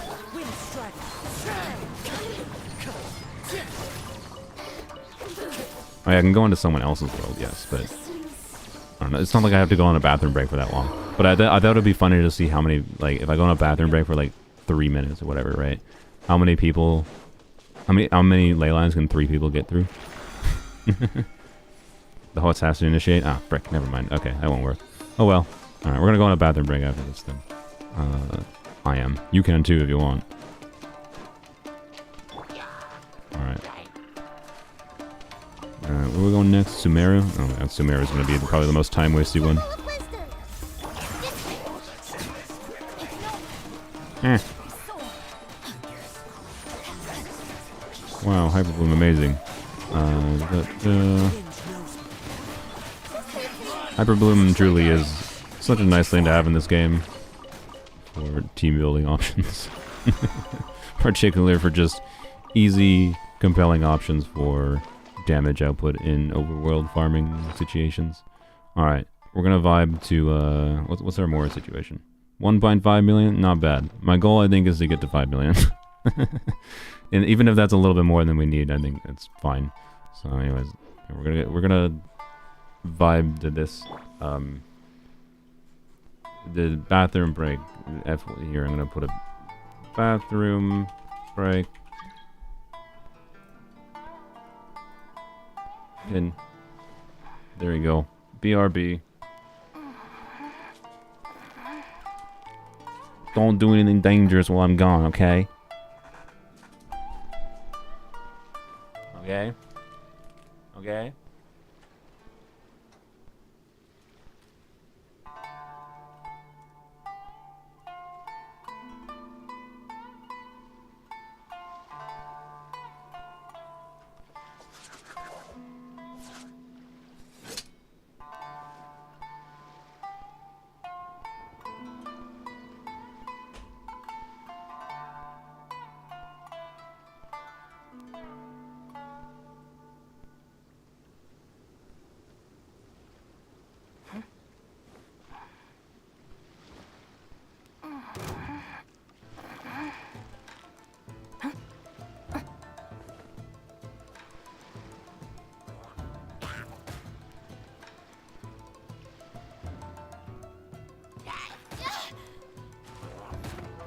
Now I'm mad.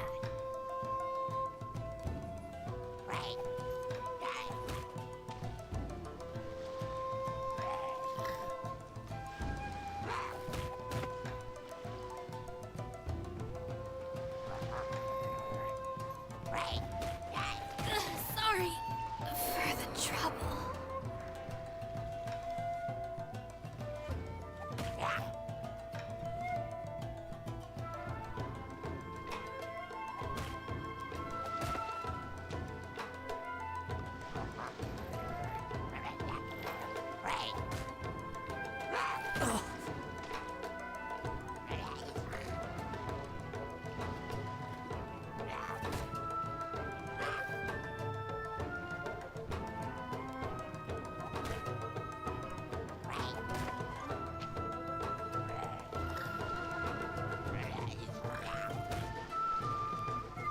That hurts.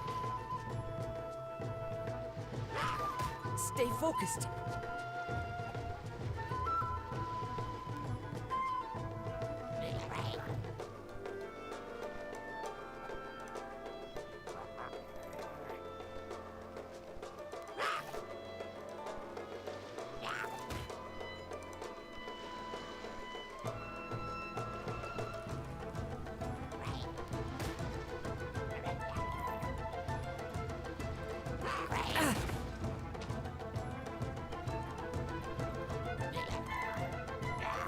This is the end.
good.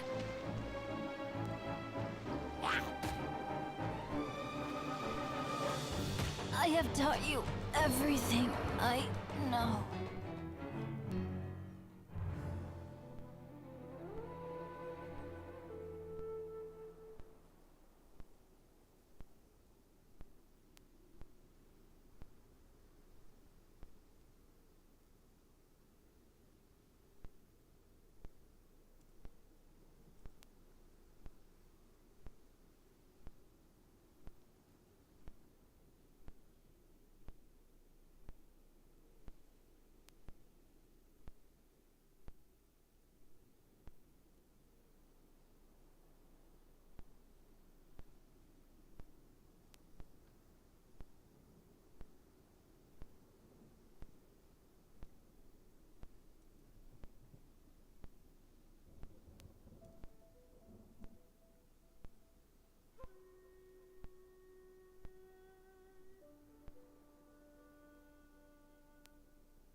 What? I died? What happened? I said don't do anything dangerous and someone murdered me? What did you do? What did you all do? What? Okay. Anyways, hello, I'm back.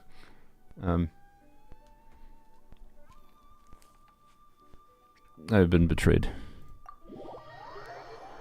We stood and watched. Well.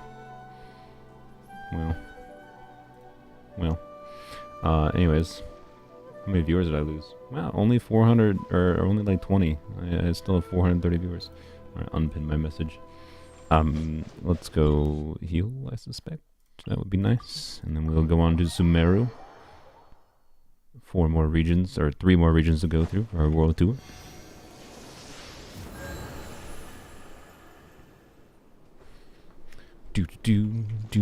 Alright. My current plan, I messaged Ash while I was on the toilet because I was going to the bathroom. And I was like, you know, this is taking a while. Would you like to do a part 2? And they said they don't care because it's like midnight for them, by the way. for Ash's in India, they're like 10.5 hours ahead of me, and yeah, that's potentially late at night for some people, potentially not that late for some people, right? I don't know. So, point being is I mentioned the potential for a part 2. We'll see. I can definitely, I'm not that tired right now, right? I can definitely go a little bit longer. But we'll see how long this takes, basically, for farming, because we gotta do a lot of farming, to say the least. Yeah, so we'll see. Where the heck is the ley line here? Why is this region so freaking large? Over here? Good lord.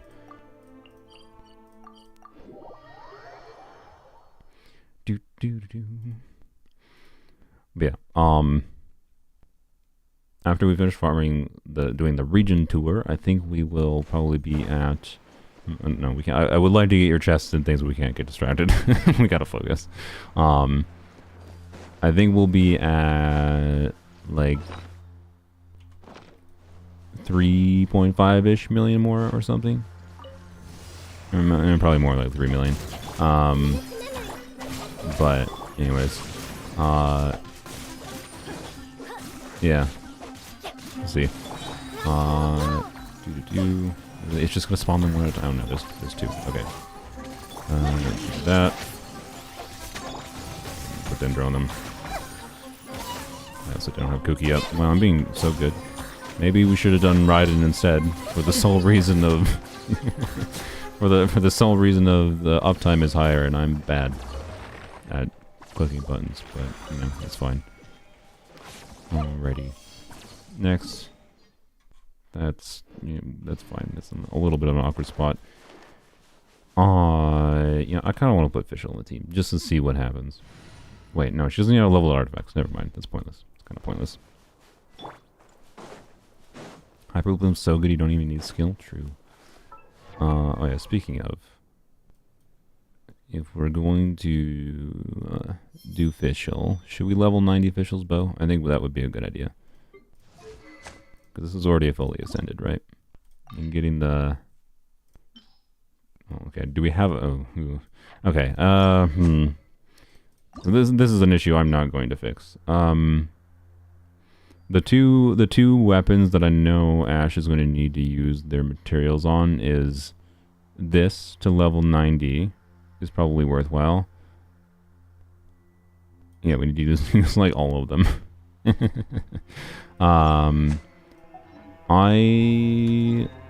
Remind me if I forget after we're done in Sumeria here. I want to go check what they have their expedition set to. How many rocks do they have? Yeah, they don't have many, right?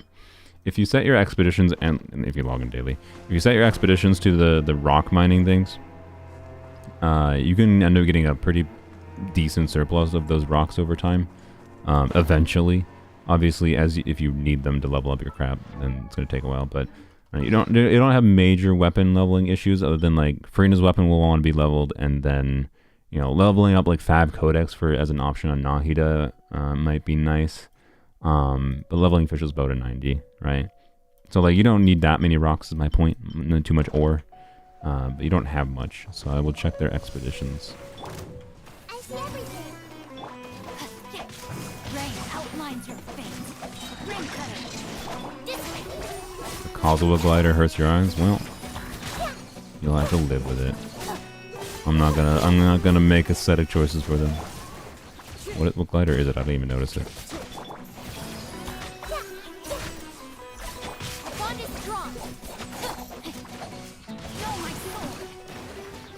Did I not get part of this from that? That's really annoying. I specifically used his skill because I wanted to get the part of this. Over there. They are set to ores? Oh, good to know. Alright. Sweet. Yeah, keep on doing that. Time to act. Because ores are good. But yeah, I don't know. It won't take you that long, is I think ultimately all it is. Could maybe get some ores through Teapot or whatever. Might be worthwhile in the short term, but like not occurring, right? Where is this? It's up. Okay, the Sumeria world tour is over. We are going to Fontaine. I refuse. I refuse.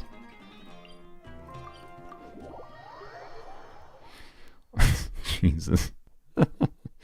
I'm not gonna warp back and then have to walk all the frick way. Like no. It's because it was above ground. I'd have to like go here. That's no.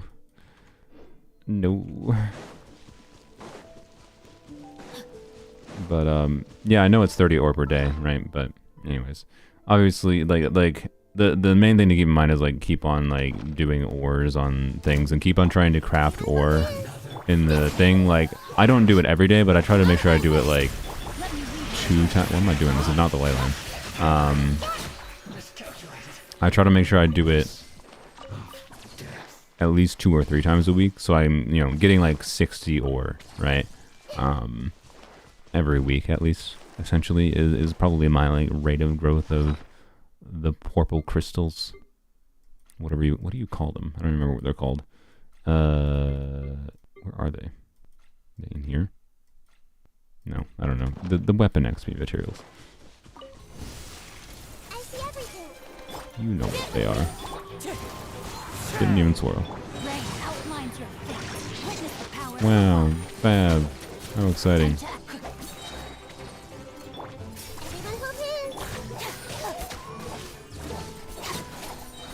Amethyst, yeah. Mystic Enhancement Ore, yeah. Whatever the word is. They're definitely not Amethyst, because Amethyst is a much darker shade of purple. I don't know if there is any Amethyst in the game. Well, you could argue the Electro Crystals are kind of amethysty, right? The doohickeys, exactly. Can I fix your marriage? No. Well, okay, to be clear, sometimes if your marriage has a lot of problems, divorce may very well be the solution. But also, I would suggest a marriage counselor. I am not a marriage counselor. I suspect they are better at marriage counseling than me is. There you go, words, English. Yeah, if the question was serious. I'm assuming it wasn't, though. Hence my joke answer. One thing you can do is use Cookie's Burst, by the way, as a way to overwrite, or get enough Electro on the enemy so you can ensure an Electro infusion on Cosmo Burst. You know, can be pretty important sometimes with doing that kind of thing, like just being smart with when application is on enemies for timing your Cosmo swirls can enable you to get meaningfully higher damage sometimes. But it's obviously not something that really matters for our farming experience here. Alright, Fontaine seems to have some of the best ones as far as like how the chain seems to go. They're all very close by. The world level is level 9, which doesn't affect ley lines. Only affects bosses and a little bit of monster drops. I didn't get any energy! Wait, did I? Or maybe I did. I just didn't see the particles because I'm blind. Whoop. Didn't mean to do double E there, but whatever. We're just on fielding, not hitting anyways, it's fine. Lose off my screen.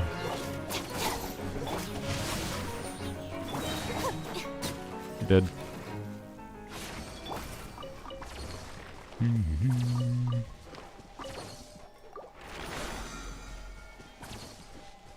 Alright, we need more resin. Yep. Alright. That was part of the Sumeru world tour. So, you know, since Fontaine is nice to us. Well, actually no. We'll go on to Natland. I was gonna say we'll continue in Fontaine, but we'll go on to Natland because it would be smart to switch back to Mondstadt and Liyue for the purpose of getting Whopper Flower Guts. Specifically for Frina. Speaking of, may as well craft these for Frina. We're at 2 million more. How exciting! It feels like not that much for how long we've spent. Well, we need 8 more of the thingies, so let's something like that. Was Xylonin worth it in level 90? Like, is it worthwhile level 90 Xylonin? Maybe if you're DPSing her. Maybe. Maybe. I think I need 1 more. No, 2 more. Which means 6 more of these. But yeah, if you really like DPSing Xylonin, that's the only reason to level 90 her. Otherwise, she can stay level 70, actually. Like, there's like 0 reason to level her past 70 for pure supportive utility. Because you can get, like level 8 healing should be enough for the vast majority of people. If you need more healing, do a healing focused build, not level her talent past 8. And I don't know. I guess more. You maybe level to 80. I guess the base defense increase from level 80. Like they probably take her to level 80. I guess like normal because it's not like it's that expensive. But you could also very well just leave her at level 70. She's like not a priority level investment for how her kit works. You don't and like countering her skill is worthwhile too potentially eventually because of how good of a buffer she is. But like so yes, level her to 80. Do final ascension eventually. But also not like your #1 priority necessarily if you're trying to like be efficient with your resources. Doesn't her damage bonus scale with talent level? Her res shred does, but level 8 versus level 10 is I think 4% more res shred. It's not like it's insane. And you get the artifact bonus, damage bonus regardless. So that you can literally use a level 1 Xylonin for that. I didn't grab my resin yet. Oh yeah, I was going to do okay. Brain. Use the resins. craft. And then Whopper flower guts. How many do I have? I want to check how much need is there to continue farming these. A lot of need. Alright. Alright. Yeah, in 4 hours already? Indeed. Indeed. And we've only really started farming a little bit ago. Oof. Wow. Good job, Dory. Hey, 11 is... That's halfway already to Farina Final Ascension. That's not bad, actually. Not bad at all. If we manage to happen to naturally get that done while farming, that would be nice. That's kind of all. Alright.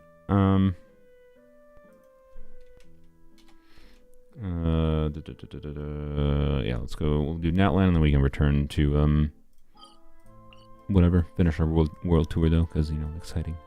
Very fun.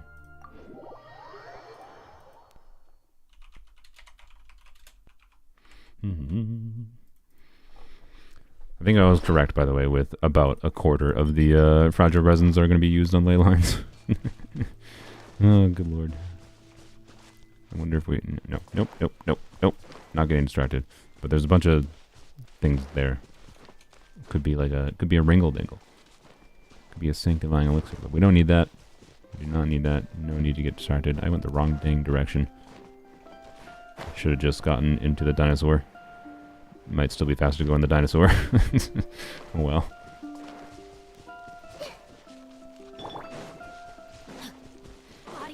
Should you triple crown Raiden? No. Raiden's normal type talent is useless. Do you want to? I mean, if you want. Well, to be clear, if you're doing some C6 bandit things, not useless. But not very useful still. Not worth it. It's definitely not worth the resources.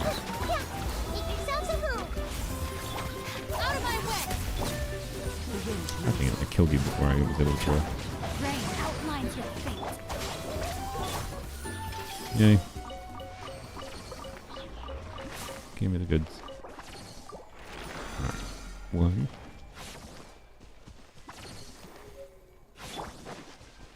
And my chat broke. But, whatever. Who needs to look at chat? Not me. It's not like I'm live streaming or anything. I'm gonna take a drink of water. I might need to mute myself in a second to eat fish and a granola bar. But... What's this?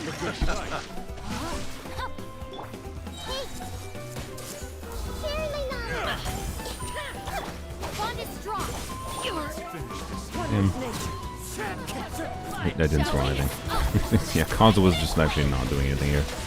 We just switch back to literally whoever.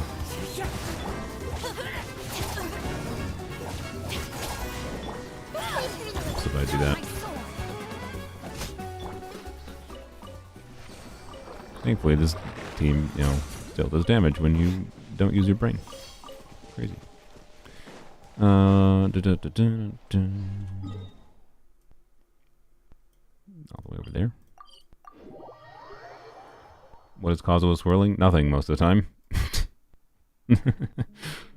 Quite frankly. What he is doing is something when I am being bad with whatever else. But no, I should probably switch to someone else. I can try to intentionally swirl if I do things better with her burst in particular, Cookie's burst in particular, but or whatever else. I can try to get burst infusion after like doing Hydro from Cinco. But I do not care. Good have. Wait, that was not the way then. But also, he still groups. Hey, he swirled there. And then they died before.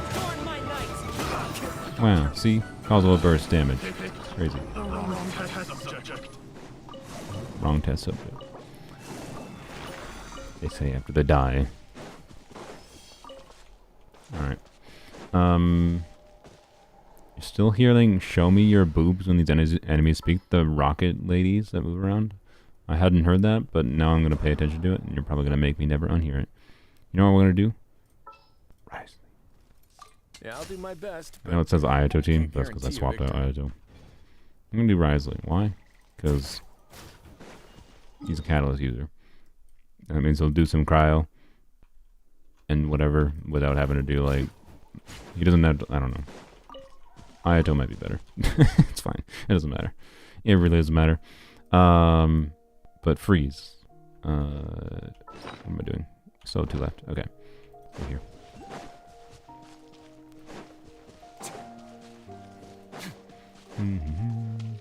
Cappies. Can you capture the cappies for your teapot? I kind of want to just have a teapot full of cappies. Although you can only put like 5 animals, can't you? So you probably can't have a teapot full of cappies, unfortunately. Which, why even live? Rain outlines your Bam! Look at all that. Yeah. Wait, are you part of this? I don't even know you're part of that. Also, I don't have Dendro going. These are new enemies.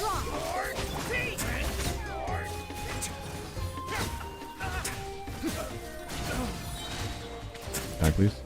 There we go. Yeah, alright, that's probably better here, but I want a Wriothesley. Can you blame me? The dude hasn't existed for like a year.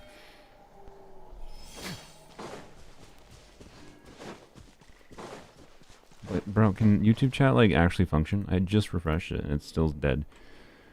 Thank you, YouTube. I'm glad you're functioning. In my opinion, I have 150 wishes. Try your luck and go for C2. C2 Raiden, or go for weapon. No. And also no. But, you know, if you really love Raiden, C2 will be better than weapon. Alright, let's finish this fast. That's kind of it. But also, Stand with me. if you want damage increases for Raiden, Xylonin increases Raiden's damage. Out of my way. Let's do this then. Ah, frick, I think whatever. I have to, yeah, see, with Leyline farming, I have to switch too much, so I don't want to, like, stay on field with someone. So.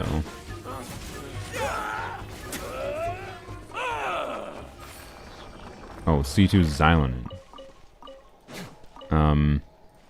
No. I don't think C2 Xylonin is worth it for most players. But, I don't know. Maybe it will be, depends on your account. It's a strong supportive constellation. That's for sure. It will make it so it'll make it easier to clear Abyss with the teams that Xylon is relevant in. Alright, let's go back to Liyue, I suppose. What are we at Mora-wise? I think I'm gonna readjust, and I'm gonna say I'm gonna stop at 4 million Mora.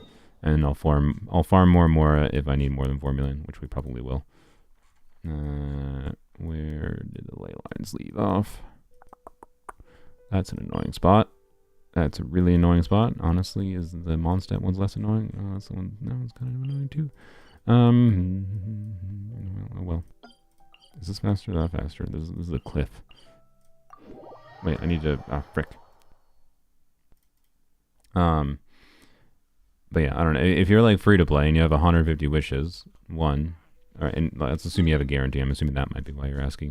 150 wishes is not enough to guarantee a C2 character. Even if you're on a guarantee right now. Like, you're going to have to get quite lucky to get a C2 character in 150 wishes.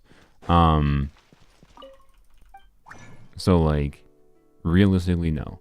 C1 Xylonin, I do think, is at least fun. So, you know, if you want a DPS Xylonin or just want a little bit of extra exploration, I think it just extends her exploration like duration too, for her like wall climb and whatever. I didn't use my things yet.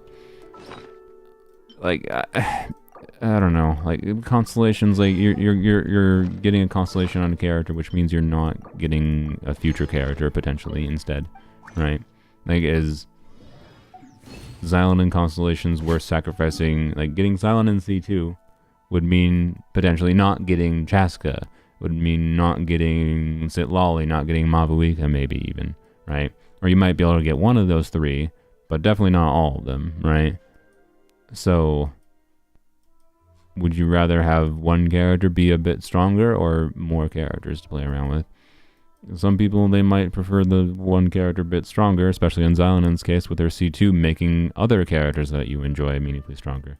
I do think Xylonin C2 is a constellation that would be smarter to go for than many other characters' constellations, right? Like, it very well might be smarter to get Xylon in C2 than go for Wriothesley constellations, quite frankly, if you're planning on playing Xylon with Wriothesley, right? I do think a strong supportive constellation has a lot of relevance and could be one of the constellations we're going for. But, like, again, what are you losing out on by doing it? What am I doing? Going over here.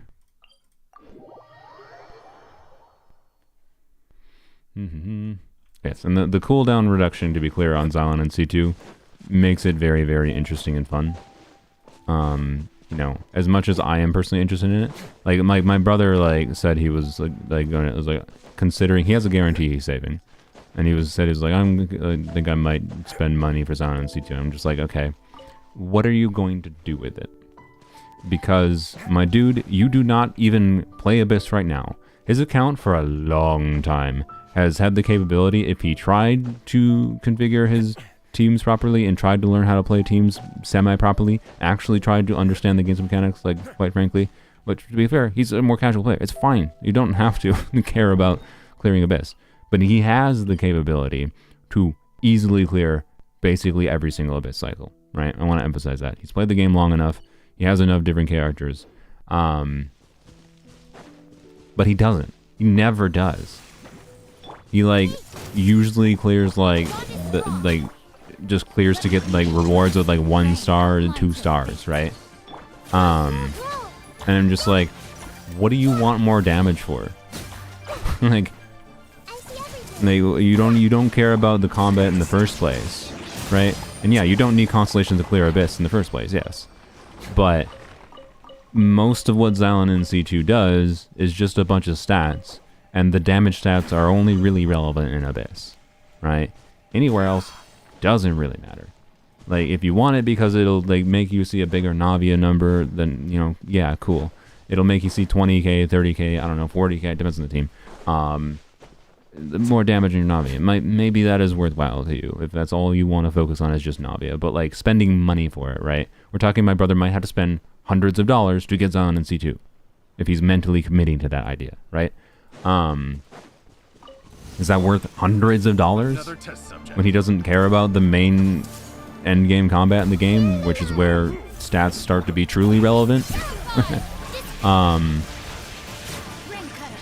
In my opinion, no, for how he plays the game. It's not going to meaningfully affect his enjoyment of the game. The only fun aspect is, like, okay, what does that C2 enable? For the Electro cooldown reduction especially? It's like, I can tell you I want her C2 because of that Electro cooldown reduction. There's all kinds of things I can think of that would be pretty fun with it, potentially. Like, cooldown reduction abilities in this game are very rare.